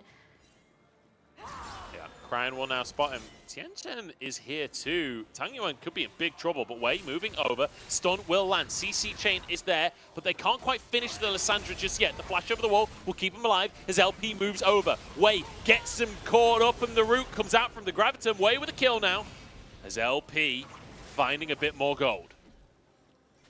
Munch, it really upsets me to think that Millia is the one getting to the fight first before a Pyke gets there. And it really does just show that IG, I mean, they don't really have that support working together with Tianjin. And that does mean this Vi is getting so incredibly behind in terms of jungle presence. Maybe they look for a hook here, but from the gameplay so far, I'm sure that he is a little bit scared because this Aphelios does have that item advantage. Yeah, absolutely. I feel like when we're looking at these two teams playing, like you mentioned, Milio is getting to the play before the Pyke, which is not what you expect to happen. Nani, is he in trouble here? Are they going to commit an ultimate? I don't think so. Wei moving back into the play there. Wei is just permanently in these lanes. Ultimate going to be proc. There's a stun. And they make it look easy. Happy to tank him up even, as they just kill him off for a second time as well. And that'll be breathed with time solo on the tower. No ultimate available, he's still level 5, and no TP. Demolish going to be procced, and all these minions will die to tower. And he's already down 20 CS, and this Sion getting locked in for the side of IG, really showing that breathe. I mean, he is the one with the experience, and he is the one willing to call your bluff with this Fiora pick, and it is slowly getting out of control. IG, they are able to secure that first dragon, but RNG, they're more than happy to go with these objectives going uncontested because they have that scaling option when it comes to these champions like the Fiora and the Aphelios. Yeah. Good hook onto LP, but was it a good hook actually? He just takes a few auto attacks and loses the health trade in the end. RNG though, they're Wei's so clearly on by the same way. page. Wei has been playing fantastically on the Sejuani. He's a part of everything. But it feels like we've got these two kind of fresh squads on either side and two very different approaches on how to become good, right? Where RNG, clearly the strategy is we will always play together. Even if committing together isn't necessarily the greatest play in terms of macro, we will work as a team. The hook comes on through, flash away from LP on. Can't really follow up with the damage. It means IG, they will use the ignite, but they'll get a flash out of Aphelios. I think you're happy with that trade. That is a pretty good trade, as we have both junglers also hovering towards this bottom side. No TPs available for both mid laners, but that sneaky pink ward is going to catch out Wei as he is working towards that level 6. Both of these junglers, honestly, really need that level 6. But I want to see more out of Wing. He has been sitting in that bottom side where he realistically could be pairing alongside Tianjin right here, but oh my lord, that's a very painful trade. He's gonna get soloed! What just happened? Tianjin tries to go for the invade. He's just a level down because Wei finishes the Raptors. And I mean, I know Sejuani could be aggressive, but I didn't expect him to just straight up destroy him. It's been a very long time since I've seen a Sejuani solo kill the enemy jungler, but we'll have a replay of Wei hitting level 6 of this Raptor camp and Tianjin missing that initial Q. By the way, Tang Yuan is the one that backed and didn't have the tempo to make it to this play, but Cry was like, see you later, bro. Good luck, and just leaves Tianjin to die. Yeah, I mean, we've been talking about coordination and the approach to League of Legends from these two teams. I feel like that one wasn't really RNG's coordination because it was Wei alone. But it was IG's lack of coordination, right? Crying, like you say, not really willing to move over and help. And IG, I feel like they've got some problems to figure out over the next few weeks if they want to make it to playoffs again. This is a team that have made it to playoffs. This is a team that you want to be in playoffs. They're certainly exciting to watch when they're playing well, but I don't know, we're not seeing that today at all. I think we are about to see another dive attempt coming out of IG's jungler, but that is the Rift Herald going into Wei's hand, forcing the flash out of Crying. I was honestly expecting Wei to just drop this Rift Herald for the Fiora and make this Fiora an absolute monster for this game too, because if you look at IG, you have the Annie and the Sion. No one's going to be able to match this Fiora if she gets her items online. Reed is having a wonderful time on this Fiora actually, just bullying Nani around and making him 40 CS down. Yeah, this is brutal. This is absolutely brutal. Just stands and riposts the Sion ult as well. He's like, no, you will not ult this way. I'm busy proxying right now. He's on basically double the CS. It's LP and Loom out, trying to bait because Wei is in the wings. There's a route with the Gravitum. And the Calibrum comes on in as well. Wei jumps in onto the play. Tianjin tries to get onto LP, but the follow-up's just not there. Wei being the bouncer for his AD carry. Calibrum goes wide. Wink, can he survive this one? Crying with the Tibbers. LP still going. Finally taken down. Crying to get the kill. But Lyssandra's here. Loom out, trying to survive as Tang Yuan doesn't have any mana. This is not a good play from RNG. And now finally, something going right for IG. 2 kills into the pockets of An, and it is going to be a 3-for-1 trade. Very worth. While crying, he was the one there first on this Annie, also burning that flash, getting that stun onto LP and shutting him down very early on. Although Luma did have that ultimate available to cleanse this Aphelios, it just wasn't enough. As Tangyun, like you said, a lot of that damage source gone because he didn't have the mana. But a little bit of a breather for RNG to come back to this game, as the dragon is going to be spawning in 20 seconds. So thinking with Wei in the wings that they had the advantage, but Wei was actually spotted. And even though Lysandra gets first move, the TP from Cryan just sets it all up beautifully. Yeah, I honestly thought this was looking pretty bad for Tianjin in particular, because he was just getting bullied around, but at the very end, Wink didn't die. And he had that ultimate available to clean everyone up, and it really did make the difference. While on, he was also not under any threat after LP got picked off. So at the very end, it is a very successful skirmish for the side of IG, and this is exactly what they're looking for, to really upset the tempo and scaling opportunities for this Aphelios and Fiora. Yeah. And that'll be 2 Drakes off the back of that as well. So stacking neutrals in favor of IG. It's now an attempt in the mid lane. Tang Yuan just keeps on walking. Doesn't even look at Wink. Doesn't even give him the time of day. Yeah, what happened to Nady in the meantime? Got a replay in the bottom right. Just died. Just died. That's the power of Fiora when you've got that Sejuani alongside it. The Sundra already finished. Tower already finished. I feel like Breathe is the win condition at this point for RNG. Yeah, 5 plates into Breathe. I believe Wei also dropped that Rift Herald after Nenny got caught out, so this Fiora is slowly becoming an absolute menace. You see IG desperately trying to make any attempt in this bottom side, but we do have the Millia ult coming up very soon, so it's very worrying to think that Millia and Aphelios are sitting on full HP and you're constantly trying to dive them, as we might see a repeat of the previous 3v3 skirmish attempt. But no, it does seem like Tianjin is just gonna take this red buff away as Wink attempts onto Tangyuan once again. Yeah, they're really trying to punish this Lysandra, but this is one of the reasons you pick Lysandra, right? Is the absolute safety in the mid lane. It's very difficult to pull off play. Sure, you can CC chain if you can find the opportunity and deny the escape, but most of the time, Lysandra is going to be able to just clear waves and stay safe in the mid lane. So IG now, I feel like they're under time pressure at this point to find themselves a more significant advantage. They're actually 3,000 gold down currently. And the fact that Aphelios and Fiora are ahead, like, the draft from RNG was, we're going to trade your Draven being ahead for our Fiora being ahead. But then the early game has been played so beautifully from RNG that they've ended up with both. And now for IG, it's like, okay, you need to get this Draven working. Triforce is finished. We need to start to see some plays around these neutrals. We need to start to see some successful proactivity. It's not like they're not trying. We need to see it converted. We do see the attempts, but the execution just isn't there. This hook is going to connect. Wade doesn't have the flash, as this fight will just die down, but I do want to highlight that An has decided to go with the Triforce Draven build. This is a relatively new one. I believe we have a lot of LCK pros also trying this specific build out. I mean, compared to the usual one where you go the ER, I'm assuming this one, it just has a lot more tankiness and you're not as vulnerable to RNG's engage for these team fights. But I'll have to wait and see, because this is the first time, or at least the first time I see it in the LPL.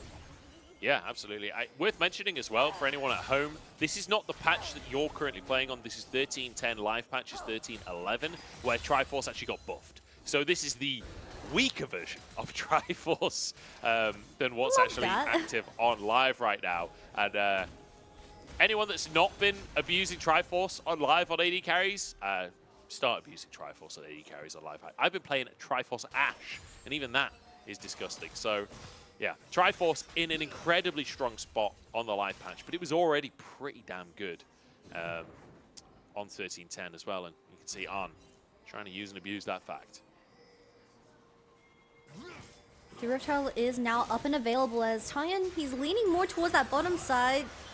But yeah, another person that we just keep mentioning is Breathe. You already had that top lane in his, top lane tower down, this Pharaoh slowly working towards that bottom tier 1 as well. So IG, they're realistically working off a timer here, trying to force a 5v5, but not too sure if RNG is going to give that opportunity over, as they can just trade this Rift Herald for that mid tier 1 tower. And the bottom tier 1 tower as well. Like, they're getting so much out of this one. And this is a post-place Herald, so to be honest, that great. The side of IG. They won't actually finish the mid-tier tier 1 tower, though. But Breed is just continuing to pressure. He'll be able to get a little bit of damage onto the tier 2 if he wants to. Certainly will crash a wave. But decides he has to back away. Cryan is missing. Doesn't want to get himself caught out. But with this tower taken in the bottom side, and with everybody stacking in the brush here, mid-prio should be gained for RNG, and Drake's spawning in 30 seconds.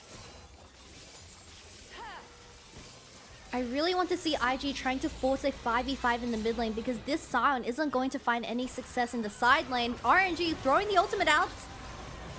Yeah, a couple of ultimates there. Bit of a whiff, but Wing! Oh, he does! LP, that was beautiful! The combo with the Moonlight Vigil Calibrum turns it into a kill. Wink caught out of position. And if they didn't have priority before, they certainly do now. Drake should be theirs. RNG being the aggressors of this 4v4 and Wing totally caught off guard. I mean, that just gives over the soul point over to RNG, exactly what they're trying to look for, staggering this soul going over to IG, who have found success from the early objectives. Well, so charge comes out, but Herald just going to be cleared. RNG already on the Drake. Tianjen over the wall, wants to get the steal. Swirling Death actually already used. Breathe, happy to tank up the Sion ultimate. Here's Tianjen. Wait, forced to flash away. They're onto LP. This is the engage that they needed. Breathe has to flee for his life as a 4-strong IG just brute force the fight. In the meantime, Wink is looking for Tangyuan. Forced to flash as well. They may not have got themselves the early part of the fight, but they are willing to pounce. Yep. Surprisingly, IG come out on top as they just put all their eggs into the LP basket, and they managed to get their hands onto the Aphelios, where we had a lot of CC coming out of Crying and Tianjin, but the single ultimate that can counteract all of that was used incorrectly. I believe it was 1 second off to save LP from getting away from that situation, but now IG sitting on that soul point and having a little bit of a breathe as Breathe trying to look for a 1v1, but Tianjin's here. Yeah, this will be a 2v1. Breathe can't get the riposte. Good knock up there from Nani off the back of Tianjen. Breathe will actually just walk away. Wei shows up, and it will be IG deciding they can't follow this one up. They didn't really have the damage to finish the job. I wouldn't mind if RNG just full commit to the side lane pressure and get that hull breaker online, full breathe. But we'll have another look at what happened in this mid lane, as it was Wink who ended up dying compared to this in this 4v4, because LP played this immaculately with that final Gale Force to seal the deal, and no one expected the damage to really finish him off. Even Tianjin trying to block all of that kind of skill shot coming out of the Aphelios, but this being a 4v5 situation, Wink wasn't there. IG, they were still able to execute on this because Crying had a really good double stun onto the enemy team, but Milio's ultimate came out just a little bit late. Yeah, so really, really good follow-up, and you see the power of the Vi in this meta, right? When LP is really the brunt of the damage coming out from RNG, Vi can just lock it down. Certainly feels good. Wink trying to contest the chickens here as RNG pressure both the jungle and the mid lane. They are struggling to get through this mid-tier 1, though. This feels like a real hurdle for RNG at the minute. Yeah, because of that threat from this Pyke, you can't really overextend. You're just trying to slowly wait for Breathe to eventually work towards that tier 2 tower and open up the map and kind of get vision that way. So it's a very slow game, but for the time being, with the Baron up as well, RNG can realistically dance around this, way for LP to get the correct guns and start forcing 5v5s, or at least the TP, which isn't available just quite yet, but eventually get that TP out of Nenny's hand, so Breathe and Nenny are in an isolated matchup in that bottom side. Yeah, we'll see if they do stay isolated, whether IG want to try and influence this. I feel like it's so hard to influence it though, right? Like, even if you send someone, we saw Breathe practically 2v1ing Tianjen and Nani as a pair. With Nani already down to just a third of his HP, Tianjen's here, but can you really significantly threaten this? Like, Breathe is just going to 1v1 Tianjin. There, look, he's actually running at Tianjin. You've got to leave on this one. Grom taken. Here's Wink as well. 3v1 onto Breathe. The final challenge comes on through, and he gets it. The healing's here. 1v3. Breathe takes them down. He procs the ultimate in about 3 seconds, and it catches IG off guard, sending 4 people to this Fiora, but it wasn't enough. It's never enough against Breathe Fiora. He's too good at the game. And IG, I mean, what do you do at this point when it's going this badly on the play that you're making? And you just get 1v3'd. That's brutal. And now RNG, off the back of that, can fight for control vision on the top side of the map. Play around this Baron and maintain that control on the bottom side through Breathe. It's a tough one for the side of IG. But just pushing in this mid lane still, trying to find this tower, but it's not going to happen. The Dragon Soul is going to be spawning in 1 minute, but Breathe having that constant lane party is stopping Wink from getting that vision control. But we'll get a replay of how this Fiora outplay kind of occurred, as we were saying that Tianjin and Nenny just don't have the damage to kill this Fiora. Even Wink joins in onto everything, but the riposte that denies the pike hook stuns this Vi, which does get interrupted. But this Fiora getting his ultimate off in a mere matter of seconds just makes that difference, and he gets out scratch-free. That was one of the highest value ripostes I think I've ever seen. Not only the pike hook, but the vial as well, all denied by the riposte. Then obviously that turns into a stun onto Tianjin, and well, the grand challenge comes out, and that's the end of the play. Beautiful stuff coming out from Breathe. And the thing is, Breathe has always been one of the best Fioras in the league. He's such a good player mechanically on this champion. That's Crying. Be out from Crying. Wink. Oh no. Oh no. Walk of shame. Let's go back, boys. Let's go back. Yeah. Look at and now Breathe, Breeze's man. pressuring at the top side. That's another towers. tier 2 in the side lane. That's so much gold into Breeze's pocket in case he needed it at all, as if he wasn't already ahead. Way pulled in. Still fighting over this mid lane. LP not hit by the tip as Lumao survives. And now Vi's gone real deep to try and take the support down. But look at LP. He's going forwards in the fight, just running at them all, taking the carries apart. And Breathe TP'd into the play. It's all RNG. It's all coming at gold. In RNG, they're going to go work towards that Soul Dragon versus Anaya from IG and really quickly send everyone towards this mid lane and open up the map, then work towards that Baron vision. But I didn't know Milieu was a tank. Did you see him? He tanked like 3 ultimates from IG and he survived. Yeah, fantastic stuff there. Lumao, I don't know how he got away with that one, honestly, but managed to keep himself safe. And, you know, Breathe had to be part of the play. That's how they take the mid-tier 1 tower. Just get the Fiora involved.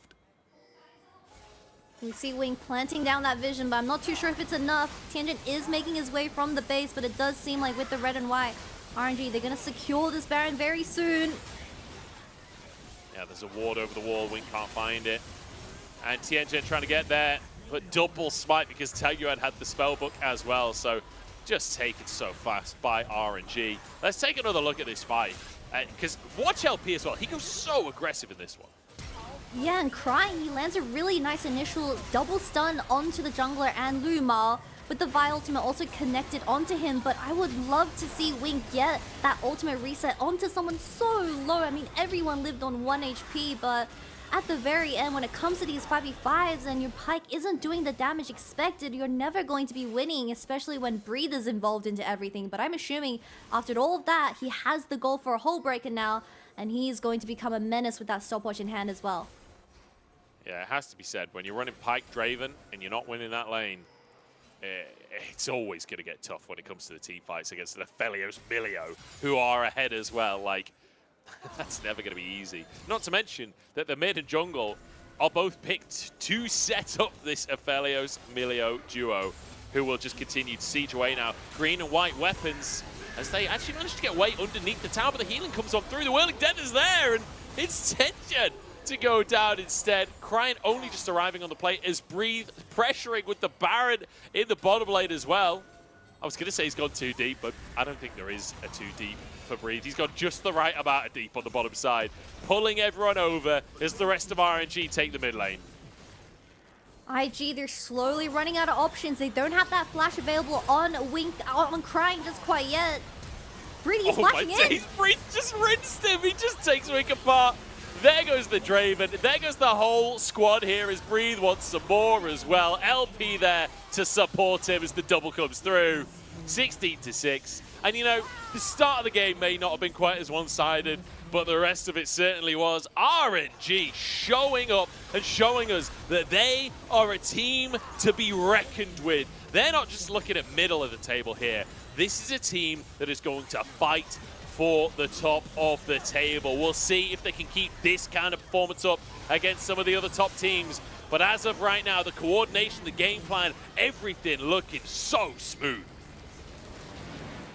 Exceptional synergy coming out of the RNG squad, and my highlight of Game 2 being Breathe and how much confidence he was exuding on this Fiora pick, just leading IG around the map and really making them fight for this Game 2. But we all have to respect why Breathe is one of the best Fiora players in the LPL, and this game definitely showed that. He certainly did. Breathe having his way in the top side, and off the back of, you know, an exciting lock-in on the side of IG, right? They go for the Draven, they go for the Pike. They certainly had the tools to find advantages, but you said it during the cast. RNG just had the read on everything IG wanted to do in the early game. Because Breathe, like, if Breathe doesn't get MVP, I don't know what's happening, because not only was he winning that side lane and dominating throughout the game, but even that very first play from IG, where they try and go for the dive, Breathe TPs down to counteract. Like, just everything about it was so good from RNG. The read was absolutely perfect, and it leads to a fantastic victory. Yeah, and despite RNG taking this series in a 2-0 fashion, I, like you said, want to highlight, I really appreciate the attempt of a Draven and Pike not playing standard, trying to shut down this Aphelios Emilio very early on in the game, but unfortunately when it came to the execution, we saw from the initial dive where it resulted in a 3-4-0, and of course Tianjin really struggling to get anything done on this Vi. I think IG, I mean, the takeaway from the series was that the synergy from Crying and Tianjin needs to be worked on just a little bit more, that allows Nenny to fill the shoes of Wise Kim in that top lane as well. Yeah, I feel like Tianjin quite often just not communicating enough with his laners on like these invades. Like, we saw a couple of invades across the course of this series that were a little questionable. The rest of the team clearly weren't on the same page, and then he gets caught, and that leads to things for RNG. I will say, IG did a much better job in terms of objectives this game, like managing to stack 3 Drakes up for themselves, but unfortunately fell so far behind in other ways that they could never really look at the 4th Drake, never look at the Soul. So fantastic stuff from RNG though. Like we said, like reading that early game, doing a very good job to punish these mistakes from IG, and the team fighting looking pretty good from RNG as well. Like, I love watching LP like be this aggressive AD carry. I don't feel like we've seen this version of LP before, where in previous teams he was a bit more of a role player, like really being aggressive, finding opportunity, like the solo kill that he got onto Wink pre-fight, but then also the fight in the mid lane where everyone charges forward at Lumao, and LP's like, oh, you're going to focus Lumao? Well, I'm going in then, and just runs at them. Like, that's the kind of stuff that we want to see from LP. Exactly, and I think it fits perfectly for RNG, because with Tongan stepping up and being the starting mid laner for this summer split, I mean, it is just perfect. He's willing to drop the carry potential and play that utility like the Nico and the Lissandra, where it really enables LP to go forward and play aggressive on that Aphelios, especially with Lumao playing something like the Milio in that game too. I really respect this type of confidence coming out of this player, especially when you have such big shoes to fill, but it's very positive signs to say the least. And someone else I want to credit is Wei in that game too as well. I mean, he was just throwing the ultimates right, left, and center. And we need to remind everyone that this Sejuani got a solo kill onto Tianjin on the Vi once he hit that level 6. He just knew his damage so well, to the point he out-damaged the Lissandra as well. Yeah, I mean, the thing is, like I said earlier, if Breathe doesn't get MVP. I don't know what's going on. Wei actually had an amazing game for himself on the Sejuani. He played fantastically throughout and was a huge part of why Breathe got so far ahead in the top lane. He was a huge part of why LP got so far ahead in the bottom lane. Like, it felt like everything IG did in the early game, Wei shut down. So I actually think there would be a reasonable argument for Wei MVP as well. But yeah, like you say, fantastic little game from him. Fantastic game for Breathe. Not surprising to see crazy Fiora damage when the guy's literally 1v3ing. But yeah, just overall, I don't know what else to say for RNG. Like, all I have is compliments for them right now. I'm excited to see them against some tougher opponents. I'm excited to see when we get some patches coming on in, how well they adapt as well. They clearly have a good read on the meta right now. I'm hoping that that is a sign of things to come for this RNG roster, and that on future patches, in future series, they'll be able to remain consistent and show us that this isn't just a flash in the plan at the start of the split. All right, apparently we have an interview ready as well on stage. So I'm going to kick it over to Wendy, and I believe, if I heard correctly, it's with LP. Hello everyone, welcome to interview, and I'm standing by with LP from RNG. Congratulations on today's win, a very fast 2-0. So how do you feel? And also you joined into a new team this split, so how's everything going? 我觉得加入 RNG 这个团队我非常的开心嘛，毕竟儿皇梦。 So I'm so happy that I'm able to join into RNG this split, and also this kind of the dream. And definitely you guys really played so good for today's game. And I want to talk a bit more about the Badu together with Lu Mao, because Lu Mao is definitely a very experienced player. So how's the chemistry with Lu Mao? 非常开心。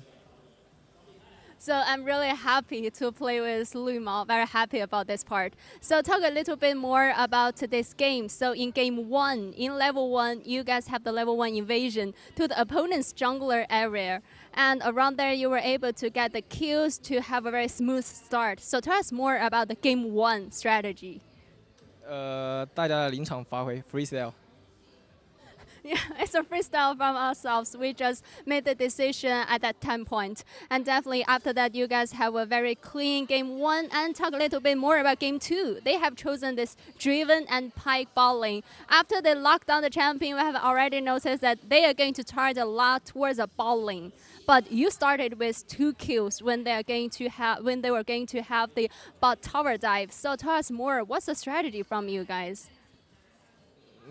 觉得飞门弄斧吧。 So it feels like they just played Driven in front of me. Oh, come on, I just have this kind of feeling in game 2. So thank you for the sharing, and congratulations again, and also best of luck for the upcoming matchups. 再次恭喜你们，后面也加油。And back to you guys. Bye bye. Thanks very much, Wendy, and LP as well. And I'm pretty sure LP actually understands English a bit. Maybe in the future we get some actual English answers from him as well. That would be exciting to see. I mean, I thought English I was is pretty hearing good. things.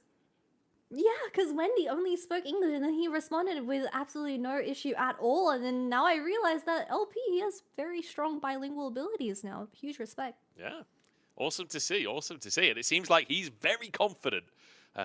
Based on his answers as well, with how RNG is functioning right now. And I'm cautiously excited about this team right now in terms of the split. I'm hoping this is a team that makes it to playoffs. As of right now, as far as I'm concerned, they are a playoffs contender. But how far they can go, we'll have to wait and see. Breed is going to be our MVP in the end, the Fiora.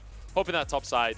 He did have a matchup against Sion in basically isolation, so fantastic stuff. But then, even when it wasn't in isolation, he 1v3'd them. So I'd say that's an MVP performance.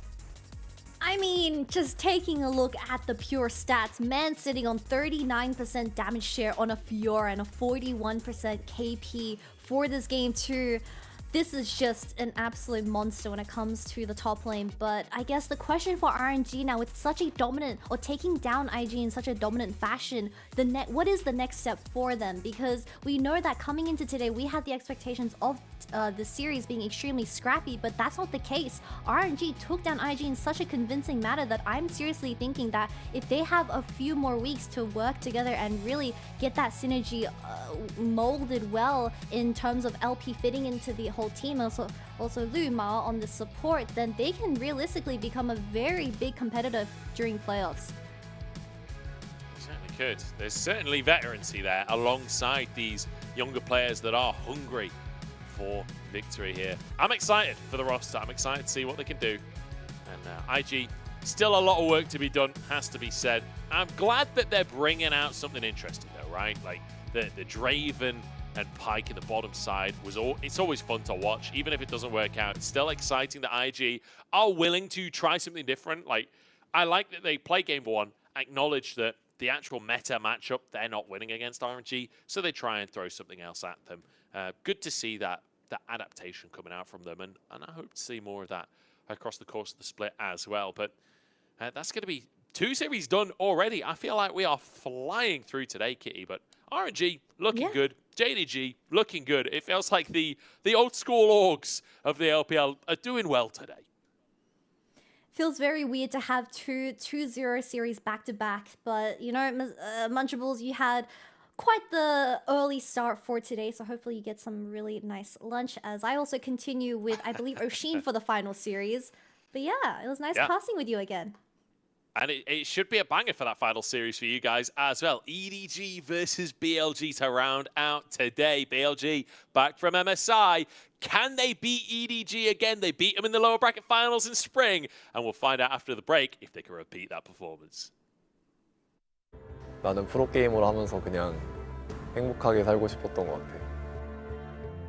프로 생활이 그 형들과 함께하는 게 즐거웠고 그냥 그런 삶이 나는 재밌었어. 18년도 때보다 우선 훨씬 잘해. 그냥 훨씬 잘하고 템포폭도 훨씬 넓고 그냥 이제 거의 모든 부분이 훨씬 잘해 이번 연도가.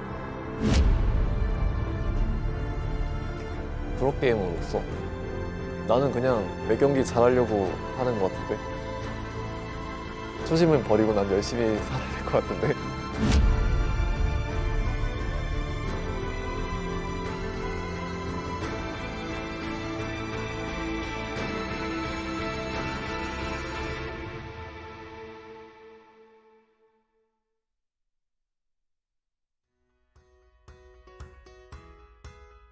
사실 게임을 이제 잘하는 입장을 가지고 있었으면서도 프로를 하고 싶다는 생각은 전혀 하지 않았고 그때 이제 대학교를 다니면서 방송하고 있었을 때 방송 계약이 끝나고 이제 중국에서 스카우트 제의가 들어와서 팀에 이제 구경을 갔는데 거기에 이제 좋아하는 선수가 있었어. 약간 한번 해볼까 하는 마음으로 시작을 해봤던 것 같아. 루키 선수였고 내가 솔랭을 하면서 루키 선수가 약간 잘한다고 생각했어 제일. 그 사람이 계기가 되어서 이제 프로게임을 시작하게 됐는데 지내다 보니까 좋은 사람인 걸 알게 돼서 이제 더 즐겁게 게임을 하게 된 것 같아. 우선 방송의 그 거부감을 좀 방송에 대한 어색함을 좀 줄여진 것 같고 그리고 도파 형이랑 주면서 우선 재밌었고 그리고 외국에서 이제 살면서 좀 그런 생활에 익숙해짐을 가진 것 같아요. IG 要更换自己的队员，而且是2名队员要来做一个更换。哎，是的，对。首先是大家非常期待的晒啊，这名选手我相信很多观众都看过他的 rank 集锦，看过他的 OB 视频，看过他各种各样在韩服惊为天人的乱秀。 딱 지금 영상을 봤을 때 내가 느껴지듯이 긴장을 충분히 하는 상태인 것 같고 그냥 딱 그 상태지 않을까? 긴장했을 때 딱히 뭐 다른 생각을 하진 않았을 것 같아. 사실 긴장을 원래 많이 하는 타입은 아니어서 이제 첫 경기를 하고 나서 긴장은 보통 줄어드는 편이라고 생각은 하는데 근데 내가 긴장이 특히 줄었던 곳은 내가 상대보다 잘하는 것 같다라는 생각이 자신에게 확신이 들 때 좀 많이 줄었던 것 같아. 나는 프로게이머를 하면서 그냥 행복하게 살고 싶었던 것 같아. 그냥 프로 생활이 그 형들과 함께하는 게 즐거웠고 그냥 그런 삶이 나는 재밌었어. 그래서 딱히 뭐가 되고 싶다라는 생각을 해보진 않았던 것 같아.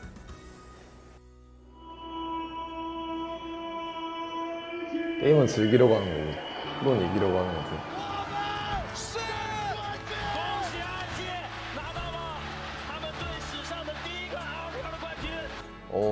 우승하면 좋지. 당연히 하고 싶지. 그냥 다음 경기 잘하자. 경기 잘 됐으면 좋겠다. 우리 팀 잘 됐으면 좋겠다. 이기면 기분이 좋지 않을까. 이런 생각을 주로 했었던 것 같아. 哇！恭喜 IG 3比2战胜了 KT，LCK 的头号种子被 IG 送回了老家。6分钟不到 ，IG 永不加班 ，IG 轻取 SKT。 나는 우선 LCK가 훨씬 잘한다고 생각했어 원래는.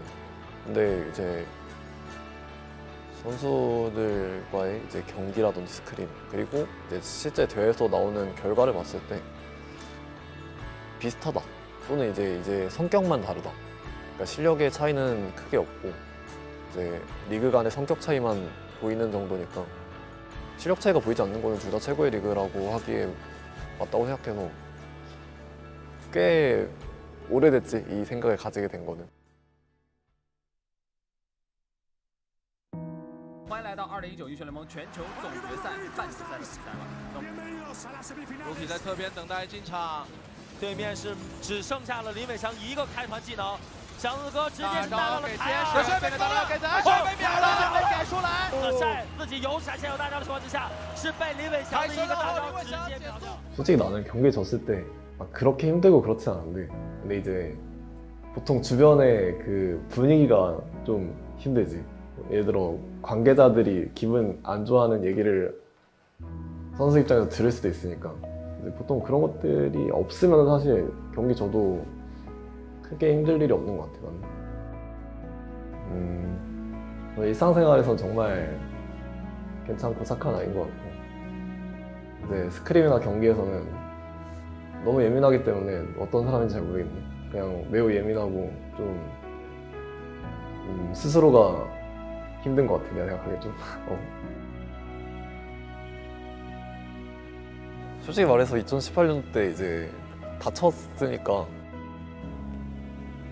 지금 만약에 내가 지금 우승했다면 정말 기뻤을 것 같은데 18년도 그 당시 때는 이제 우승을 했지만 사실 이제 좋긴 한데 좀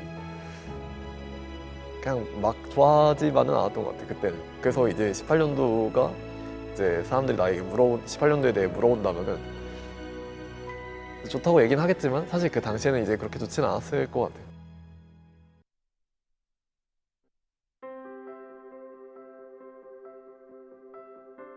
그 생각은 사실 19년도부터 이미 하고 있었고 사실 18년도부터 사실 그 생각으로 게임을 했었고 좀 근데 이제 그 생각으로 하다 보니까 좀 사람이 많이 차가워진 것 같아. 사실 이번 연도까지는 그랬는데 내년에 이 성격이 좀 바뀌었으면 좋겠어. 有请微博 Gaming 上单的晒。 来德泰去了 WBG 之后，会不会带来战术体系上面一些变化呢？ 우선 내가 생각해 난 이번 연도가 제일 잘한 것 같고 내 개인적인 그러니까 대외적인 실력으로 봤을 때 그 전에는 그냥 다 비슷했던 것 같아. 18년도 때보다 우선 훨씬 잘해. 그냥 훨씬 잘하고 챔프 폭도 훨씬 넓고 그러니까 이거는 이제 게임적으로 봤을 때 그냥 이제 거의 모든 부분이 훨씬 잘해 이번 연도가. 今年我们引进了很多新人选手，而他们的名气也好，他们实力也确实挺好的。这个时候德赛对他就是其他4个的选手的信任也好，期待还是蛮高的，所以我们整个团队的氛围还是真的很好。其实他在我心里就是比较腼腆害羞的，在生活方面还是跟大家一起相处的挺快的，然后也自己会开非常多的玩笑，讲一些冷笑话。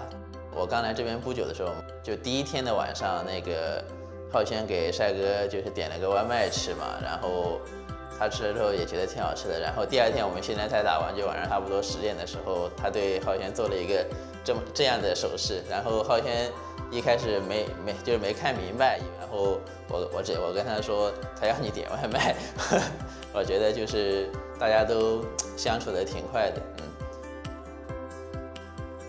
팀에 있는 관계자가 모두가 행복하면 행복하지 않을까?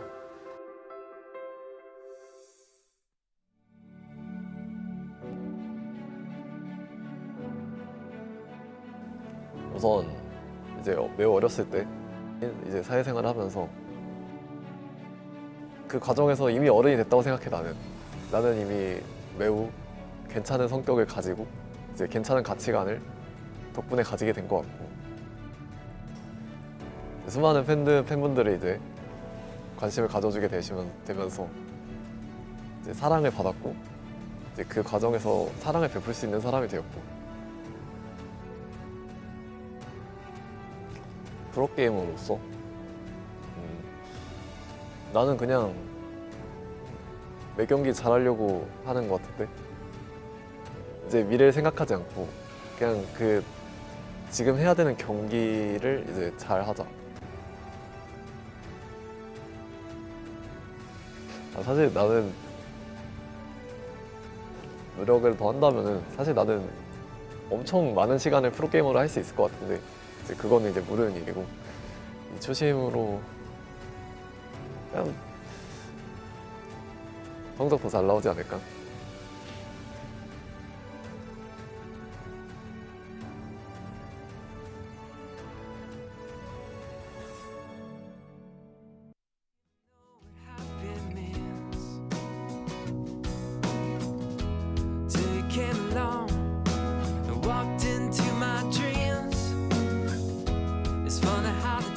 Change so fast.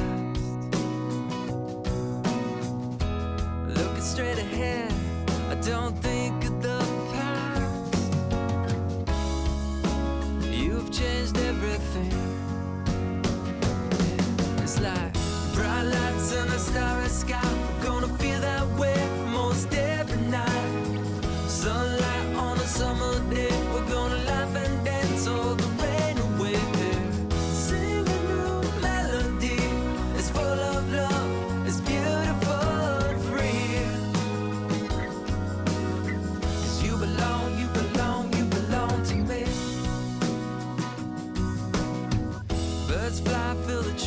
It's always spring. White clouds high above, I know just what I mean. Your smile, this love are an endless road.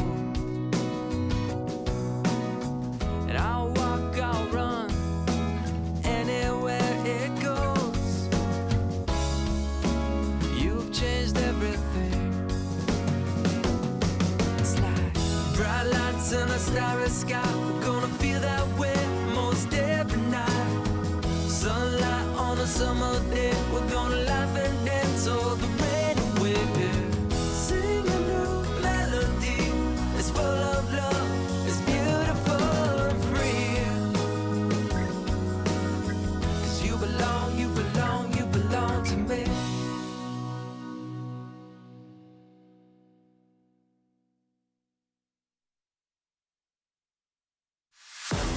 Tell me what you're dreaming of, waiting for your fate to come.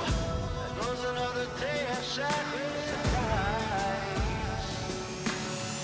Are you never gonna try to fail? Never gonna stop the giving? Never gonna try to reach up for the stars? You gotta fight with all of your life.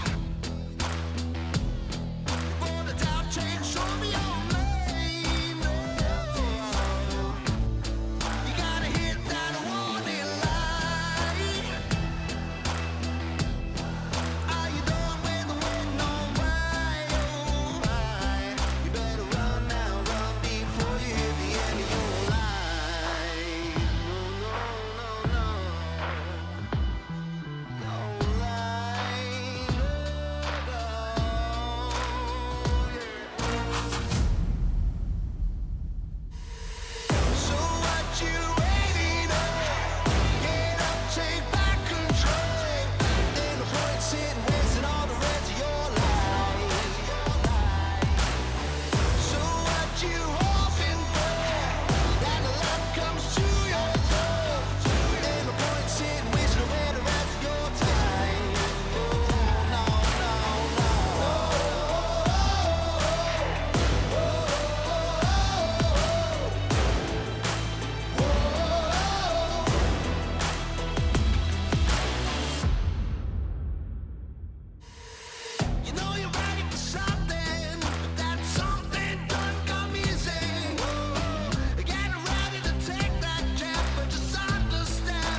stop reaching for the stars.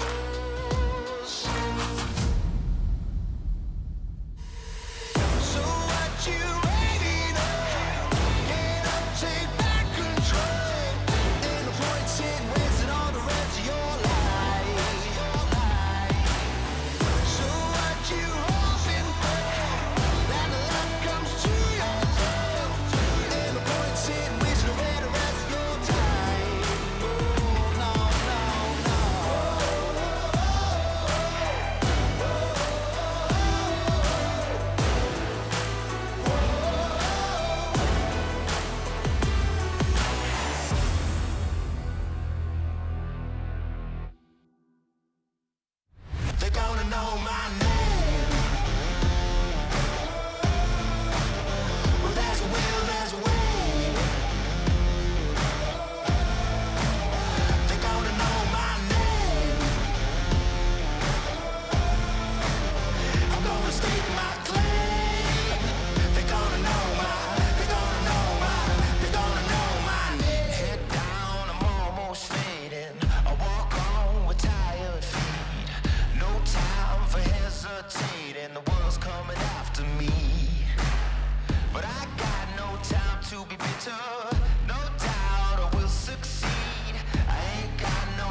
just as boring as it has ever been. But I will still adore you. It's what you mean to me. Do you want me around? Is it all just too late now? Do you want me around? Is it all just too late now? I'm here waiting for you. I'm lay across our bed. I'm still spinning out all your words in my head. I don't wanna fight tonight. I don't wanna fight tonight. I don't wanna fight tonight. I don't wanna fight tonight. I don't wanna fight tonight. I don't wanna fight. It's in my blood to lift it up and hang my halo on a miracle. And you don't see the scars in me. I defeated the demons of recovery. Every inch I was resting in the rubble. Never gave up, I weathered every trouble. I'm a hero, I'm dying in my own mind.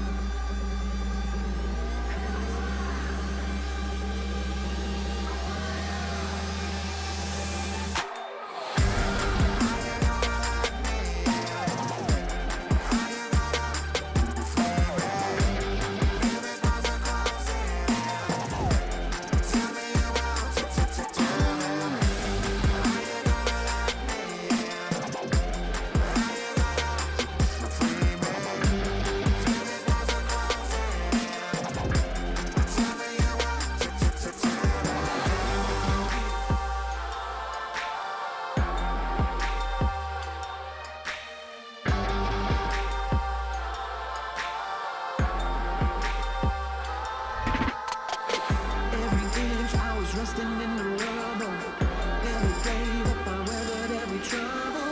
I'm a hero, a diamond in my own mind. Empire, welcome to my empire. Rising up from the hellfire, I take it down to the wire.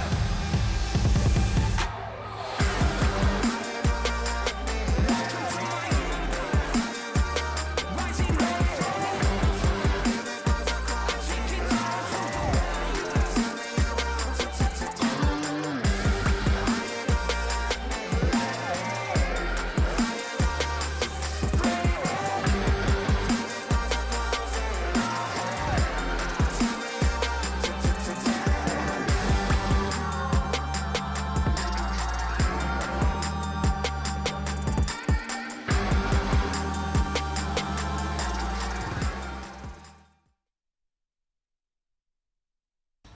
下一场比赛对阵 BLG 的话，我觉得 BLG 的话，首先是他们中野的联动比较好吧，我感觉要就是防止就是牙膏的游走吧。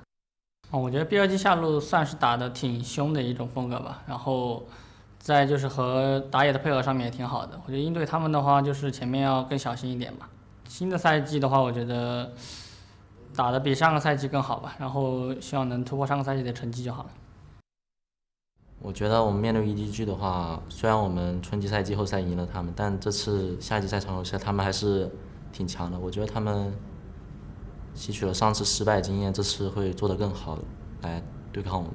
我觉得面对 Mako 选手的话，就注意他前中期的跑线游走，还有他对线上一些操作就好。我觉得我们对现在常规赛的期待就是能进季后赛，然后排名稍微往前一点，稍微有个前4吧。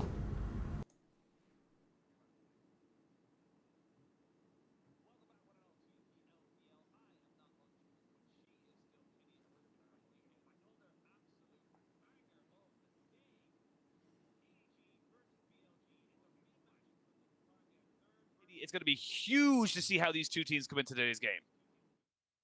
Yeah, EDG and BLG for our final series of today. So I know everyone has been anticipating this for the entire day, but a quick rundown is that EDG bouncing off their loss up against Top Esports earlier on, and of course BLG showing a little bit of weakness from that RA series where they did drop that one game. And with how convincing BLG have looked ever since MSI, we were like, oh, they just came from MSI. Let's give them 2 weeks of grace period and let them really rest up and figure out the meta. But BLG said no. They came out with a banger. They started stomping every single early game and dropping that one game, which was really unexpected to a team like RA, which is still a very big problem. But on the other side, EDG, they were supposed to have that series up against Top Esports. The first game, it was so convincing to the point where we thought that Top Esports, it was going to be a really hard summer split, or at least start to the summer split, until that game 2, where EDG had all the opportunities to take that game away and take the entire series away.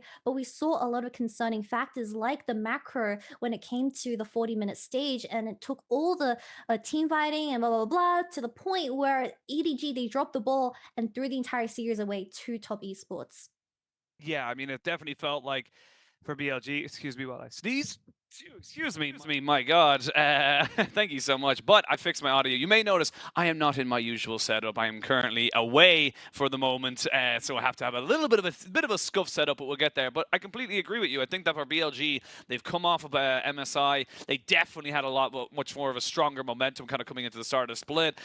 It is going to be going up against a much harder opponent, in my opinion, though, in terms of like what they've kind of hit up so far. They had OMG first. They kind of smashed that one down. And then, of course, in their second series, they were up against RA. So it isn't really got the same level of caliber as someone like EDG, who was that 5-game banger in spring, which was the difference maker between EDG not going to MSI and BLG going. So this is kind of a little bit of a revenge match coming in now for EDG. Yeah, most definitely. And I think the people that are looking for that revenge in particular is going to be Leave and Ala in their respective lanes, because I did a bit of a quick maths during the break as I looked at the previous playoffs during that spring. Was that Leave, he played 5 Aphelios games and he unfortunately had a total death count of 20. So the most evident thing that we saw from that playoff series when it did come to these two teams is that Leave, he was extremely exposed in terms of his weakness of how he was able to kind of play around these team fights. And BLG, being the proactive team they are, they shut him down very early on. And this Aphelios, when you do have so many deaths that early on, I mean, those items just aren't coming online. And Bin, being the absolute giga boss in that top lane, pretty much had a dominating lane up against Ala every single game, except for that one, I believe. Ala had a Malphite pentakill, which they unfortunately still dropped the ball and lost at the very end. Yeah, pentakill on Malphite in Game 5. It sounds amazing, and it sounds like EDG should be able to win from there. Unfortunately, there's a reason why you want the pentakill to go to your AD carry. Malphite doesn't really do a lot. It is a great accolade to have, nevertheless, but we'll see what EDG can do today coming in against BLG, because again, BLG, they've kind of hit the ground running. They're very, very confident in their play. They are, however, having some of those quintessential kind of, patented BLG plays where all of a sudden you're kind of looking at them and go, why? Why is Shun randomly in the enemy jungle with absolutely no priority in his lanes to be able to kind of back him up? But against a team like EDG, who are so kind of drilled and smart about how they bring around the game, I am going to be very curious to see if they will be able to kind of, bounce back from those mistakes as effectively as they have so far this split. Yeah, and the biggest question for EDG today is that how will they kind of match up against an elevated mid and jungle of BLG, which is going to be Shun and Yaga, after their whole time chamber, or what is it called? What does Captain America go through where he becomes super buff and becomes a super soldier? We're not too sure, but Shun after MSI is that. And I think Shun, he has had the most improvement when it comes to the previous half a year, to the point where he is the one being the most vocal in these team fights, and he is the one being the most proactive out of everyone, and kind of utilizing On, who has been that aggressive support player despite what champion he's given. I mean, in the previous series up against RA, man had like 4 or 5 kills on the Lulu, out damaging or out having kills compared to the remaining teams, but still, I think the biggest point to look out for is the synergy between the support and the jungle for this upcoming matchup, because we have seen that this current meta, it is very catered towards those enchanters, and Mako being the best enchanter player, in my opinion, in the LPL is going to really benefit how JDG can play towards that late game scaling. But the biggest problem for EDG for me, which was very evident in their series up against top esports, was their macro and how they're more willing to play reactive and go for those counter ganks and stop your enemy team from making anything happen, while they slowly scale into late game and start playing for those 5v5s, which they excel at very well. Oh yeah, absolutely. I mean, if you want to be a top team in the LPL, you have to be able to team fight. That is just the nature of this league, and they talked about it at MSI. We talk about it all the time here on, of course, the LPL broadcast ourselves, that you have to be able to go toe-to-toe. You have to be able to get your positioning and your mechanics on point in order to be able to contest some of these teams, because it's just looking at the raw talent kind of available to so many of these rosters. It's just insane to think that we can only send, you know, a handful of people to internationals every single year. We can only have a handful of winners every single year. But coming into this one here, again, a lot of very, very early big matches coming up. But this is the first of 2 tests coming in here for EDG this year. They were 3rd in the spring split after playoffs, and they are coming up against the 2nd place team.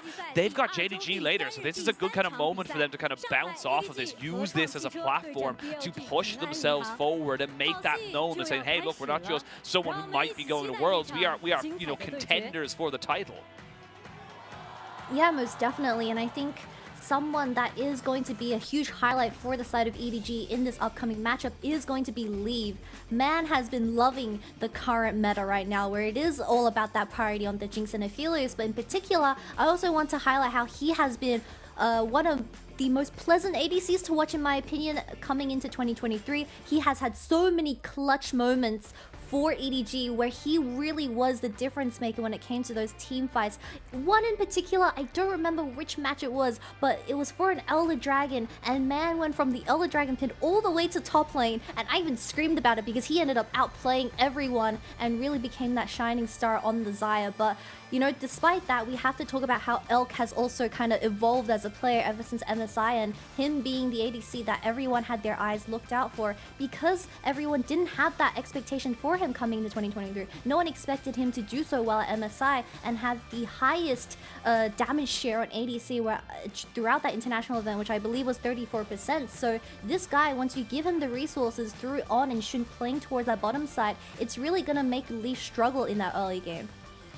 I think that's the big thing that I'm kind of looking at towards BLG, because for BLG, this is a team that we didn't really have exceptionally high expectations of them coming into spring, you know, of this year. We were kind of saying, look, this is kind of a project. We'll see where they kind of go with it. We're not really expecting it. You've got a couple of good, you know, kind of, you know, international faces in there with a couple of new rookies or you know, newer players kind of coming in. So on top of that, Shun and Elk obviously being the 2 that we're talking about in terms of the new players. But the biggest thing that I think for me is the fact that, like, not only did everyone kind of step up at MSI and even in the spring playoffs, is that they've continued to kind of show that their standard, their floor, if you will, is just so, you know, solid in terms and getting better with every single series, that this is now becoming a formidable roster. This is now no longer kind of saying, oh, where do we kind of put them, this way, that way, or the other way. This is a team that we have to put the respect on. And again, I always bring it back to, nobody expected them to make it to the finals in the spring. Nobody expected them to make it to the finals in MSI, and eventually we just have to stop doubting this team and start putting the accolade on them as a, this is an incredible team. And Gigabin, as you see there, what an incredible poster. That's literally it. It's like this team, and we've seen it a couple of times where Bin's had poor performances and it didn't matter because people were able to kind of step up and do what they needed to do. So it's no longer a one team or one note team. This is a team that can have multiple carries kind of step up in multiple different roles. And that is a very, very scary prospect for a league that is already so stacked. Is it Mako's birthday? Because I saw a sign in the fans where Possibly. It said Mako Sharon Kwaila, so it potentially might be Mako's birthday for this upcoming series. But like you said, I mean, there's so much expectations for these two teams. It it was well, belated happy birthday to Mako, and hopefully, I mean, this series is going to deliver, because we know that there's so much expectation for BLG of coming from MSI, being finalists, and we even saw in that interview from On is that he's still having a lot of respect to EDG because they know the potential of this roster and that they're still really putting down that respect for this team. But still, we need to talk about draft because it's begun.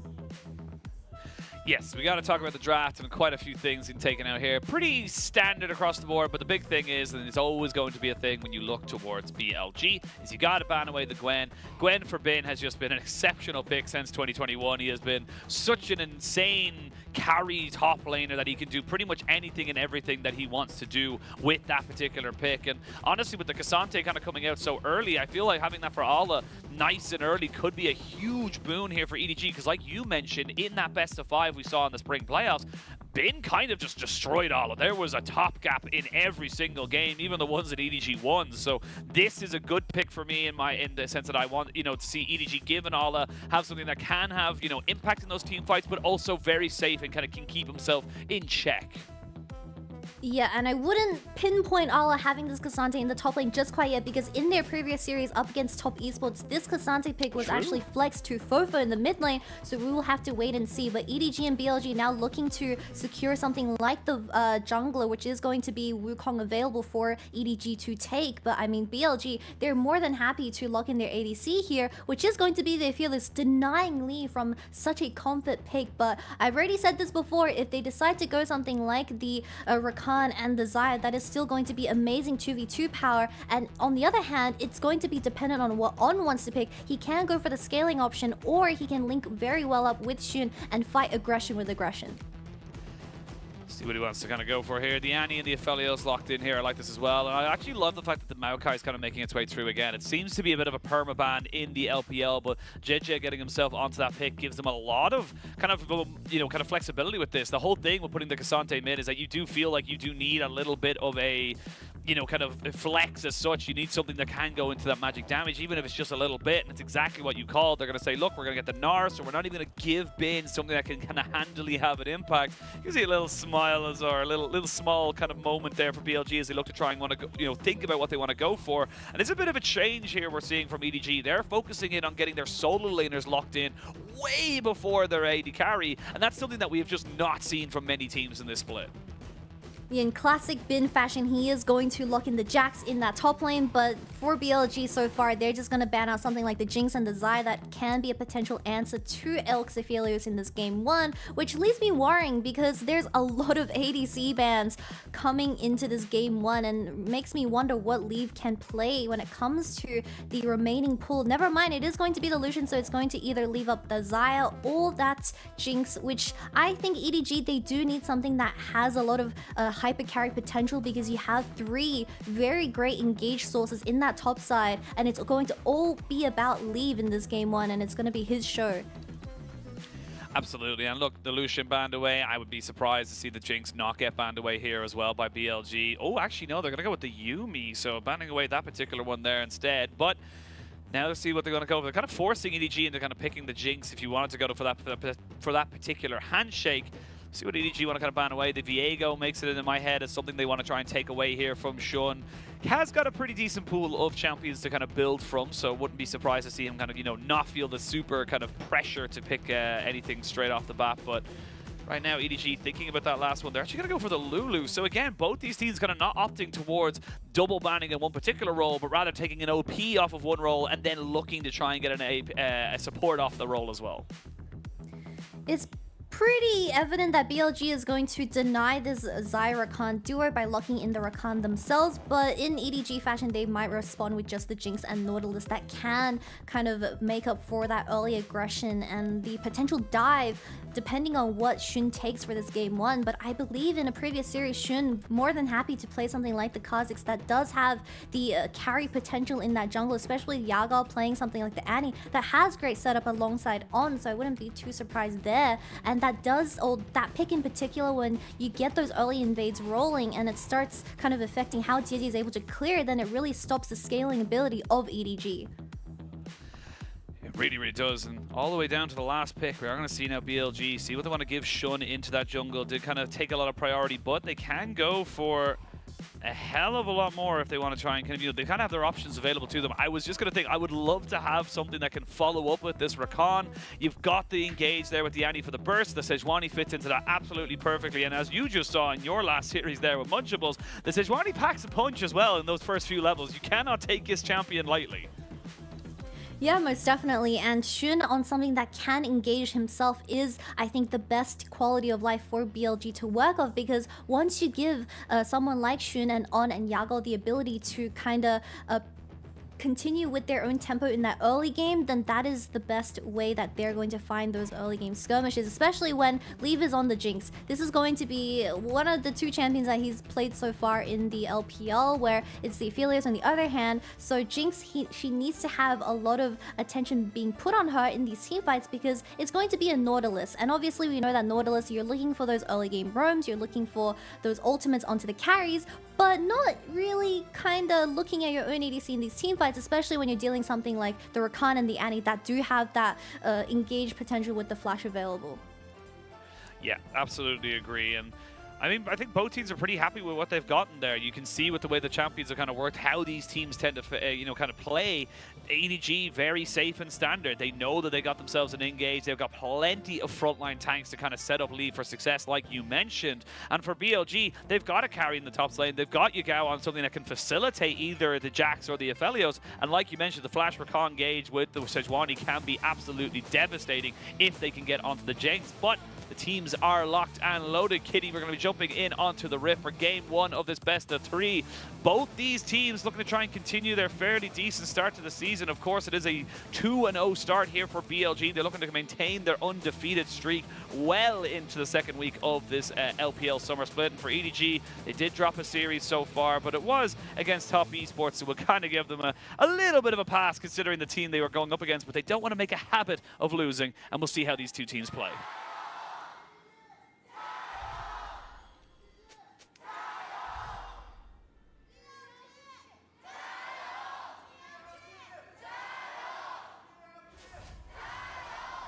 You know, Sheen, I think that has been the most even fan chants that I've heard so far in the LPL. Very loud from both EDG and BLG fans coming into this game one. But something that I want to highlight is going to be about Ala and Bin, because Ala, he is out for revenge, especially with how the previous matchup went during that spring playoffs, where Bin was really making Ala work for his money. But this time around, Bin picking the Jax into Gnar. I mean, he's going to have a very favorable matchup when it does come to the laning phase, and Ala, the execution for that spacing needs to be perfect, because one, your wave control needs to be good just in case you get frozen on, and Shun does make his way towards that top side, and you're very easily caught out of position if you are that mini Gnar. So I'm wondering if JJ is going to work either towards this bottom side or help Ala out with that laning phase in the top.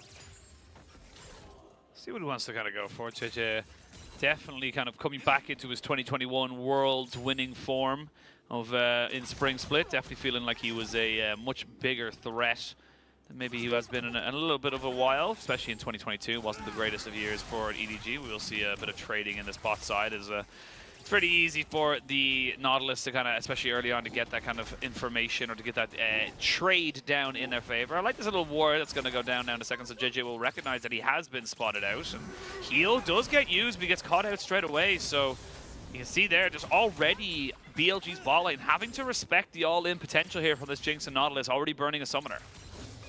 Especially having that Glacial as well. I mean, Mako landed two really nice hooks. That's going to be onto On once again as he gets chunked to half HP. But with both junglers starting in their bottom side, they are going to slowly work towards that top. So I think On needs to start slowing down the tempo that Mako has been finding in this lane and kind of heal back with his Q. But we've seen these wards so far by BLG placed down, spotting out JJ starting his own red buff. So, I mean, Shun, he has been very proactive in terms of which direction or at least which lane he wants to play towards. So it's going to be really interesting to see if he's going to be able to counter gank what JJ is looking for.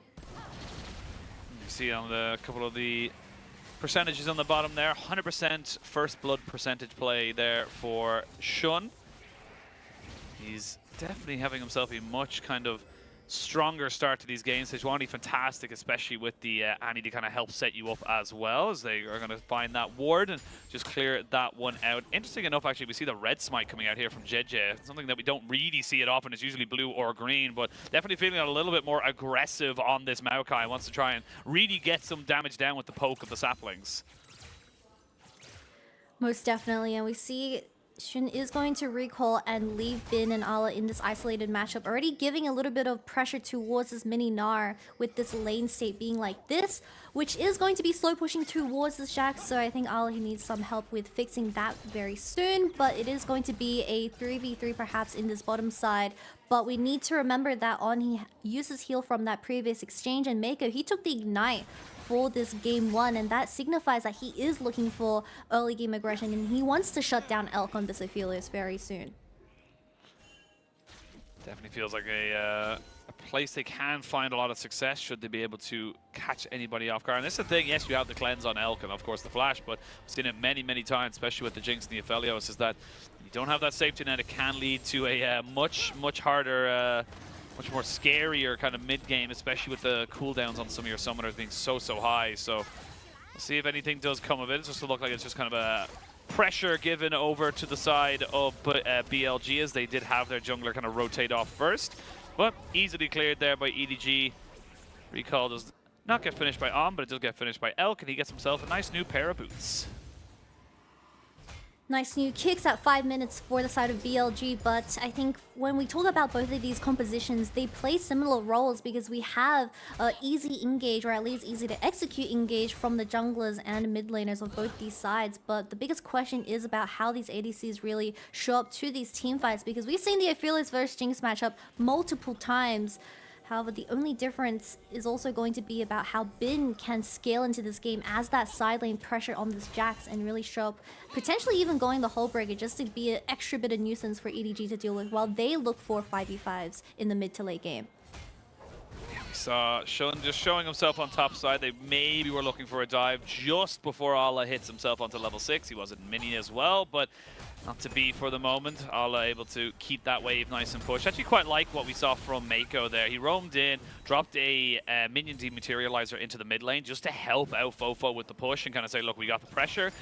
That little thing can lead to, Yagao just kind of saying, like, he needs to be a little bit more careful. We will see a full-on engage coming out here. There's the traps a little bit late there from Leave, but no harm, no foul for the moment. He's just trying to make sure he keeps himself nice and healthy in this bot side. Actually rushing the recurve bow in this lane to try and go for it, not going for the Berserker Greaves, which is, a little strange. So we generally see the kind of, the rush into the boots, but not feeling too pressured by it for the moment. And it is going to be a very slow start for both EDG and BLG in this game 1, as both of these junglers are just waiting for that level 6 spike, and then they can start looking for successful ganks towards their laners. But I think with flashes all available, especially cleanses also still on for these ADCs, it's going to be more than just one attempt to find something successful for both of these sides. But I think on this Rakan, I mean, that is one of his most iconic champions. It is also a very big reason why they're able to make it to the playoffs. I think when you give him something like the Blitzcrank or the Rakan, where he's the first initial engage, he just has a very good vision of when to fight and how to fight, where it really enables Elk to start DPSing front to back. And look, we know what the way the game goes. 7 minutes into the game, need level 6s. That's literally it. The game has gotten to a point now where you just need level 6s before you can actually start to look for something anyway aggressive. As I say that, you have cast a curse a little bit, but yeah, it's a Rakan. He's got the battle dance. He's going to be able to get himself to himself. But I do like that you bring up On, because On has kind of been that carry, I suppose, that has been very questioned, I suppose, kind of coming out of this one here, but its engages has been absolutely spot on. I say that right as he gets himself caught out. Questionable moving forward. The Ignite does get dropped here by Mako. Not going to lead into any kind of kill, but that's a significant chunk of health now taken off of him. As I was just about to sing his praises, he ends up giving up a little bit too much pressure in that bot side. We do see the jungle and support of BLG now resetting due to how poorly that trade went on to on. So JJ looking to regain that vision control for this first dragon. But something that I wanted to highlight is that EDG, one of the best teams when it comes to late game team fighting, also one of the teams that has the slowest tempo when it comes to the early game. So they're very happy with how the current game state is. While on the other hand, BLG, I mean, we've only seen chaos from them at the very start of summer, and this is going to be a very different approach for BLG in seeing if they're going to be able to adapt to this type of playstyle for this first dragon. Well, dragon down to 2000 HP. Looks like it's going to be secured. There's going to be the ultimate from the Maokai, the Moonlight Vigil, to try and get on the backside of this one here on trying to make sure he can be a bit more of a nuisance. Huge damage in. As you can see, Elk just moving forward with the red and white. He is ready to fight. Finally gets taken down there by Fofo, who does not land the CC. But look, it was all to try and just delay the inevitable. 3 for 1 in favor of BLG. The dragon to EDG, but the kills and the gold to BLG. A lot of flashes burned from both sides, but like you said, the first dragon being secured by EDG, but what do you really get in response? Well, Elk picked up the double kill, and also Leave going to miss out on a wave or two in that bottom side, but it does seem like EDG being the ones to initiate this dragon fight and on tanking the Maokai ultimate as well as Elk. He was the one being the flanker onto Leave, and having red and white, I mean, you see this Jinx struggling to DPS or at least find an angle, being sandwiched by the carries of BLG, and of course Yago landing a very nice double man Tibbers on this Annie, made up for that fight and made it really go into BLG's favor. But a really good start for the side of BLG, where they're going to lane swap and secure this Rift Herald, where I wouldn't be surprised if they just drop a top lane and let Elk get 5 plates. I mean, now have the quickness available for On, but he's not going to go for it just yet. Shun is in the area, and with the Rift Herald making that cry around the map, you do know that it has been taken, and definitely something to be very aware of. The funny thing is about that last fight is Yagao didn't even use his flash to try and get into that engage. He just kind of walked up and knew he was able to get it. Yeah, just walked up and ulted, dropped it down as quick as he possibly could. Now Shun doing exactly as you called out, Kitty. Going to be dropping down this Rift Herald to keep Elk pushing forward. He's already gotten 2 kills. Get him more and more gold. Definitely feels good here for the side of BLG. This is at least 4 plates going into Elk's hand, as you see the bottom lane of EDG rotating a little bit slow towards his lane swap. And that's exactly what BLG is looking for, getting gold online early compared to someone like the Jinx that is currently sitting on 0-1 and working towards that Kraken Slayer. But we'll have to wait and see, because EDG, I mean, it is pretty expected, or at least expected of this team, to drop the ball early game, but when they shine, it is towards that late game team fight. So I'm hoping that this first kind of dragon fight not going in the favors of EDG isn't going to make them stumble a little bit too much in terms of how they play the rest of the macro. That's the big thing. I love that we kind of bring it back as well. EDG, a very slow, methodical, team fight-based team that like to kind of have all their ducks in a row before they shoot them in the barrel. But it does feel like BLG are kind of a natural counter to them in that sense as well, because like BLG love the scrap. They love for things to get, weird and wild, just so they can kind of, find those opportunities. Your timings on your flashes are off. You're not really feeling as confident moving forward. And these little differences can make it. Yeah, I mean, On was just, they didn't know where anyone else was, and the demonic embrace, JJ just wasn't feeling confident, but all out into the mid lane. Tibbers gets dropped down to try and trade back a bit of the health bar, but here comes On with the quickness, but it was more just to dissuade anything other than that. On not having as good of a time going for that one here, and now Bin jumping onto the mini-Gnar of Ala, going to be able to trade back very, very effectively. And that's where we go back to the point where Ala needs to play with his spacing perfectly on this mini-Gnar. He's just going to get out-traded by that grasp on Jax. But we also have to talk about how that mid lane went, because something that I want to praise Annie players is that something that they don't do enough, but I praise when I see it, is they just dropped the ultimate. A really good W from On, bringing JJ over the wall. Yeah, bringing him over the wall. They're going to flash in and try and make this one happen, but a 1v1 between the AD carries. It's Gale Force versus Kraken Slayer, and the Gale Force wins. That's going to be the Jinx going down. JJ next to follow. Bin's TP'd in. On survives. I don't know how. Yagao just stacking up stuns, and EDG, they just got nowhere to go. BLG, they came to play today. BLG initiating that with just how On was able to bring JJ over the wall. A tree in a very awkward position, forced to flash out, and of course leaving Leave by himself in that bottom side. Just got 1v1'd by Elk. And this game, I mean, the tempo is fastened so much that I don't know if EDG can keep up.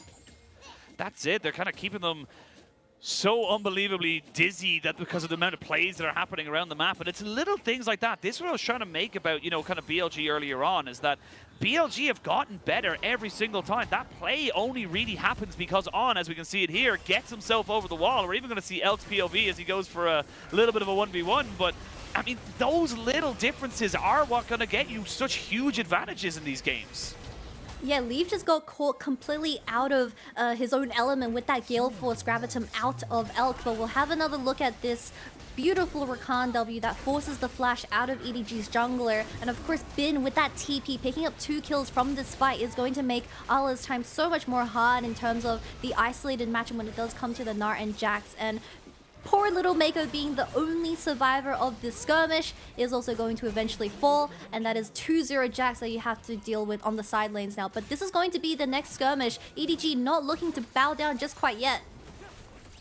So I was talking about, though, you got to have that breakneck speed, and no TP on Bin means that BLG are kind of maybe happy to let this one go. Shun and On are posturing, but I don't really think it's any kind of anything other than that. And I will say, Bin bringing out our first Triforce Jax of the split here in the LPL. Definitely looking to try and abuse that on 13-11 when we do change over to it, but being an early adopter for the moment. And honestly, I absolutely love it because you can see just how aggressive he's being and how much he's gaining from it as well. He's absolutely, again, similar to the time we saw it in the playoffs of spring, just kind of having much more impact than Alpha. Yeah, most definitely. And someone else that is also having a huge impact on the early game, or at least this these skirmishes, is Shun on the Sejuani. 5 assists compared to JDG on this Maokai. Really struggling to get anything done or at least lock anyone down with that Maokai ultimate. And I just think Shun has had such a wonderful transformation ever since he's gotten his first international experience alongside On. But of course, now we saw that stat from earlier that BLG, they have a 59% chance of getting that first tower array, and that is just when Elk is on something like the Jinx and the Aphelios. It's like clockwork, where they will get the Rift Herald and they will just always plant it down for Elk and get 5 plates into his pockets, where he is now so ahead of the Jinx. I mean, yeah, just feeling so hard for EDG to really kind of go for this. I will say they're in a 2-dragon spot, so they are feeling better about that. Mako kind of has to lose his flash here, and honestly, he might still lose his life, because where is he going to go? He's not really got much else to do. It's going to force more ultimates. He's just survived for the moment, but do you really want this fight? That is the question here, because I was just going to say the Annie's got the burst, and he survived, and then he said, no, I shall not live this engage, and goes right back in. They lose a tower, they lose a kill. EDG, I mean, it's just looking like they just can't keep up with the pace. Yeah, and you see that JJ, he's offering not a lot of damage when it comes to these 3v3 skirmishes. As Mako, he thought he could turn after the boy showed up, but no, BLG, they take this mid-tier 1 tower as well and open up for all the vision, as it is going to be extremely tough if Maokai can't play around those bushes, especially with the Demonic and going full AP. Not having those empowered saplings is going to be a very big problem, acting as the solo AP for EDG in this game 1. Solo AP, and like I said, he's going full AP. He got that Lost Chapter in his inventory as well, so this is definitely not a move. We do see the Demonic every now and again. It's kind of like a good first item, but oh, Mako, buddy, pal. Oh, he's just getting bullied right now, but it's a 2v3. Do they able to kill him off? That is the question. On dies first, and now they've traded it all back. TP comes in from Fofo. Now Bin in a 2v3 with his jungler, trying to see if he can make this one work. The all-out comes out, but Bin is still looking very tanky. Finally, the Jinx can come in, and Cassante gets the kill. BLG having a little bit too much fun with that particular engage, and they get punished for it. They lose the tower bot side, and they lose themselves 2 kills. Definitely see a common trend with BLG in having a little bit too much fun when it comes to gaining this early lead, and you often see it from Bin, where he is just... He was 3-0, and then obviously giving that shutdown over to Fofo, not the most ideal, as Yagal TP'd a little bit too late to the play. but I'm sure BLG is still in a very comfortable position. Having both tier 1 towers in mid and bottom lane is going to allow On to place down that vision control prior before this upcoming soul point for EDG. But we'll see how this play played out, because Mako, he was the one walking into Bin, and it really did seem like this Nautilus was going to get one shot, but no, there just wasn't enough damage, whereas Mako was able to live for a little bit longer, and Bin, he had to kind of commit to this kill, while a surprising amount of damage on this Gnar, one shot on as well, but just a numbers advantage from the side of EDG, and they were able to pick up 2 scrappy kills, but none of them went into Lee's pockets, which is a little bit concerning because Jinx is kind of starving. Yeah, she really would love to get a kill or something just to get her going on it, but now EDG with extra influx and gold, Fofo feeling very confident to kind of walk forward and be a bit more aggressive into Bin. Bin recognizing, okay, I'm not quite there with my my 1v5 build, but we will eventually have it unless they can keep putting him into the shadow realm here, into the gray screen. Bin gonna walk forward and gets a hook. There's a defamation smash. They'll see if they can maybe jump on top of him. He does get hit there by the Nature's Grasp and the ultimate. They're just knocking him back. Welcome to the bounce house. Oh my lord, Bin didn't give an opportunity to try and walk away from that. The CC was just insane. Bin, look at the vision control that On has placed in the bottom side. No one showed on those wards, so where else could they be? They're obviously camping you on the top side, but Bin falling down, also giving that tier 1 top lane to EDG. They're slowly scrapping their way back into this game, but Lee being a lonely ADC, only sitting on that Kraken Slayer compared to Elk, who's finished his LDR, so this I feel is really gonna hurt if EDG do want to challenge this upcoming dragon, which is unlikely as they have no vision whatsoever in this bottom side. That's the thing. There is a, one action. Each action has an equal and opposite reaction. EDG top loaded. They tried to make sure they got a thing. They got it. They got their kill. They got some extra gold, but it does mean they left mid exposed. It does mean they left this dragon exposed, and it means that they now haven't got the soul point, and they have to wait for 5 more minutes before that can come out. It's still only about a 3,000 gold lead. It's nothing that cannot be assailed here by EDG. BLG need to be making sure they do end up kind of dotting their I's and crossing their T's before they really think that this game is, home and dry. Something that I also want to highlight, which I also mentioned earlier, is that Bin has decided to go for the Hull Breaker in that second item slot. So EDG, it is very evident to see that they have to kind of respond to this Jax on the side lane, utilizing 3 people at least to have enough damage to finish off this Jax, which we saw in the previous skirmish, but I feel like BLG is still in a very comfortable position with how they've been scaling, and if Jax does rotate towards the bottom side, they can start putting pressure towards this Baron. Can put pressure on it. Shirley gets dropped, and we'll see if they get much else out of this other than the tower. And this is the thing, is that BLG are coming out with tier 2s over the tier 1s of EDG. There's going to be the Glacial Prison thrown out, not really landing onto Mako, as the Maokai ultimate is used in response. As a Leandri's Torment at the moment here picked up for JJ, so he will start to hurt quite a bit, and I think that is very much in response to the fact that he does have a Cassante in that mid lane who is going full tank.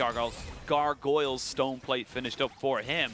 BLG still making the faster macro moves around the map, but because they had the Rift Herald, they're able to take that turret without too much of a fight. And with Hullbreaker here on Bin, that's where I'm going to kind of see where BLG going to want to put their resources. If they're happy to kind of move forward with this split push, or if they want to try and maybe look for a little bit of a flank with the Jax. Yeah, and you see BLG now switching over the side where they're now working towards this Baron and sustaining their vision control that they've been able to kind of create in the past few minutes. But there is a very sneaky ward right outside the pit where it does avoid that pink ward that On just plays. So EDG, they will know whenever BLG is starting this Baron. Elk doesn't have the correct guns just quite yet, so they are trying to kind of bait the idea of Baron, as Bin is creating pressure with this Hullbreaker Jax in the side lane. Ala isn't going to win that in an isolated matchup, so EDG, they're put in a pretty tough position to think if they want to force this 5v5, but I think BLG, they have enough disengage to stop that from happening. Plenty of disengage, you have plenty of resources, 2.5 items on your fellows, but an Infinity Edge finish up for Leave. Leave with the Kraken Slayer and the Infinity Edge is an exceptionally powerful tool, and we haven't actually really seen him get involved in any of the fights in the last few minutes or so. Even the scrappy ones, he's been very much just farming up and keeping himself actually ahead. Funny enough, this is spotted. They now know it's been spotted. And yeah, you can see straight away BLG kind of say, look, we can't go for it. It would have been nice if it was sneaky, but definitely not if we're being caught out like this. So back themselves away. I like this kind of tempered aggression coming out from BLG, just testing the waters a little bit, seeing where and when they can maybe catch EDG out. Like right now. Yeah, it really does seem like EDG is just praying for the idea that Leave hits 3 items soon from just CSing in mid lane, and then they force a 5v5. But BLG now putting this extra pressure onto the Baron, where Bin, he is eventually going to get this push in. I don't think there's going to be a solo kill happening anytime soon, but still with BLG having that vision placed down, they are under no pressure whatsoever. So EDG with this kind of chance, they might flip the Baron or at least get some of the vision. The crazy thing is about that last Baron play where they kind of just stopped, EDG weren't really posturing to stop them. I feel like if BLG had just hard committed with the Annie and the Sejuani and then, you know, kept her on off to the side to play keep away, they possibly could have actually just straight up gotten that Baron. There wasn't really much of a contest coming out there from EDG, so shoulda, woulda, coulda is always the questions that come out when these particular games happen, but wasn't to be for the moment. And actually, interesting enough, despite Bin getting those 2 kills, he's actually about 30 CS behind in this lane against Ala, who's been able to kind of equal him out and get ahead in terms of the standards, you know, kind of setup right now. Is a little bit of a lead in terms of the items completed here for the BLG top laner, but for the moment, this is still a very, very even game. Not too much to discern between these two absolute titans of this series.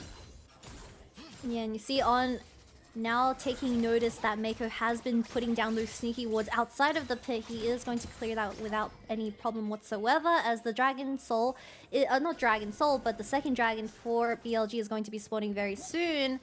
Yawa does take notice of this and plays extremely carefully on the side lane, but I think it's all going to be up to that one explosive team fight in the mid lane. A 5v5 ARAM, very EDG style, where Leave now working towards that 3rd item with that passive can eventually become something great for EDG, but it's still a very slow game for them to kind of play out. Very, very slow game. It kind of went a bit scrappy, a bit fast-paced, but it is BLG coming out with the Dragon, and they're the ones that are having a little bit of an easier time of just pinning EDG back. And that's the big thing that I'm noticing so far in this game, is that it's all about BLG just pushing EDG back. EDG not willing to kind of go for anything they're not 100% sure of. They may be 100% sure of this, as Elk, with the Gale Force, going to be able to get himself away from that particular CC. Look at he is just fine, so yeah, there's going to be a big old TP. It's a double TP. They're going to have Yagao on the flank. Goes in, flashes a cleanse, though, from Leave. Means that he is just fine, but can they really defend this point? That is the question. The answer is looking like no, as the Gnar and the Maokai have both fallen down. A double counter-strike in means that Mako will be falling alongside the Cassante, and it's a 4-0. BLG, they found one opportunity, and they did not waste it to take out a clean 5-0 ace. I'm going to say that Leave is keeping himself alive for a second, but a smack from the Rakan, and BLG looking to take game 1. Oshin, I think that's it. I think the ARAM in the mid lane, the 5v5 force from EDG. This is going to be game 1 going over towards BLG. A wonderful flank coming out of both Bin and Yagao, where they're able to get their hands onto the carries of EDG, and now 25 minutes, they take this game with ease. They do indeed. That is game 1 of this best of 3. And BLG, they had the early game, and then when everything kind of slowed down, you could see that it was EDG looking a little bit comfortable, but never looking proactive. I think that's the big difference between them, is that they had 1 or 2 small like overloads on the side lane, but it never really led to anything substantial. It was always answered back by BLG, and then one opportunity, one moment given over to the side of BLG, and EDG just couldn't hold the dam any further, and it crumbled to pieces.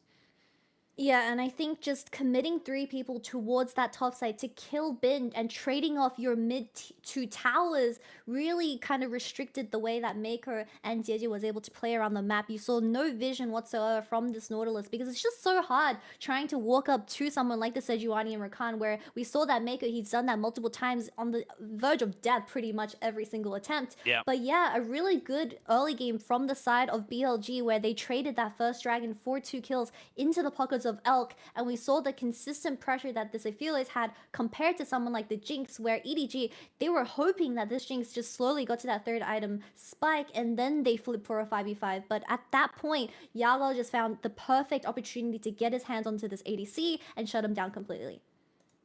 Yeah, and again, like the thing is that does he burst him out immediately? No, Leave is the last one to die in that last team fight, but it means that the ADC is constantly retreating, constantly burning summoners and resources to protect themselves. And when your ADC is not doing damage, your ADC is not winning the game. That is just how it is, unfortunately, in the LPL right now, or even in professional League of Legends. But it was just such a great game to watch from BLG. It really does feel like this team is going from strength to strength to strength, which old matchups, which would have been so close, they would have maybe scraped by them right to the depth of the, kind of 45-minute games, are now turning into 25, 27-minute wins. This is not really looking like a team that kind of can be underestimated anymore. And I really do feel like the longer we go into this season, the more BLG are kind of proving to everyone, no, they're the real deal.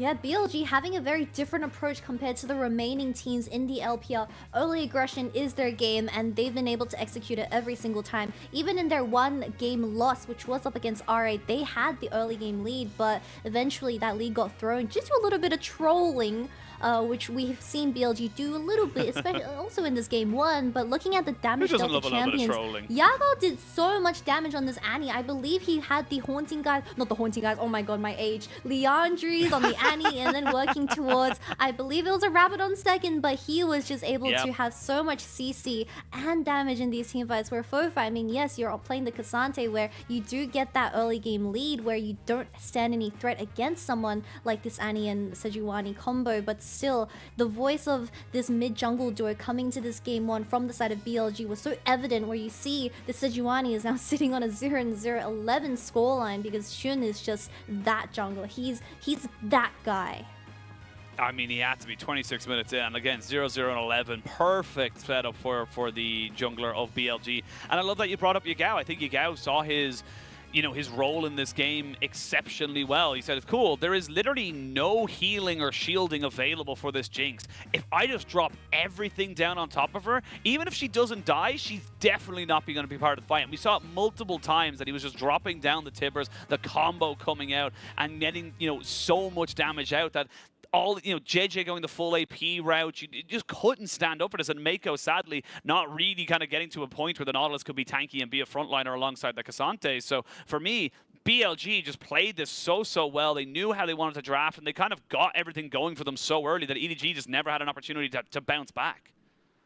Yeah, most definitely. And something else that does not get mentioned enough is I think BLG have one of the best vision control when it does come to those major objectives. We saw that on, I mean, when he is getting that early game lead, he doesn't just get kills into his carry's pockets. No, he extends that to getting deep vision wards where it does spot out JDG. And especially with the first ward, you already see that BLG, they're just tracking this Maokai wherever he goes. And when he does attempt to try for something in that top side, Shun is there to counter. So BLG, a lot of proactiveness, and they know what to do when they do have this early game lead, where I think they are one of the best teams when it comes to the snowballing game in the LPL. They really are. I really do believe that it's kind of one of those things now that you will have to stop BLG from getting those advantages, or you're just going to be in such a hole. But we're going to send it to a quick break, and when we return, we'll have picks and bans for game number 2. Not where that spawns. That's not where that spawns. Look at him on the camera. He took his hands off the keyboard and everything. He is chilling right now. He is chilling. There's only so much I can do, and here we go. Will this work? Will it work? Will it work? It will! And that's what you want to be seeing, Yagao. Patient as ever. Back now, yeah, we made it. We're back now, yeah, we made it. 九董先往前进，给到非常的伤害 ，poke 一下。这个位置看先锋队友是谁的，有没有惩戒？葛温先进人堆了，又抢到了宁王，而且大招过去直接开转。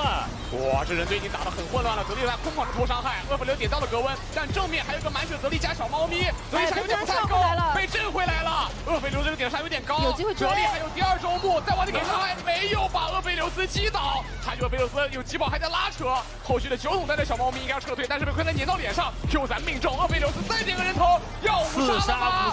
就在夏季赛的第一天。 五杀！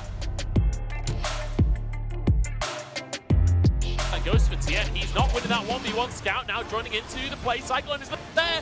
But the culling, Scout knocked up and Tien's got a stopwatch. Scout has to turn golden as well. This is absolute carnage. Jagalov getting onto Scout, though he's over the wall and taking down Moonlight Vigil. Gala! That was gorgeous! And now onto Mark as well. He steps into LNG and he steps up in the fight. Rookie fleeing through the mid lane, but Tarzan's got him and it's a triple for Gala.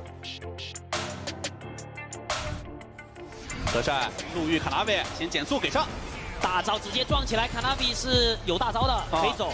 但是369到场，先开没有大招，369反击风暴结束，烂这波输出位置还可以，369开始，看到这个这个大招大3个，第一时间第一条命已经被打出来了，厄斐琉斯需要往后拉扯一下，营业的效果很不错，这波 AOE 拉扯直接拉满了，重新站起支持配合德善，拿下大半颗，狐狸越墙而过来，卡纳维也要被留下。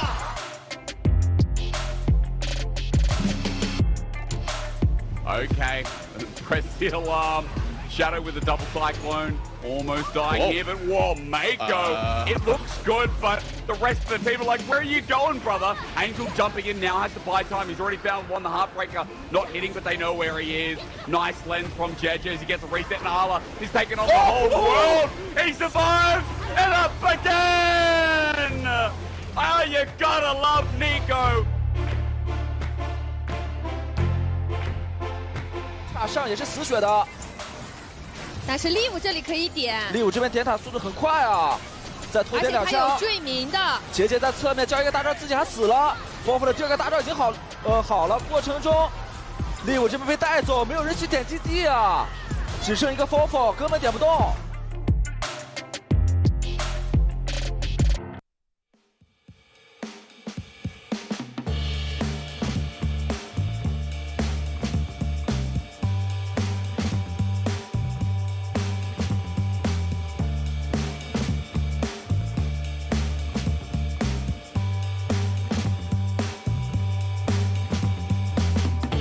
It's been a long time coming, but I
现在已经在 LPL 打了2场比赛，然后就这个版本的话也是大概摸得很清楚了吧。然后但我感觉 LPL 强度还是有点高的，这打得有点累。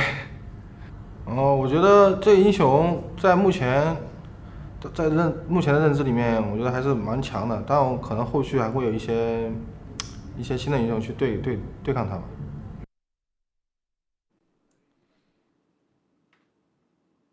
I love stuff like that as well, where it's just like, from my point of view, Nico is very strong. Cue highlight reel of Nico plays from Yagao from this split alone. Welcome back, one and all, to the LPL. We just came off of an absolute smashing from BLG on top of EDG. They just beat them down to the ground and beat them in 26 minutes. And Yagao was our MVP. I mean, it could have gone to many different people. It definitely felt more like a team effort coming out here from BLG. But again, Yagao got the damage down. He knew exactly what to do. And that last flank, like you highlighted, was just absolute perfection coming out from the mid laner of BLG.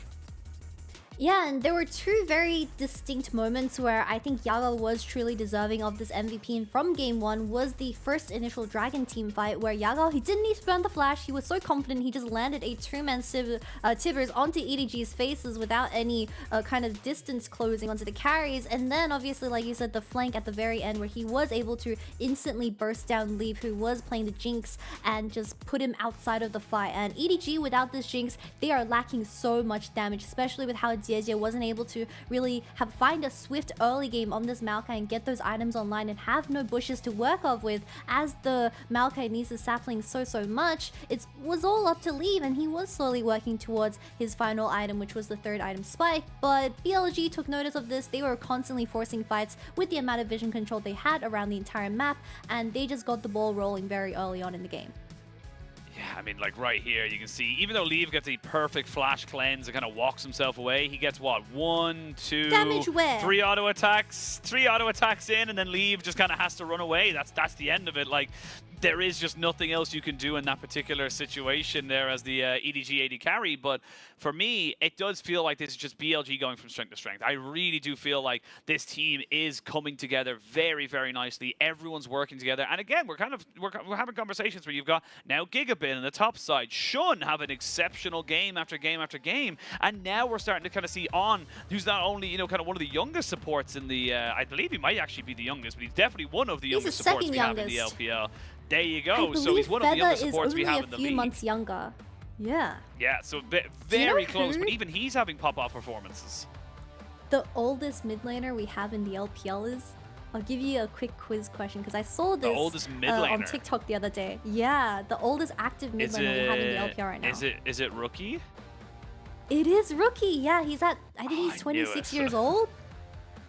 And yeah, I mean, I also saw that On was the youngest support that we had in Split 1, but coming to this one with Feather's addition to, I believe, RA, he has now become the youngest support. But yeah, I mean, something that I wanted to highlight from that game 1 or take note of is that EDG, they found a lot of success if Ala is extremely strong and they're not heavily dependent on only Leave throughout these team fights.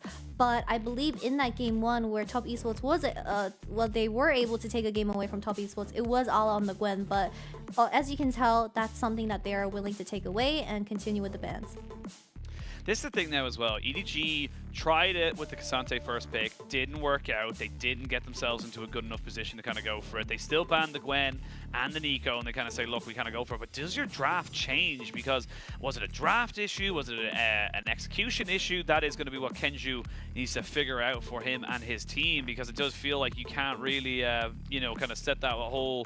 Can't really kind of just, you know, go forward with that same kind of team comp, because it does feel like if you try and first pick the Cassante again, you're giving up the Aphelios, you are going to lose that one. They actually take away the Zeri this time around, so maybe trying to force BLG into banning something on their end of things. Yeah, that does leave open something like the Vi, depending on if BLG want to ban that themselves.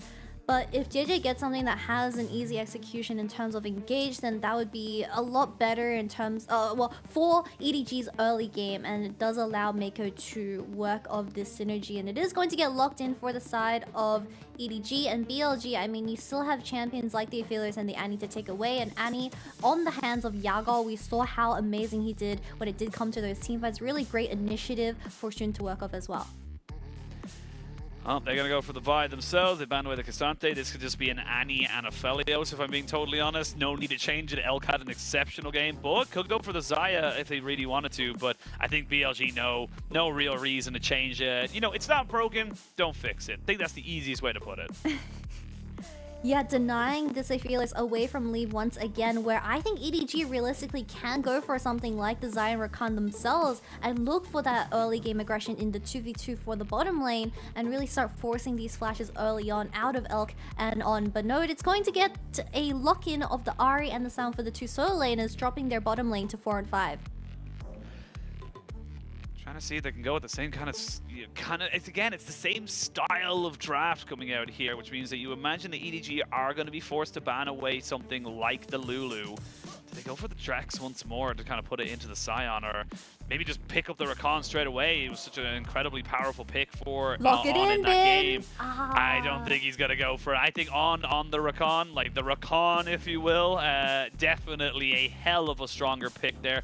And again, on kind of proving himself to be one of the most promising up-and-coming supports in our league, and really showing that he has got the kind of the playmaking power to make these things happen. Most definitely one of our most creative supports when it comes to this handling an engaged champion, but it does seem like EDG are not having their bottom lane locked in just quite yet. It's going to get narrowed down for the side of Leave. We have talked about the Xayah, but the Xayah without this Rakan, it most likely will be a Nautilus paired alongside the Xayah for this game too. But on the other hand, BLG, I mean, they're saving that counter position for Shun. I feel like BLG is the only team that drops the counter pick for jungle. It's quite a unique decision to make, as we know how much power Shun does have when it comes to just dominating the early game with whatever champion he's given. But I think for this game 3, he can go for something like the Kha'Zix, depending on what Bin wants to play. It could be the Gragas, Kha'Zix, any topside for BLG.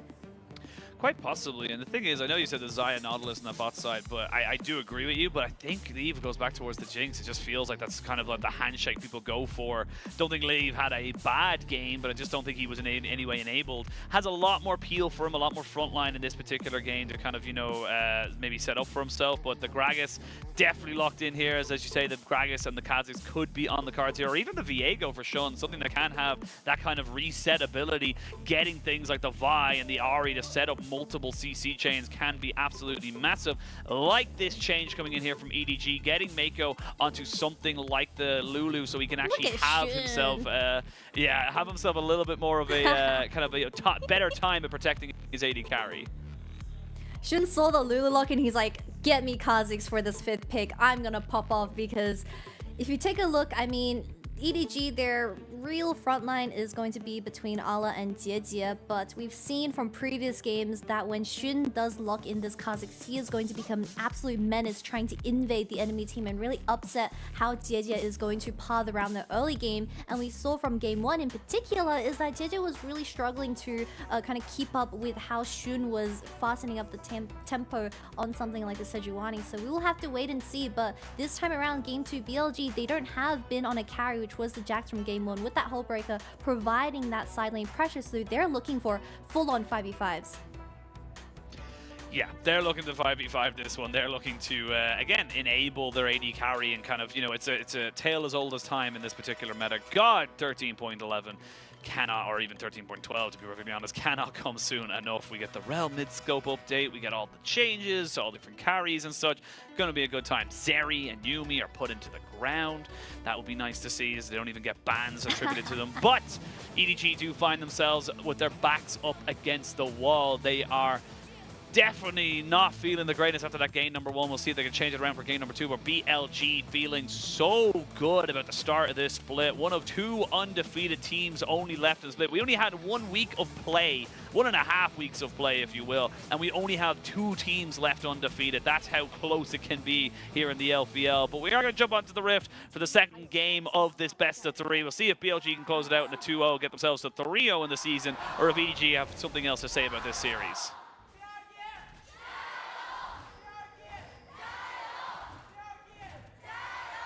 You know, Sheen, something that has impressed me so much is BLG's international fans and how they've been able to kind of shine on the international stage and prove to everyone why they really deserve to be there. So the fan chants will always be very near and dear to me because I was able to experience all of that at MSI London.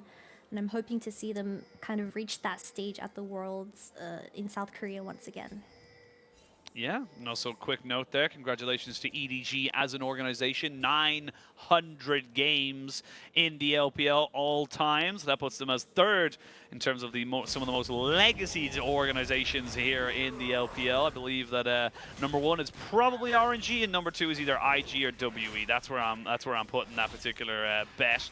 But yeah, great to see a legacy org. And this is the thing, we're kind of coming into the old versus the new in a lot of senses as well. Is that like EDG so legacied, so kind of storied within their own organization for such a long time. BLG looking to create a legacy, looking to kind of, like you mentioned, have those international fans know who they are and chant their names. So different, interesting kind of, 2 sides of the same coin as both teams look to try and be as dominant as they possibly can be.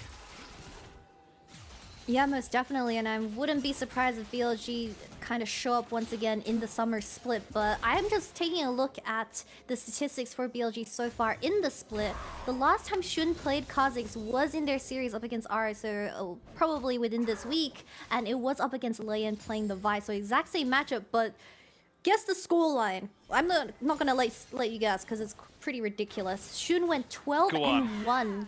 On this Kha'Zix. So man sitting on 100% win rate so far, and he's more than happy to play this matchup. So it really is going to be dependent on Fofo and how he's going to be able to match the presence of this Kha'Zix in his own jungle, as top lane's getting a little bit low. Yeah, a little bit low. It was lucky, well, I'd say lucky. Very it was low. Calculated enough to make sure that he got his level 3, as we do have in the LPL in 2023, the 28th match, this is the 29th match of Aphelios versus Jinx. Jinx actually having a much higher win rate up against this particular champion. So definitely Elk looking to try and buck that trend with 2 wins, 1 in the first game and maybe a second one today. See if he's able to kind of go for it. And Shun just happy to keep up farming with this Kha'Zix, which has kind of found itself a little bit of a fringe moment there. It's definitely an answer into things when you don't have a hard engaged support like a Nautilus or a even a Thresh, to be perfectly honest. You can go for something like the Kha'Zix because it has such assassination ability into things like the Lulu.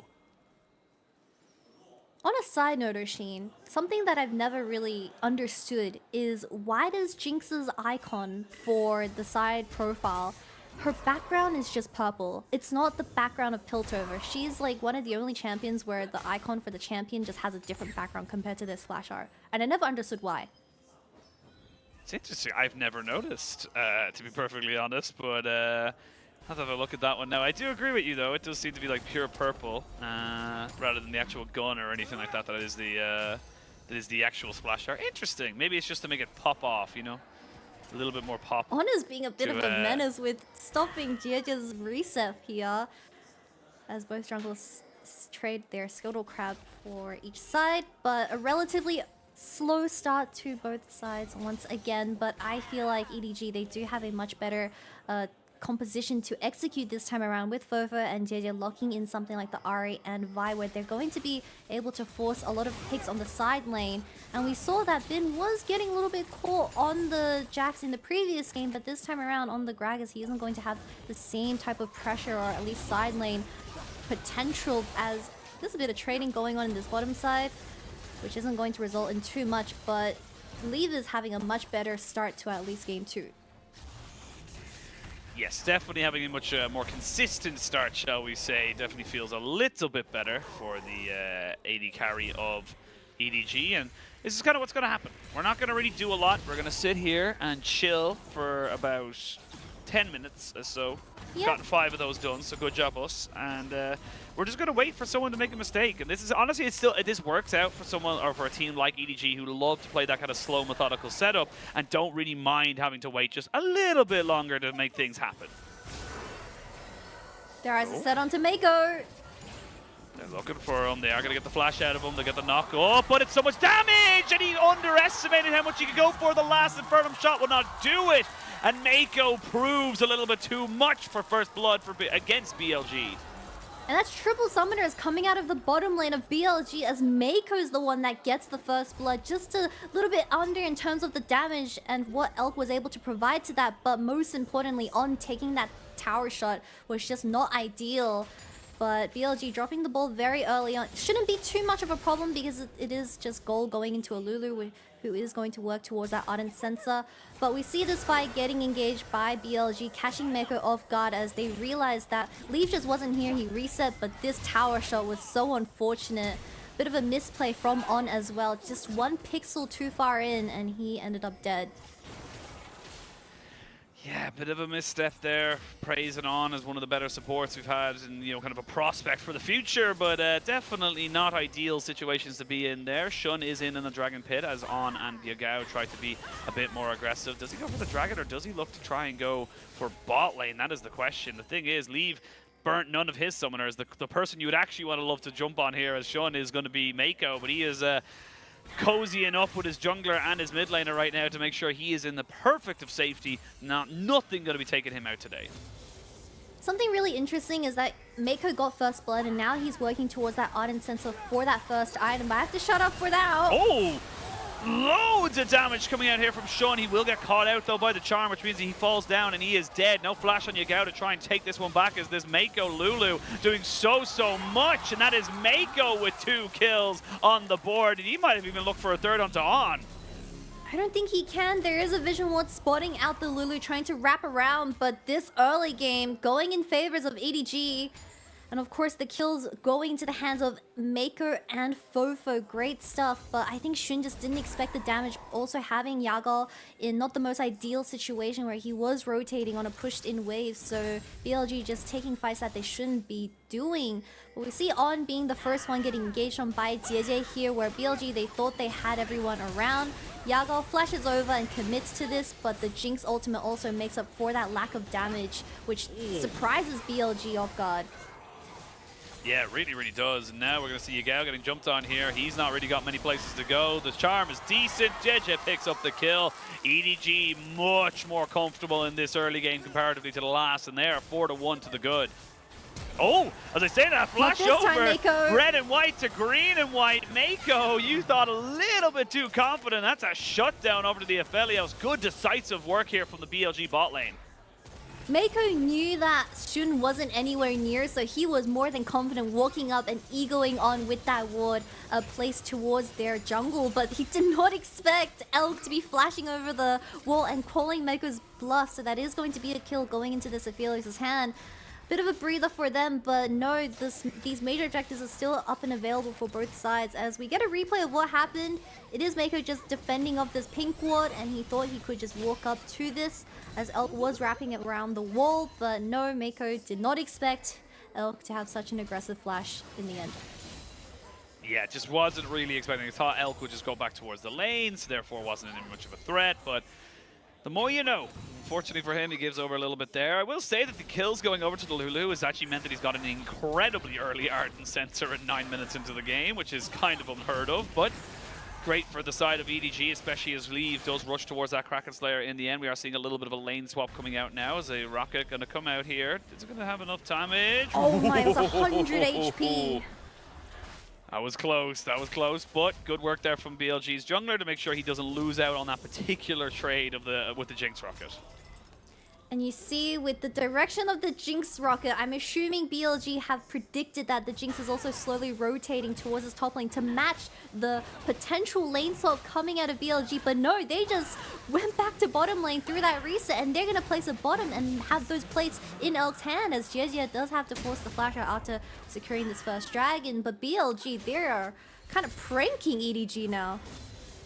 Yeah, the bit of a rough and rocky start there for BLG, but they're kind of saying, all right, you want to take us and go for this? You want to try and move this kind of movement around? That's totally fine by us. They're going to TP Bin back up towards that top side. Sean is on the bottom lane, so you imagine all those plates are going to go towards him, but is it still good from EDG? EDG getting themselves plenty of gold onto this Jinx, who's just been kind of solo farming, already has that Kraken Slayer and finished up the Cull as well. Actually, about 20 CS or so ahead of their counterpart. On is in this top side to maybe go for something that might be a bit aggressive, but Mako with the wild growth makes it so difficult for them to really try and get anything back off of this. Oh, as I say that, not quite able to hit the explosive cast.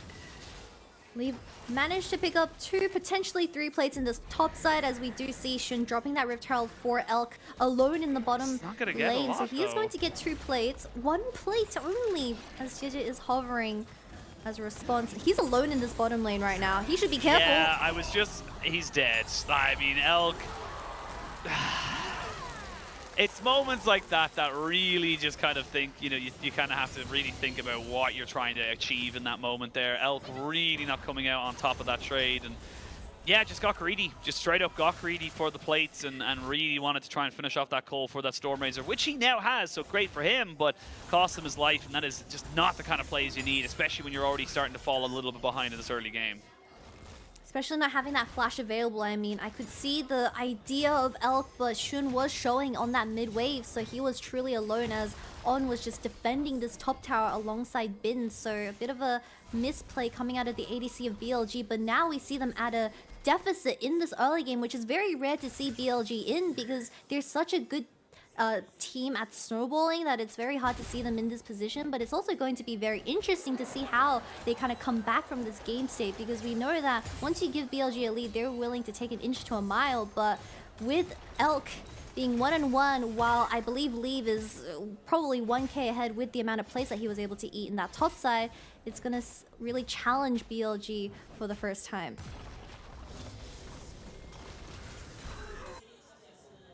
See how he wants to go and where they want to try and bring this one here. This is better from EDG as they look to try and keep this series alive. They're making a habit of getting themselves to the full 3 games, as they've yet to kind of make anything else work. We're going to see Fofo getting jumped on here. Has to flash away. Does have support with JJ in the background here, but outside of that, a couple of ultimates burned, but nothing actually gained here from BLG apart from that flash. And again, it's an Ahri, so having so much extra mobility on this champion that makes that flash not as valuable. Still valuable, but definitely not the worst thing in the world to be losing for in favor of keeping your life.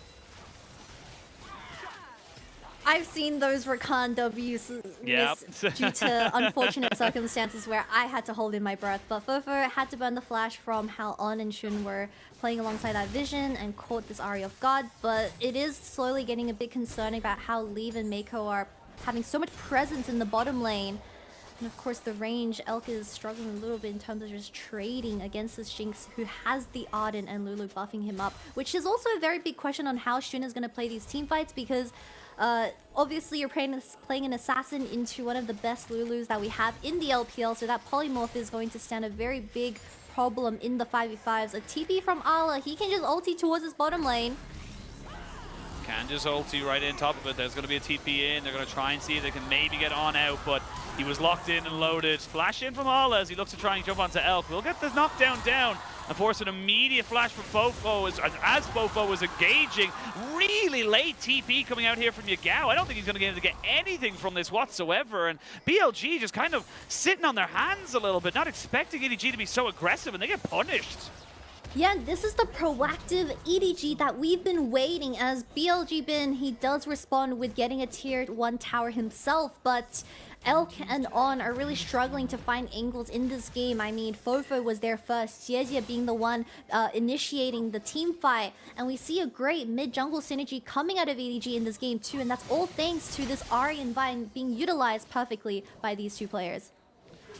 They changed up the draft just a little bit. They said, all right, we won't lock in a solo laner this time. We'll lock in a jungler in terms of the first pick for the side of EDG, and it is working out wonders. 3-1-1 here for JJ, and you can see Ala just kind of immediately TPing down and just kind of saying, yeah, I can go for this. Yeah, and Elk was holding onto that flash, but Ala getting that flash Q onto the Aphelios was absolutely nuts. I was honestly expecting Shun to tank the charm for Elk here, but I guess every man for themselves, as the TP from Yago was extremely late. I honestly think he should have TP'd towards that tier 1 tower, but it was already the play done and dusted. Yeah, not really going to gain much out from that, though. Fofo getting collapsed upon right here. Will have vision of exactly where everybody is coming from. Spirit Rush and gets himself in. This is the thing. Yes, you burned the flash off of Fofo earlier. You can see it's still on cooldown. Doesn't matter. Spirit Rush is on such a damn low cooldown that it just becomes nigh impossible to catch this champion. The problem's starting to rise up where you don't have that safe security in your top laner for this game too with the Gragas. He's playing for Elk and he's playing for Shun. But with the given lane states and how Shun wasn't able to find his ideal leads and picks onto the enemy team, he is now 1-1 compared to JDG, who has that Black Cleaver available. So you're not going to win the isolated 1v1 matchup. And this Kha'Zix is only going to get slowly more useless when you do reach the 5v5 stage, as you're not going to be able to find someone that's alone in these team fights. That's the big thing. You got to become a ward sentry, I suppose, as we can see. Bin just tanking up a hell of a lot on this Gragas. I will say last time we saw Bin on this Gragas, or maybe it wasn't the exact last time, but definitely recently he didn't. Yeah, wasn't having a great time. They still won that game, but did not have a great time, as we see On and Mako with some supportal combat, and very clearly see that with this very early Ardent sensor to become so in. And On, just no need to walk in. On top of that, you've used your mobility. We'll have to flash and ult just to make sure! No! And he walks right back in on top of the rocket. On. You can see him scratching his head. I am too, my dude, because I don't understand what you're trying to gain from that play. The only reason why BLG is able to find so many successful kind of skirmishes is because On is just placing these wards down without a care in the world. But when you're at a CS deficit, a gold deficit for this game state, you're not allowed to be making these plays. I mean, he does get a ward down at the very end, but doesn't even go over the wall, and that's a kill into Leaves' pockets. But On playing a little bit disrespectfully, not playing alongside Shun, and the win condition, which is going to be about those major 5v5s where you do need someone behind you because you're a very squishy Rakan, and JJ has his eyes locked onto you every single fight. That's the thing. I think the great adaptation we're seeing from JJ is that he's not trying to go in and try and find Elk every single time. He's looking for On specifically because he's recognizing just how damn squishy this Rakan can be. It's definitely working out for the moment. We're going to have to see if BLG have a way of bringing themselves out. There could be a TP flank available for you guys, but that ward is only a couple of seconds before it goes down. No dragon for the next 2 minutes. It will be very strange here for EDG to find themselves caught off into the side of the jungle, but they are pushing in around now. We do have 2 spell shields available for both sides. Fofo finishing up that Banshee's Veil alongside Shun getting his Edge of Night. So both these assassin-based carries looking to try and make the best of a pretty bursty situation if they can in any way, shape or form have an impact on this game. And we come back into live and it's about a 4,000 gold lead, less than that, probably about 3.5, as EDG finally having a much more control and composed game. 6 kills up over BLG and looking to try and push this to a game number 3. It still trips me out looking at Leaves' items that he has both Kraken Slayer and Gale Force in patch 13.10, as Kraken Slayer is no longer a mythic item and it just provides extra damage statistics, I suppose, alongside Gale Force that has that bit of mobility. But BLG, they're looking for Ala. I mean, they're looking for him, but whether or not they'll get him is the question. He will take a hell of a lot of time to try and burn down, and while that's been happening, Shun will get killed, and at the end of it all, Ala doesn't even die. They threw everything at this Scion, and it was not the correct thing to do. They got themselves caught between a rock and a hard place and had to get out with as little losses as possible. BLG looking desperate, but EDG utilizing that mobility all the way and just like kind of utilizing the amount of time that Ala was able to buy and shutting down Shun, who was the scrambler left behind by BLG. And now the Baron and the Dragon is going to be spawning in a mere matter of seconds. BLG struggling to find angles because their mid-jungle not as loud of a performance in this game too. I mean, On will die here because he hasn't got a flash. He's just... Yeah, I mean, that's just not what's happening. Having a much worse game comparatively to game number 1. We typed up his Rakan, and it feels like he's just forgotten how the champion functions. He just doesn't know how his limits anymore.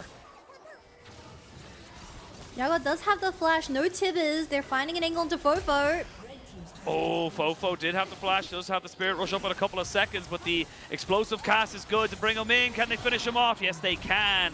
While that's happening, though, you've committed 3 members on that bot side. You're going to have to convert this into a dragon because you're just losing that inhibitor. There's nothing else to it. Never mind, they're going to try and turn around and make this a 5v4, but they're on vision. Elk is a little bit by himself. They now know where everybody is. The inhibitor goes down. On looking for an engage. He doesn't have the quickness just yet. He's waiting for that cooldown to come down, and he's already getting burnt out so much. JJ doesn't get over the wall, and now they jump straight down on top of Leave, but Leave is just not killable right now. And what looked like BLG looking for a potential fight could be the end of this game.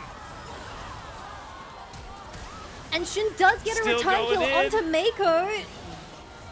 Is it going to be enough? It's tight. They're not quite able to get it. But EDG, they're still looking for more. They're still looking to see if they can burn down Bin. They should be able to. That is going to be an easy kind of turnaround fight here for EDG and BLG. Literally, that one ward just does them in. They get caught out on the flank, and it means that EDG were 100% ready for them. Yeah, and my eyes were just focused onto Elk throughout that teamfight with the red and white available as well, but that ward spotting out BLG's flank onto the carriers of EDG really worked wonders. As I mean, he was already so low in terms of HP, but the Cyanolt got thrown onto Elk's face. The Vi is also targeting the Aphelios throughout the entire fight with the peel of the Cyan as well, so Leave is in a very good position. So I think this was a very good fight for EDG to take, but of course, the sidestep coming out of this Jinx as well, but Shun flashing in and kind of finishing the bottom lane of EDG was the rare hope of light of hope for BLG to stay in this game. But I still think a massive win for EDG as they were able to get this mid lane inhibitor and now work towards this Baron vision where they can also threaten the idea of it and dance around that vision. Yeah, able to dance around it. Speaking of dancing around vision, Shun has been spotted out on some as they look to try and kind of push for this one here. Still a 5,000 gold lead here for EDG. They got the dragon off that as well. I feel like if BLG had just kind of burst down that dragon, then maybe look for a fight or something like that. I don't know. There's so many if, buts, and maybes when it comes to this game. Definitely not looking as clean here for BLG. But look, we've seen this from them before. They dropped an uncharacteristic, or probably very characteristic game to RA earlier on, and now we can see... Oh my lord! On just about gets out, and On's only getting his Revelry now. That shows you how far behind he is to Mako. Mako has an Ardent Sensor and the Shurelya's compared to just a Shurelya's here for On. On is basically just not really kind of, you know, on the same level as in terms of supporting as this Lulu is. I think BLG, their best hope right now is forcing a 5v5 and just praying that they out-macro the enemy team. But Ala, he's ulting. He's ulting, doesn't hit onto Elk, and will take a tiny bit of damage on the way back from that particular play. Ooh, JJ forcing a flash out there from Elk, and going to turn his attention immediately there. They're going to jump onto the Jinx and try and burst her down. Oh, the ultimate thrown, and Leave is dead. That means your consistent DPS is no longer available in this fight, and Elk can go forward knowing that he will not be touched. Is a good charm to stop Bin from moving forward and trying to stop Ala, who's just tanking so much, but there is only so much you can tank. He will flash away. He has a blast cone as well, but they find the AD carry, and what was that, Ala? You just so lucky that the rest of the team have backed away because they've now left Elk on his own. He's a little bit isolated here. Charm goes forward. They don't quite catch him out. The rest of BLG moving forward on top of Mako and Ala. It's not really a combination you're going to be able to take lightly, and ends up being a 1-for-1 Shun for Leave. Such a long fight, but BLG, they still have options. And that's exactly what BLG needed to come back into the game. Let EDG make those mistakes, commit the ultimates onto Shun, who had the Edge of Night. I believe he tanked both the Ahri and Vial for the start of this game, as we see the initial engage from Ala dodged by Elk, and of course, Elk also burning the flash very preemptively as he just avoided every single engage angle from the side of EDG. But with so many abilities committed to this Kha'Zix, no one was really threatening Elk in this fight, and it instantly killed Jinx with that Gravitum gun as well. So, I mean, a really well fought out fight for BLG, and they can regain some vision here. They can indeed. We're going for another fight. They're going to jump straight in on top of Yagao. He is dead. Ala coming in now with the Scion drifting off to the side. Elk able to kind of dodge him out for the moment, but the Kha'Zix Shun is dead. Resets for Fofo as he looks for a little bit more. The Zap going to land onto the Raptors and therefore not slow anybody down. On is probably the next target. Good Gale Force from Elk.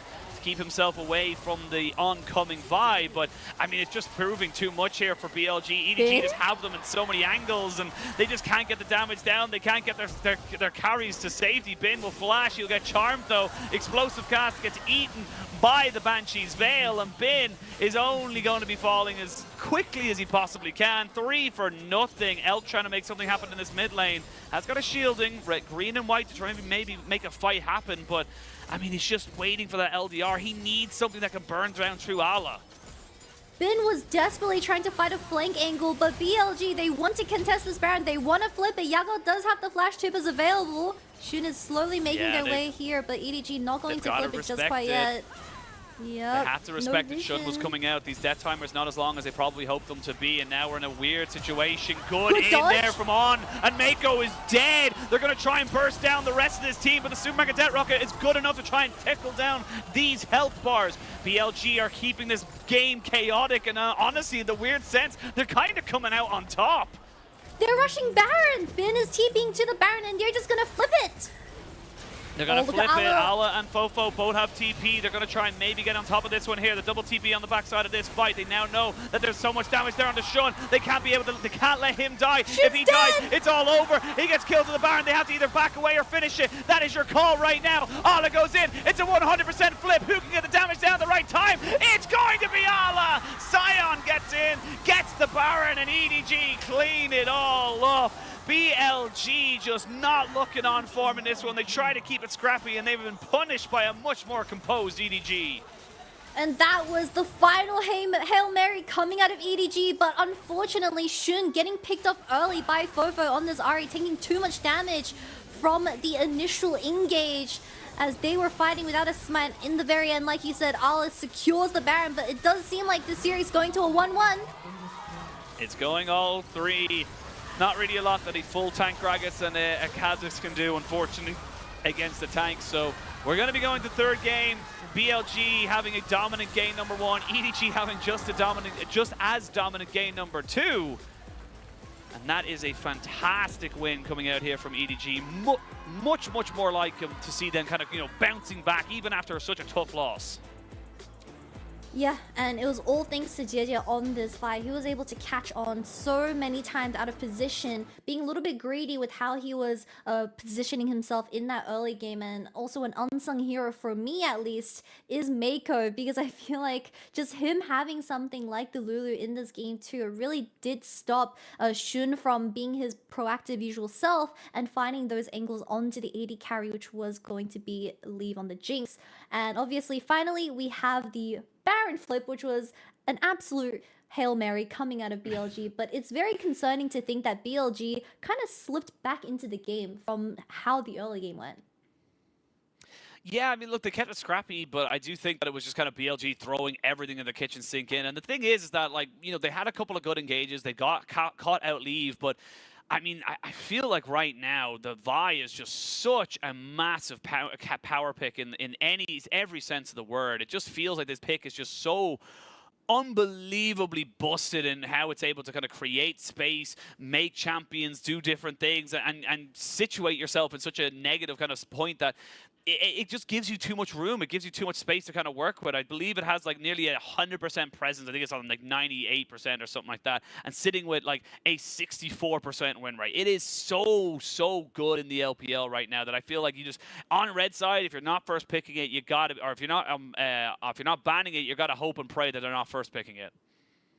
Yeah, and it did do wonders in that early game, letting kind of Leave get all those plates into his pockets as well. But the unsung hero is Mako, getting that kill onto On that kind of started the whole snowball for EDG, where he was able to get that Ardent Senses so early on into the game and allowed Leave to just nom everything, pretty much. He went to top lane, he got 4 plates, he went to bottom lane, forced a 3v3 out of Elk and On, and just the follow-up from Fofo and JJ being the proactive duo out of the 2 mid-jungles that we had in game 2 really did work wonders for them. And I think Ala on the Siren, I mean, he was just tanky. You can't really expect anything else outside of this Siren, because he also had a lot of proactive plays towards that bottom side. He ulted, I believe, twice to them, and it really just shut down Elk and his ability to carry for that game.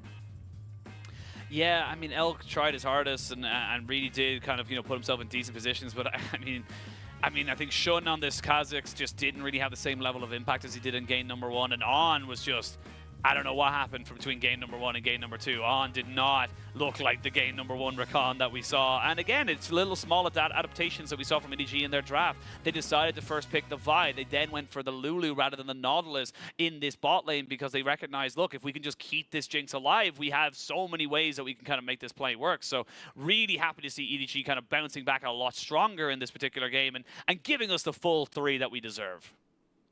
Yeah, and I think this game 2 is going to be a huge wake-up call for specifically On, as he went around the entire map not giving a damn about where the enemy jungler was, but coming into this game 3, they really need to reconsider their approach in the early game to not allow EDG to get those kills into their pockets very early on.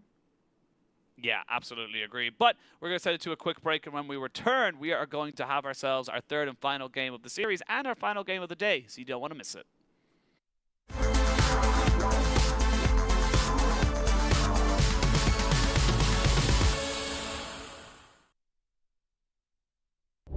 It's a 2v2 in base. Ultis ahoy! As Cryan is doing the damage. Look at this man again, getting Tibbers out of the face of Phoenix. Gets chucked out YSM on his deathbed. Oh, no. Tries to run in, and he dies! Meanwhile, Nautilus flushes, and the LPL is unrelenting. An open nexus for Cryan. Phoenix and Haijiao are trying to get him off. Phoenix will die. Haijiao's next, and Cryan has just shown that his time on the bench was misplaced. Welcome back to the LPL. Barely surviving at this moment in time as Tarzan goes for Tien. He's not winning that 1v1. Scout now joining into the play. Cyclone is there, but the culling. Scout knocked up, and Tien's got a stopwatch. Scout has to turn golden as well. This is absolute carnage. Jackalope getting onto Scout, though he's over the wall and taking down Moonlight Mitchell. Gala! That was gorgeous! And now onto Mark as well. He steps into LNG and he steps up in the fight. Rookie fleeing through the mid lane, but Tarzan's got him, and it's a triple for Gala. Everybody moving over. TP immediately from Forge to see Perry on the top side of the play as well. Doggo, very aggressive positioning, but you can get away with it on the Zeri. Forge moving forward to CDZ. Face tanks 2K on the Herald. We're going to flip it here, and it's taken by the Wukong. Ning to grab that one. Final chapter across the whole squad. Doggo untouched completely as Pinsy goes down. ZDZ the next target. He tries to turn around, pulls Doggo back. In they go with it, fellows too. Oh, jumps back into the play, but the shield is there. And the kitty cat can't do squat. Forge finishing one off though. He's too low to go back in.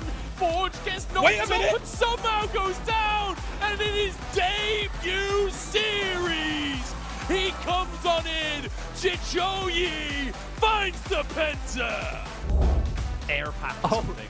Oh, really? It's that lame? Yeah, it's not great. It's not great. It's a bit lame. I'm not gonna lie. I have it here. Hang on, let me figure it out. It's upgraded air wait, pack. actually, we gotta wait. That's what it is. TP flank coming in. We're gonna have a fight. There's gonna be a TP flank from Scout, who's gonna be at the top. Lost him immediately. Zika has to go into stasis because here comes the eco. Lands on the 3, and that means that all these health bars are so low. Your front line means nothing if you attack them from behind. Now we can see if Gala can plant his feet, which is exactly what he's doing as he tries to break down the wall that is his Ornn. The Aphelios has gone down, and Gala gets himself excited. LNG want to end this game. They're chasing down Knight. He doesn't really have many places to go, and he's going to be the last one to stand, but also the last one to fall. Full ace in favor of LNG, 5-0, and they're going to be able to push in and get an inhibitor.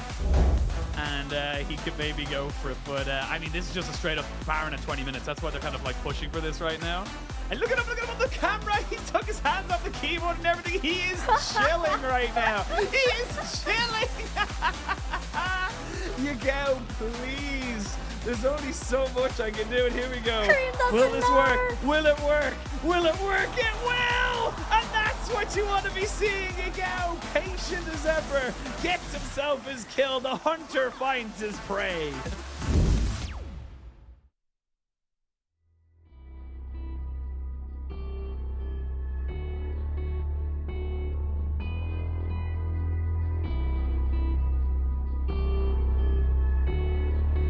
Can you take my bad side? Bad side. Once you see my bad side, bad side. No, it ain't picture perfect. Don't push me, it's not worth it. You don't wanna see my bad side.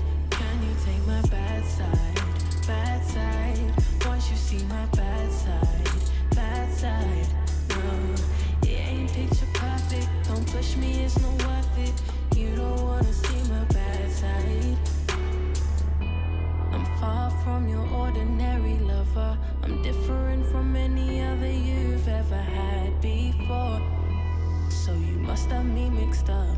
You must have messed up. You won't make that mistake no more. Or I might just lose it. I might just lose control. You might just push me far enough for me to let go. No, you don't want to see the monster inside of me, 'cause it might be a bit too much to handle. Can you take my bad side? Bad side.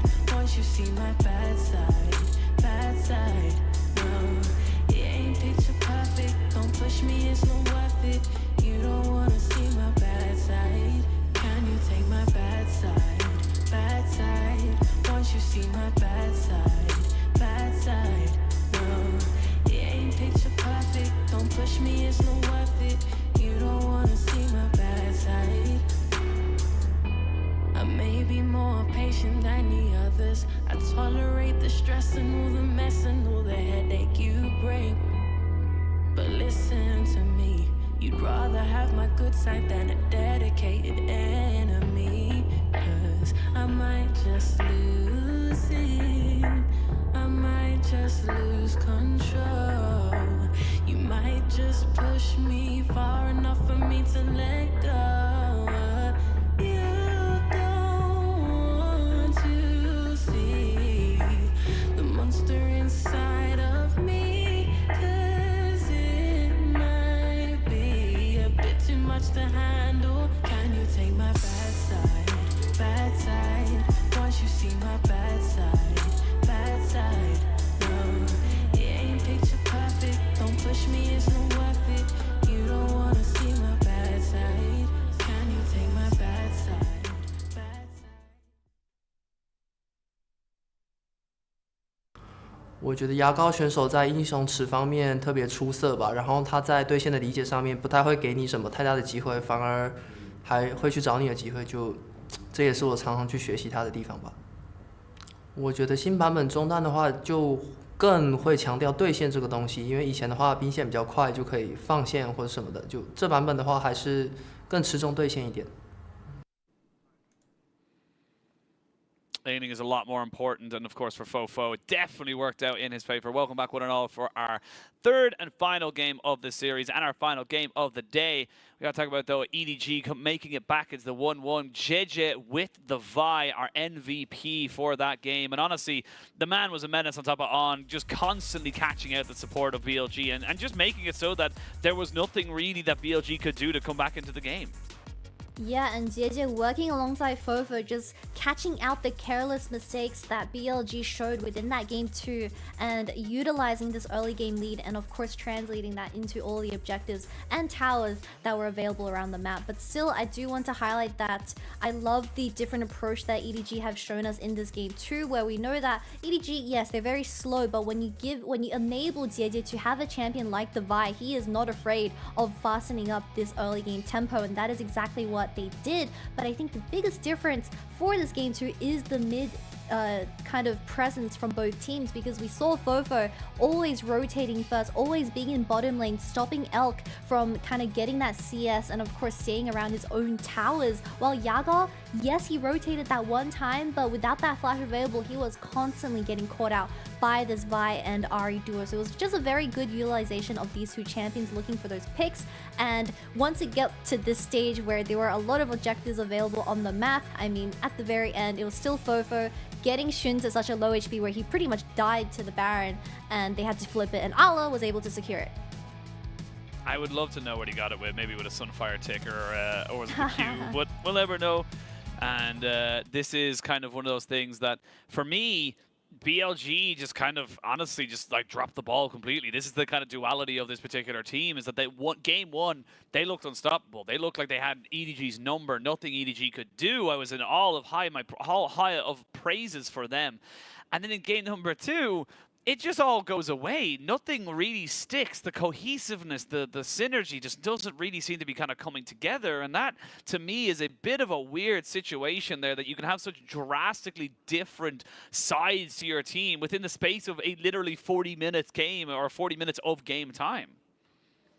Yeah, and I would love to have BLG kind of reconsider where they would like to have that counter spot used. I believe BLG is still on that red side for the final game of this series, as we saw that Shunhee locked in that Kha'Zix as the final response to round off the entire composition, but we didn't see it kind of achieve what it was meant to do. While something else that could have been very beneficial was dropping that support position to the counter pick. Imagine if On had something like the Lulu, where it was forcing a lot of the summoner spells and putting Mako and Leave out of their comfort zone. But we will have to wait and see on how Tabe kind of approached this game 3, because we know that he's cooking and I'm hungry.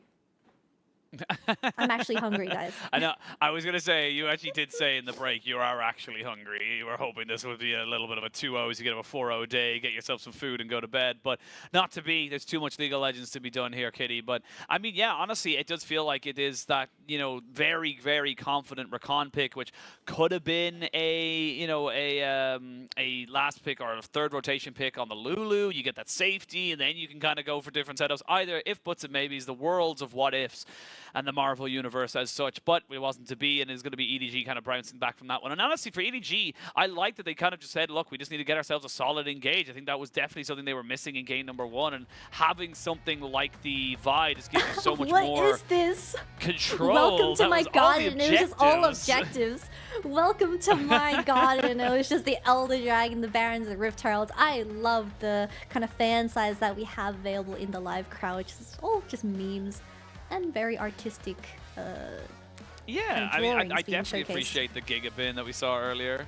That one's always a fun one for me. But we'll see now if BLG want to prioritize something for Bin a little bit more. He's kind of been falling down the wayside of priority for them in draft, which means he is getting things like the Cassante and the Gnar banned away from him. So he's not, and the Gwen, of course, but means that he's not having as much of a kind of free time in that top side, and he's not really able to pick as freely as maybe he'd like to. And something that I do want BLT to change is to let open the Cassante. We saw that, yes, this Cassante got flexed to Fofo, but I feel like when you compare all the 3 Cassante players that we have in this series, it shouldn't be too much of a worry, as he wasn't as much of a problem for BLG to deal with. And just get rid of the Vi if you can't really deal with it, and giving that open to the blue one side of EDG, where they were so comfortable on this champion. Yeah, getting rid of something like that definitely feels like a smart Rasheen, move. I spot something different for this game 3. EDG, they decided to ban the Kindred instead of the Nico, so that allows Fofa to pick it up for this final game and really put BLG in a sticky situation. Perhaps something like the Annie and the Wukong as a response, but I personally much prefer the Nico over the Annie, as you are just a better version with a lot of lane priority when it comes to early objectives. Yeah, I mean, definitely feels like a little bit of a trade-off here. They are going to go for the Vi ban. Nico pick does mean the Wukong kind of falls into the next priority here for the side of BLG. They get that for Shun. Definitely something that, because we are the best. Let's go, BLG. Wow. Nice. Very rare do I get to be able to read a sign in Shanghai, but I appreciate it nonetheless. And BLG, look, you can go back towards Elk on this Aphelios. I don't think he had a bad time with the particular champion in that last game. I just don't think his support was doing him any favors.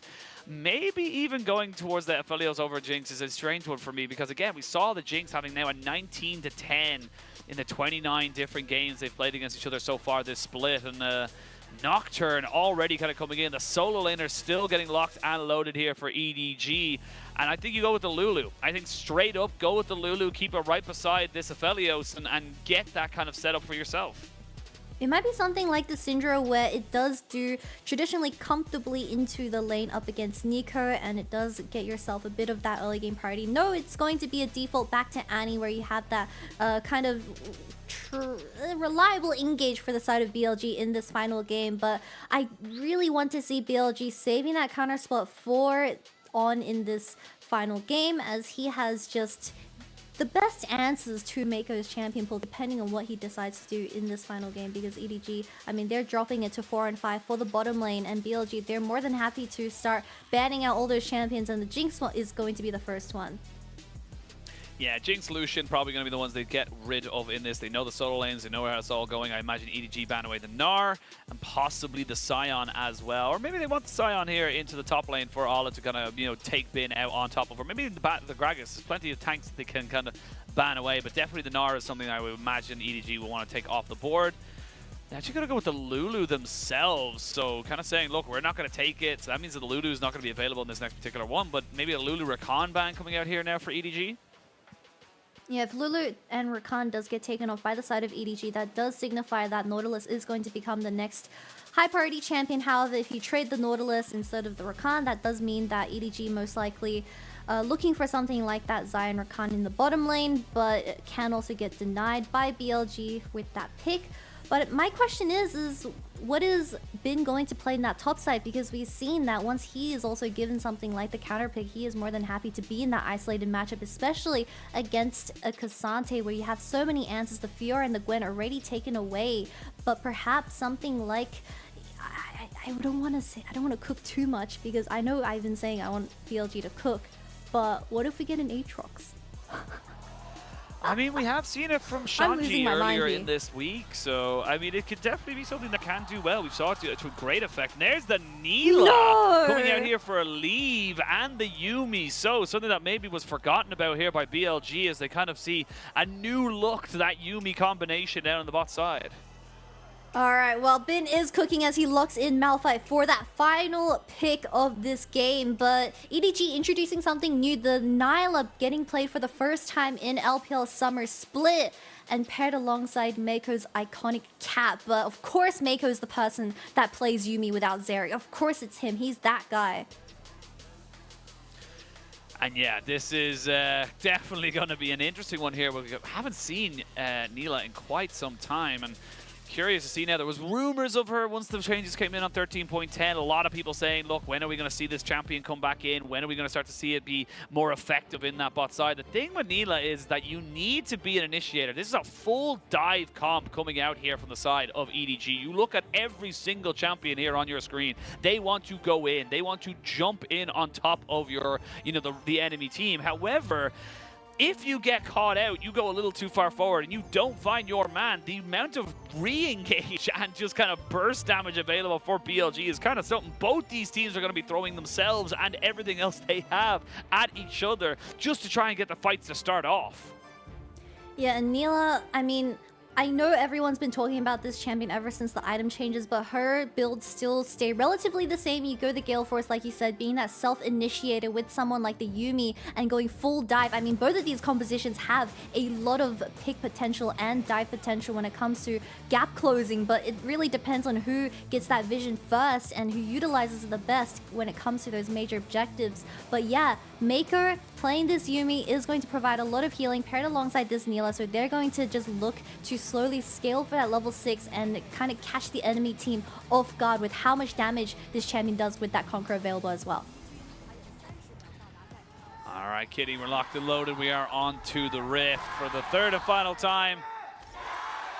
The fans really giving it their all now as they know that both their teams need that 6th man. You need that momentum behind you because we've seen it now twice in a row, how important those early games can be, how it can dictate the rest of the game so damn quickly. Yeah, and I do really enjoy this Nocturne getting locked in for the side of EDG. That does signify that they are looking for the side lane picks where we saw a lot of kind of worrying issues or glaring issues coming out of at least the support and the jungler of BLG from that game too. So hopefully with a brand new game, they do clean that aspect up just a little bit to deny EDG from getting that early edge. But Leave this time around on something like the Nilah, it doesn't have as much hyper carry potential compared to a champion like the Jinx, which was taken away by BLG. So EDG, they need to make up for that lack of DPS in the likes of Fofo. Of course, the experience lead's going to be a little bit funky with Nilah in the team. And get that extra little bit of XP share between the AD carry and support. But Leaf already taking a fair chunk and immediately has to cleanse the Ignite. So I don't know if you want this right now. One more auto attack there from the side of Elk, and he definitely would have felt a little bit more comfortable. Holy moly, Leave. There's heal. I think he's He needs to leave. I mean, you still have heal on Mako. That's probably what they're trying to bait out right now, but I don't think he can stay. Yeah, and that's the problem with Neela. Her range is so low in the early game. You have to give up your lane party, especially with someone like the Yuumi. You are just playing for that level 3 spike as you have the dashes available. But BLG know this very clearly, just walking up and straight up just autoing Leave to death, where he's forced to back now. And Mako coming back with a pink ward doesn't mean too much as BLG pushing that wave with a level advantage. I mean, this is going to crash like 100%, so that's huge in this early game. That could be the difference between getting yourself a, you know, a level 6 or so before and Rift Herald at 8 minutes and stuff. So, and already a plate taken at 3 minutes is kind of nuts. As we see, the last time we saw this actually was in 2022, LNG versus BLG. It was actually BLG who played it when they had Doggo on the roster in 2022 summer. 294 days, nearly a full year since we've seen this champion, and I mean, like you said, the range is so short, we can see why. It just feels like you have to put yourself in harm's way. And I know I've been highlighting that Neela, you have great sustain paired alongside an enchanter, but not level 1, but I believe you had to really respect how BLG was going to utilize their auto attacks in terms of the trading. But we do see both junglers now hovering towards his bottom side. Fovo does have that lane party, so I don't think Shun has what it takes to contest for this Scuttle Crab. JJ just trying to see if he can be a nuisance. Does land the Q onto Shun, and with Fovo having a much better mid lane, you can see that it was forcing Yagao to go back very early. But unfortunately for the side of EDG, their bot lane is just not in a position to be able to contest that. Means that Shun is very happy to move forward, but because of that, the pop down on an exhaust cleanse does come out. The Gravitum is going to be good, and they're going to have to force a flash and a heal. On's coming in off the backside, and that's Rakan getting the first blood. BLG smell blood in the water, and they take themselves the first kill. Leave, buddy, you just saw Shun contesting for the Scuttle Crab where it forced Fovo and JJ to go to the opposite side of the map, and you go in? I mean, yes, you got the cleanse out of BLG Elk and also the flash, but look at what you're losing. 2 more waves where he's now down 20 CS and no flash available for himself with your support is level 2. Yeah, it just doesn't feel good right now. Yagao also not feeling so good right now, taking a much worse trade as we kind of see him in the mid lane there. But yeah, you can kind of see it. It's a full level difference between Elk and Leave. And normally you say that with the Neela. Normally the Neela's the one kind of skewing the XP numbers, but such a great start here from the side of the BLG bot lane. And Elk more than happy sitting on that call 62 remain. But Leave is playing a little bit too greedy in terms of how he is going in for these trades. And of course, I'm not too sure if we're going to get a replay, but BLG, I mean, they had really nice follow-up flashes coming out of the support and the jungler, where it secured that first blood for On. And he's got Merc Treads, and we all know when On has gold in his pockets, he's going to go boots and start impacting the rest of the map. Yeah, and I like that he's doing this now as well. He kind of recognizes, look, bot lane's under no threat. I can go and help my mid laner get a reset, kind of make sure that wave, at least at the very minimum, kind of, you know, gets pushed out just a little bit. We will see that mid lane getting more and more in favor of Fofo, as he does have that level 6 now, so Pop Blossoms to be done as they look to try and make this one work. And On, trying to be a little bit more of a nuisance to Fofo. Fofo not going to get the immediate recall back. It's going to force out only just 1 minion to be lost, or maybe even 2. So they tried their best, but BLG, they're not able to try to stop this this little bit of a diffy in the mid lane.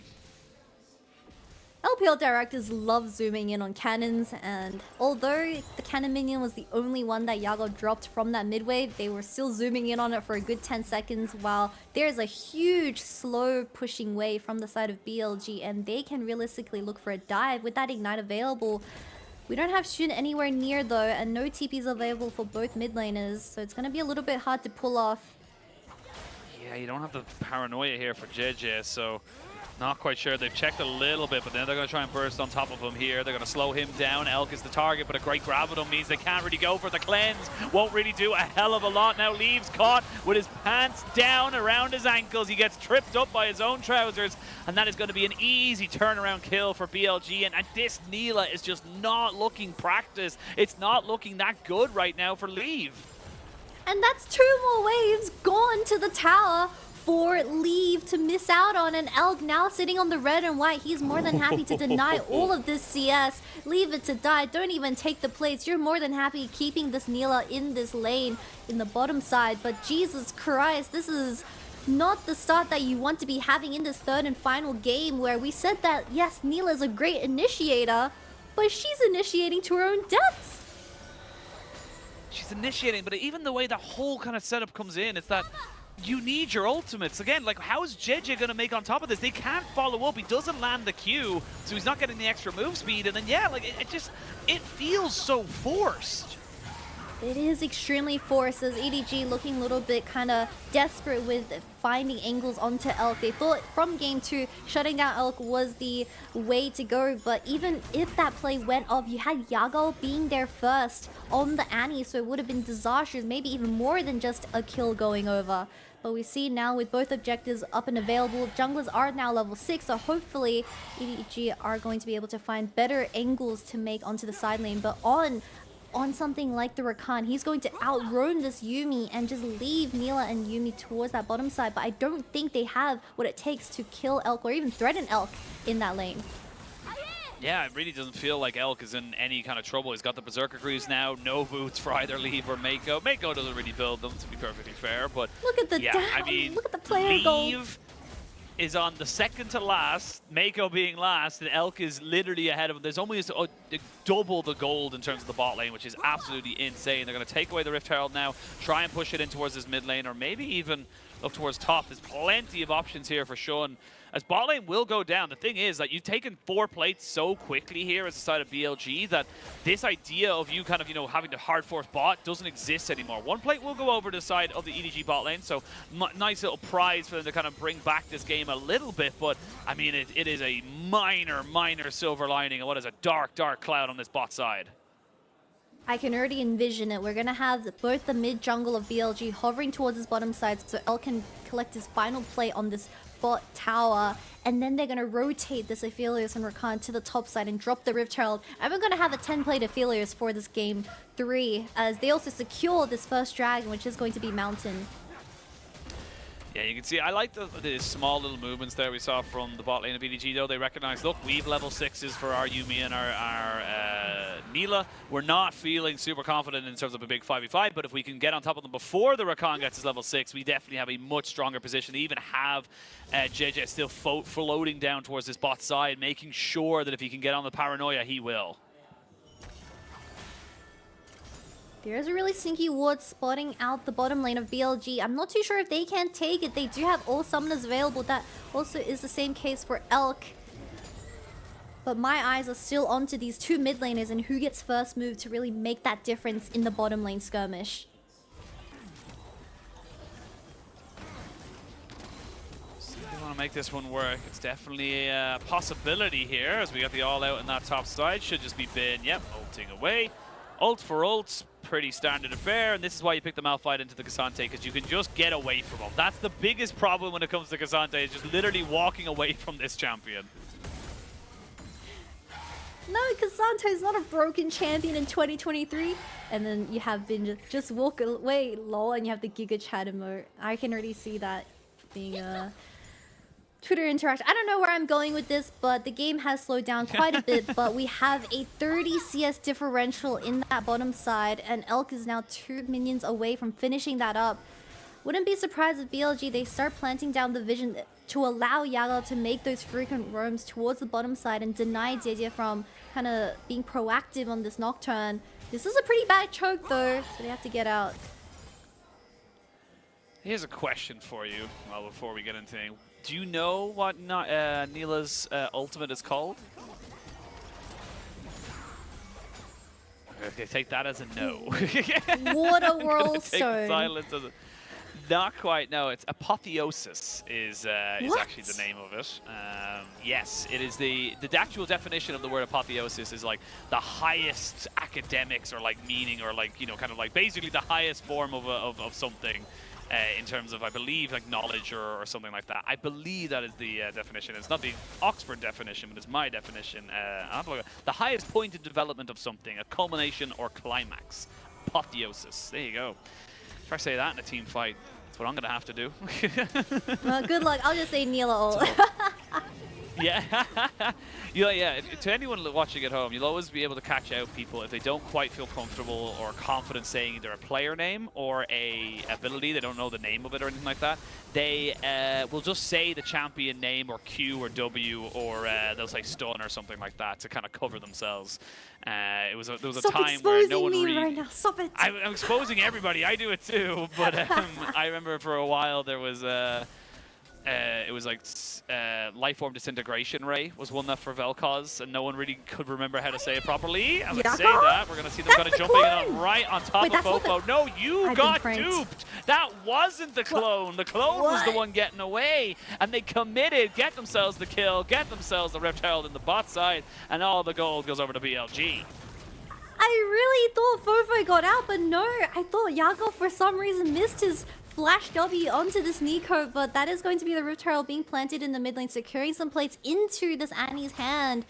But I need to start paying attention more, because Nico, not only is it pranking the enemy team, it is also pranking me as a caster, and I need to stop doing that. I mean, great moves here from BLG. Great to see them kind of pushing forward, getting themselves a much-needed advantage. And we talked about it, how important these early games have been between both these teams and both these sides. Plate will go to the wayside without any picking one up.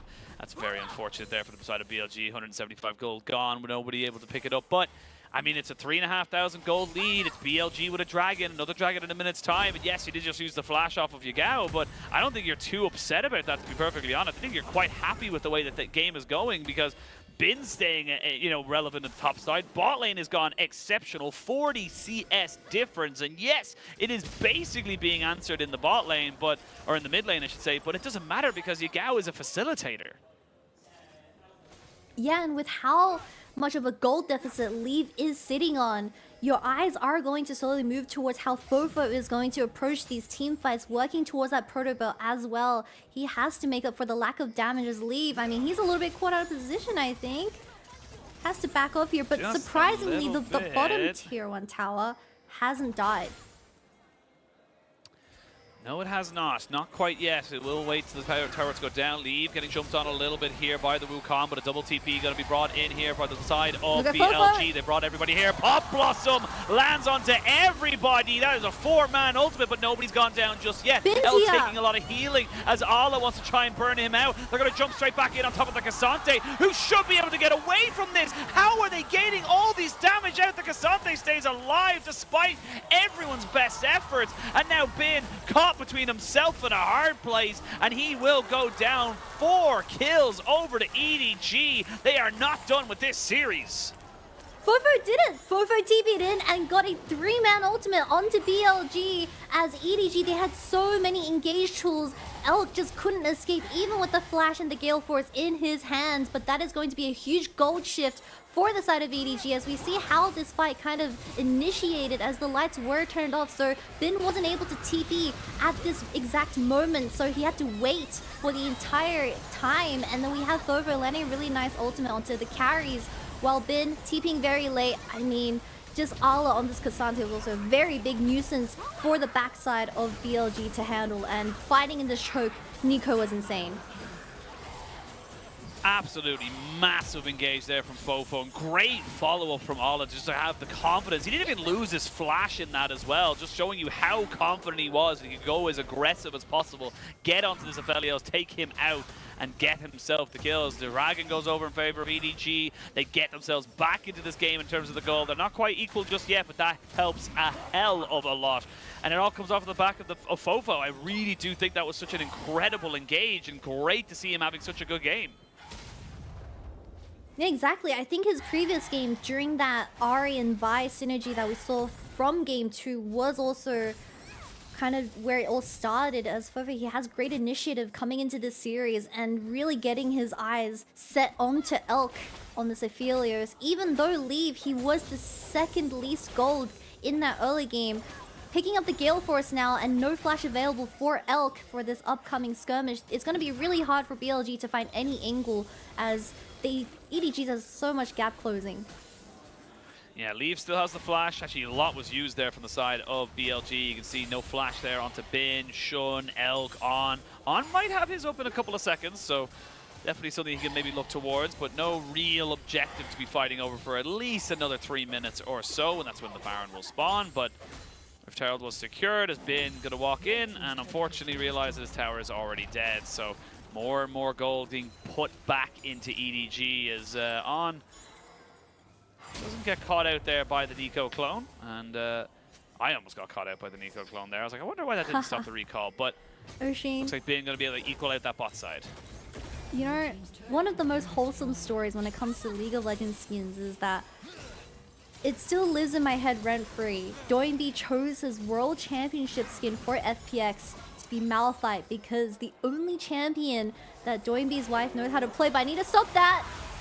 Yeah, you do need to stop that. The paranoia comes in, but Leave's already dead. They're trying to jump in on top of this Aphelios, but red and white, he is healing up. The Yuumi shall go down afterwards. That's Fofo as the Cassante, but JJ's already kind of used everything. He's already kind of wasted, or not even wasted, but just kind of used a lot of his ultimate. And now you can see the Pop Blossom come in. They're going to jump straight on the Fofo, who was isolated. Ala, are you fancying a 1v5 on the Cassante? I wouldn't bet against him, but now you've got the Rift Herald being dropped down. This is 18 minutes into the game. They may look to try and break open the base right now. Can they get a third tower at 18 minutes? It really does seem like so. As EDG, they get caught off guard with that flank coming out of On and Shun. As this is going to be a huge shift in macro, but I didn't expect Fofo to also die because On, I mean, it really did seem like the Rakano was going to get stuck in the Pop Blossom, but no, man was very slippery to say the least. Absolutely, and let's have a look at the replay here, because again, it's just really good work here from On and Shun to just get onto the backside. Yeah, and Leave did have that flash available, so I just didn't I think he didn't expect the amount of damage to come out of just a Wukong and Annie, but we have to take another look on how Fofo died. It was him dodging out on the initial Rakan W, but Bin following up with that ultimate as well. Just a numbers disadvantage for EDG to take with Ala arriving late. Oh, another TP coming in. That's going to be Yagao on the backside. Going to jump onto Bin just to stun him down. Drops the Timbers for the extra bit of damage. The paranoia to see if they could maybe get rid of some of that vision. But a double kill coming in for Shun on this Wukong. You just cannot give over a Wukong and Annie. It is too damn powerful. And Baron's not spawning for 30 seconds. And the funny thing is normally that would be an immediate turn to the big purple worm. But they can't do it right now. Bit of an awkward situation to be BLG, as you do have two people dead on the side of EDG, but killing Neela or catching Neela out of position also means that Mako unfortunately has to also fall as a result. It's kind of like buying a combo meal. Getting the Neela, you also deserve this Yuumi kill, and no vision setup whatsoever. Free toy and Happy Meal. Yeah, for EDG to kind of walk into these major objectives whatsoever, as you have been pressuring that top side, most likely also going to get that tier 1 tower. 5 seconds till Dragon spawns. You do have the Neela and Yuumi Look at back that TP again. ward. Don't have any summoners.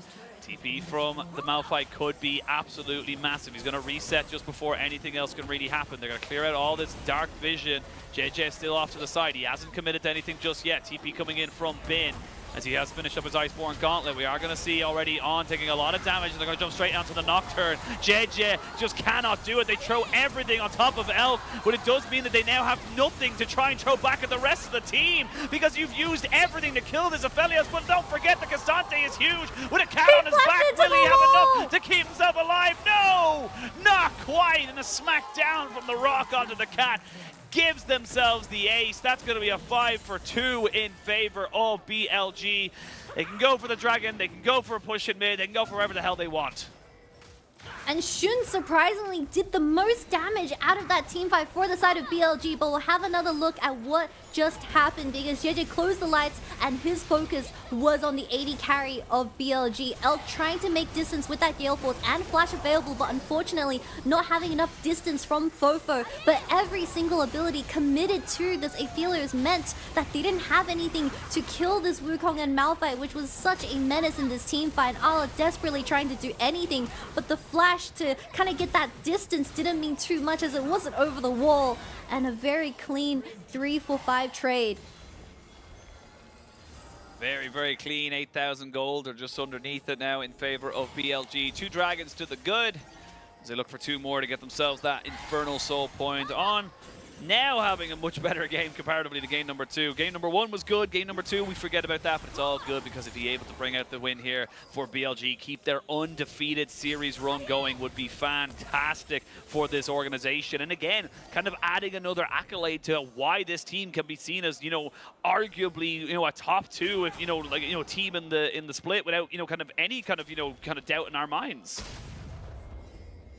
Yeah, and throughout spring, the only reason why, well, I wouldn't say the only reason, but a huge highlight of why EDG found so much success was because of Leave, but without that early lead that he so desperately needs, I mean, this Neela is not finding the angles that it's supposed to, and now Elk is sitting on that red and white, now threatening the Baron, as he also has a stopwatch in hand. No summoners, but does have a stopwatch, so EDG need to be very careful with how deep they go in with that engage.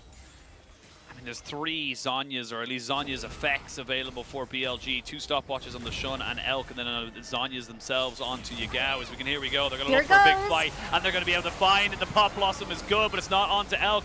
Try to throw on top of him, but he's already feared. They're going to go all out in here. It's a Rakan for an eco trade. The Cassante does his job and gets himself on top of the AD carry. The Neela has been taken out, but now do they have the damage afterwards? That is the question. Bin moves forward, and this rock is just clapping down on EDG. It is a 3-for-2 trade, so better for EDG, but still in favor of BLG. I wouldn't be surprised if Yago outdamages Elk in this game, because EDG throwing all their abilities onto Elk once again. I mean, he had to use a stopwatch, but they didn't have the remaining tools to kill the front line of BLG, but now they want to contest this. I mean, it's got to come down to Allah. Can he do much about this one here? It's not a fast Baron, so he knows he's got plenty of time. With the cat on his back, does he have enough to kind of go for this one? Yagao is potentially the target as Bin now moves forward. The Baron down to 2,000 HP. It's going to be secured, and they're going to be able to get it onto every single member of BLG. So BLG still get their objective. I like the idea from Allah to try and maybe make something work, but the combination's just not quite there.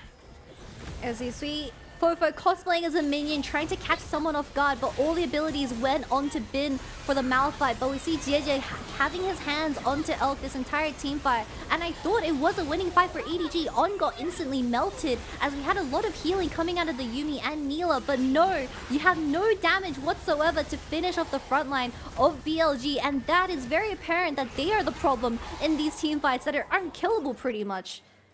Absolutely, and I love that you brought that up as well, because they got the damage down onto Elk. Elk was caught out. Everyone was kind of stopped from being helping him out with the Pop Blossom, because it caught set a zone between the rest of BLG and their AD carry, but it just wasn't enough. 7-1 and 9 is Shun on this Wukong, and this is something that we've kind of seen since MSI, is that it used to be like, oh, the jungler got the kills, it's not that big of a deal, or, you know, it's not that great as such, but we are seeing it more and more that it's becoming a bit of a problem, and now they're going to jump straight in on top of the Neela. 1-7 for Leave on this champion. Is it a counter to the Aphelios? The answer is no, definitively not, and that is 3 quick kills. They're going to TP down towards this bot side. As cool as a cucumber, Bin turns the tide of this fight, this game, and possibly even this series.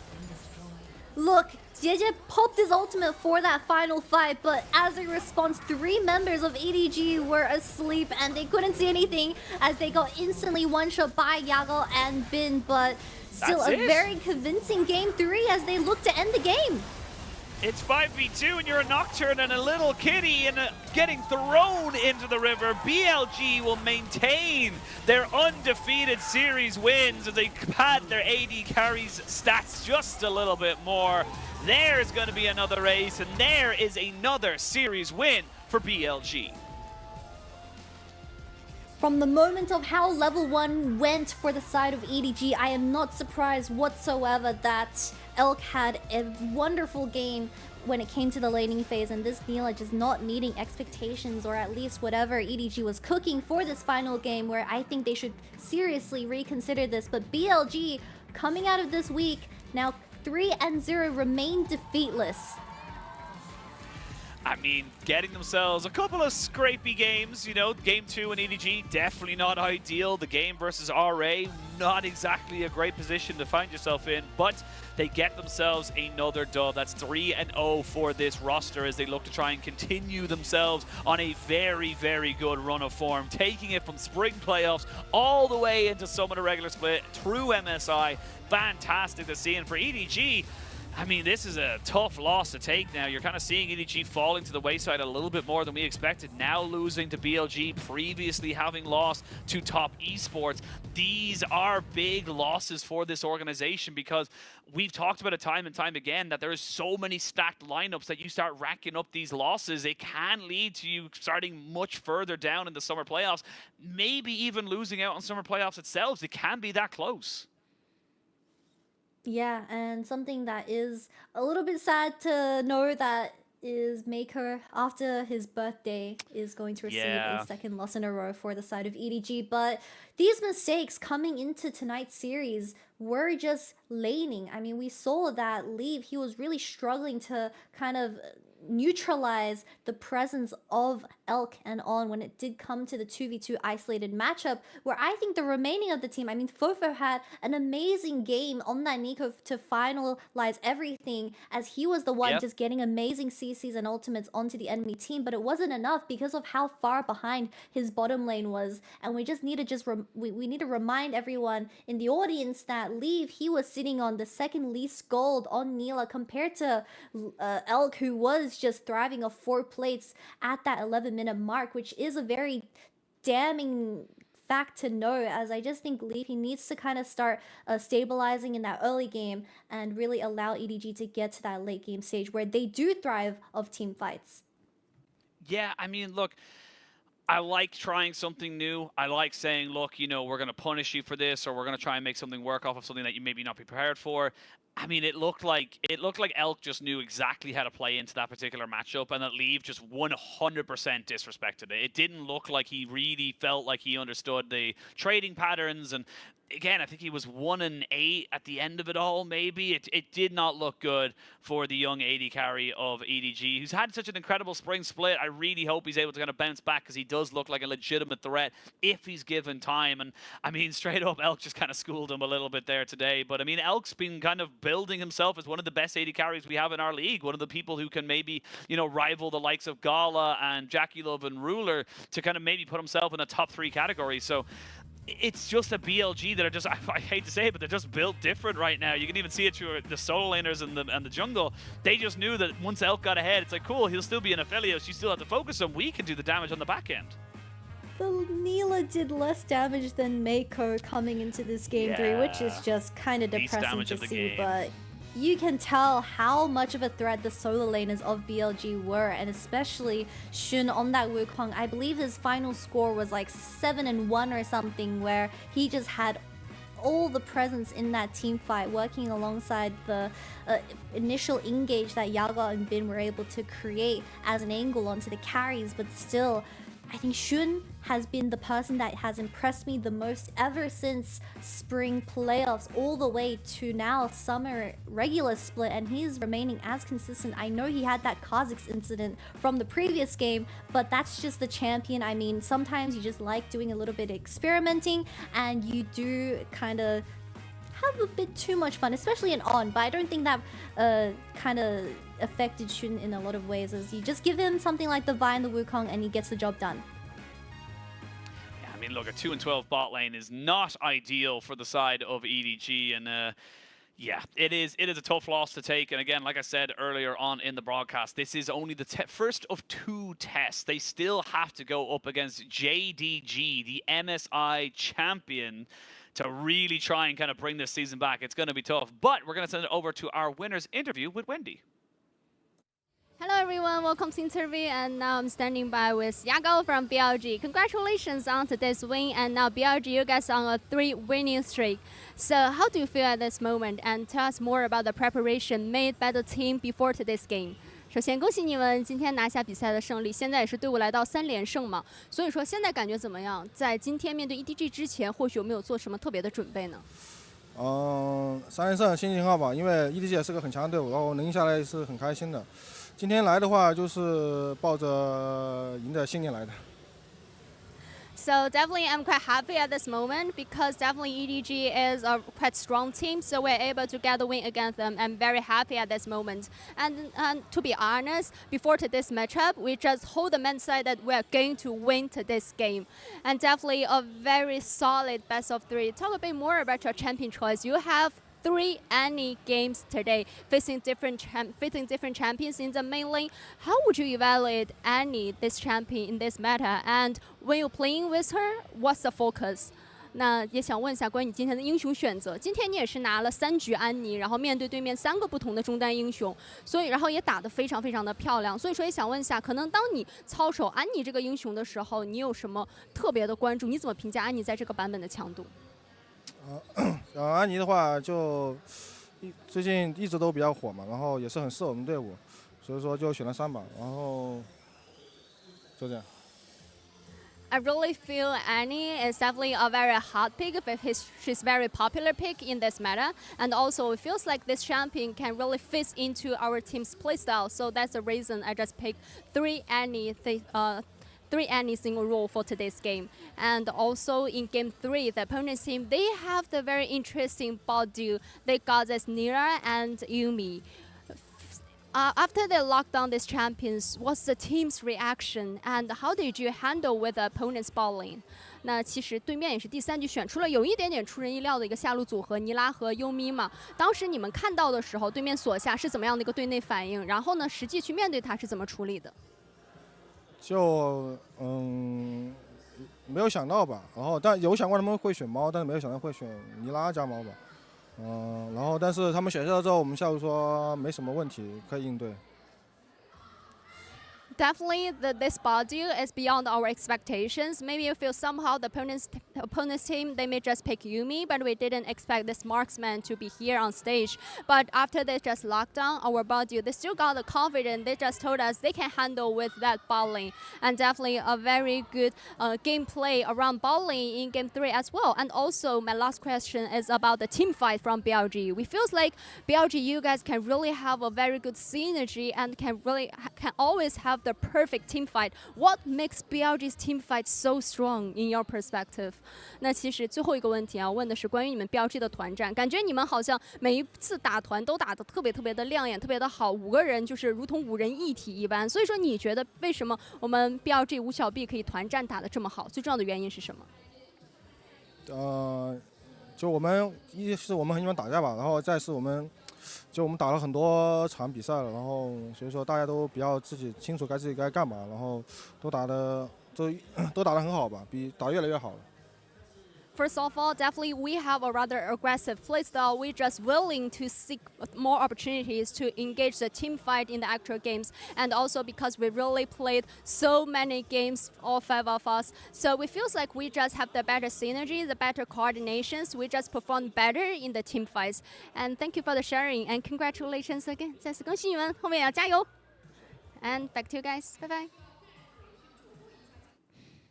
Thank you so much, Wendy. And of course, always great to see Yago's thoughts on the game. He just says, look, we've been playing a hell of a lot of games, which is absolute facts. And we have all got the synergy. And having Yagao get the MVP for game 1, and of course, Shun are getting the game 3 MVP. It feels like this team is just going from strength to strength, Kitty.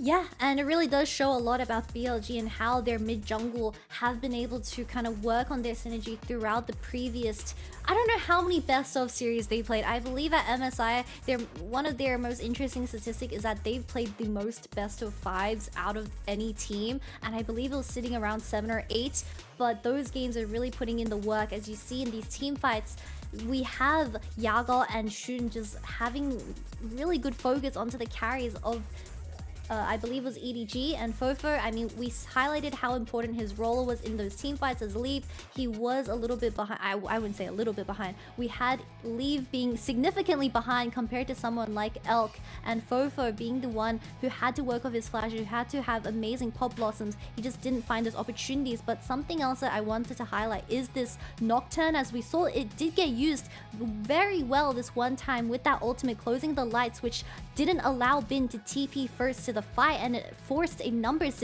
disadvantage. But we didn't see that any more times other than that one dragon fight, and from then on, we just have everyone going for Elk, but Elk wasn't the main character this game, it was Shun. Yeah, it was Shun, and the thing is, again, is that you throw everything at Elk, and it does kind of work. You can see the health bars were getting very low there. The Gestante almost becoming the thorn in the side of BLG, but you've thrown everything at it, and it just wasn't 2B, and Shun just having such great success with comboing up there. I still maintain this combination of Annie and Wukong. You get the CC up, you get the Cyclone to just kind of constantly keep you, you know, kind of losing off on armor shred. You're getting so much damage put down on top of you. It's just such a disgusting combination.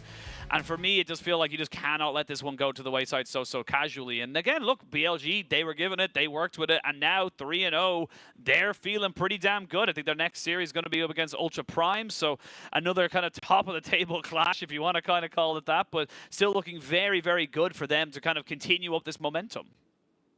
Yeah, and someone else I also wanted to highlight was On. He played 3 Rakan games in a row alongside Yaga, who played 3 Annie games in a row, but it is just showing that BLG have a very distinct play style on how they want to force these very early on team fights that lead to a lot of these gold leads into the mid-game skirmish, where they do play off those item spikes. But still, I think Bin on the Malphite, he was the unsung hero for a lot of those team fights, where Malphite, you just see him and you ult in and there's not much. He did his job pretty much, but he was also a very big pain for EDG to deal with. And I think EDG, they need to reconsider on how they approach this early game, because we saw a lot of disrespect out of Leave in terms of how he understood the matchup when it came to the Aphelios and the Rakan, where the game could have been very different if Leave just didn't go for those few orders.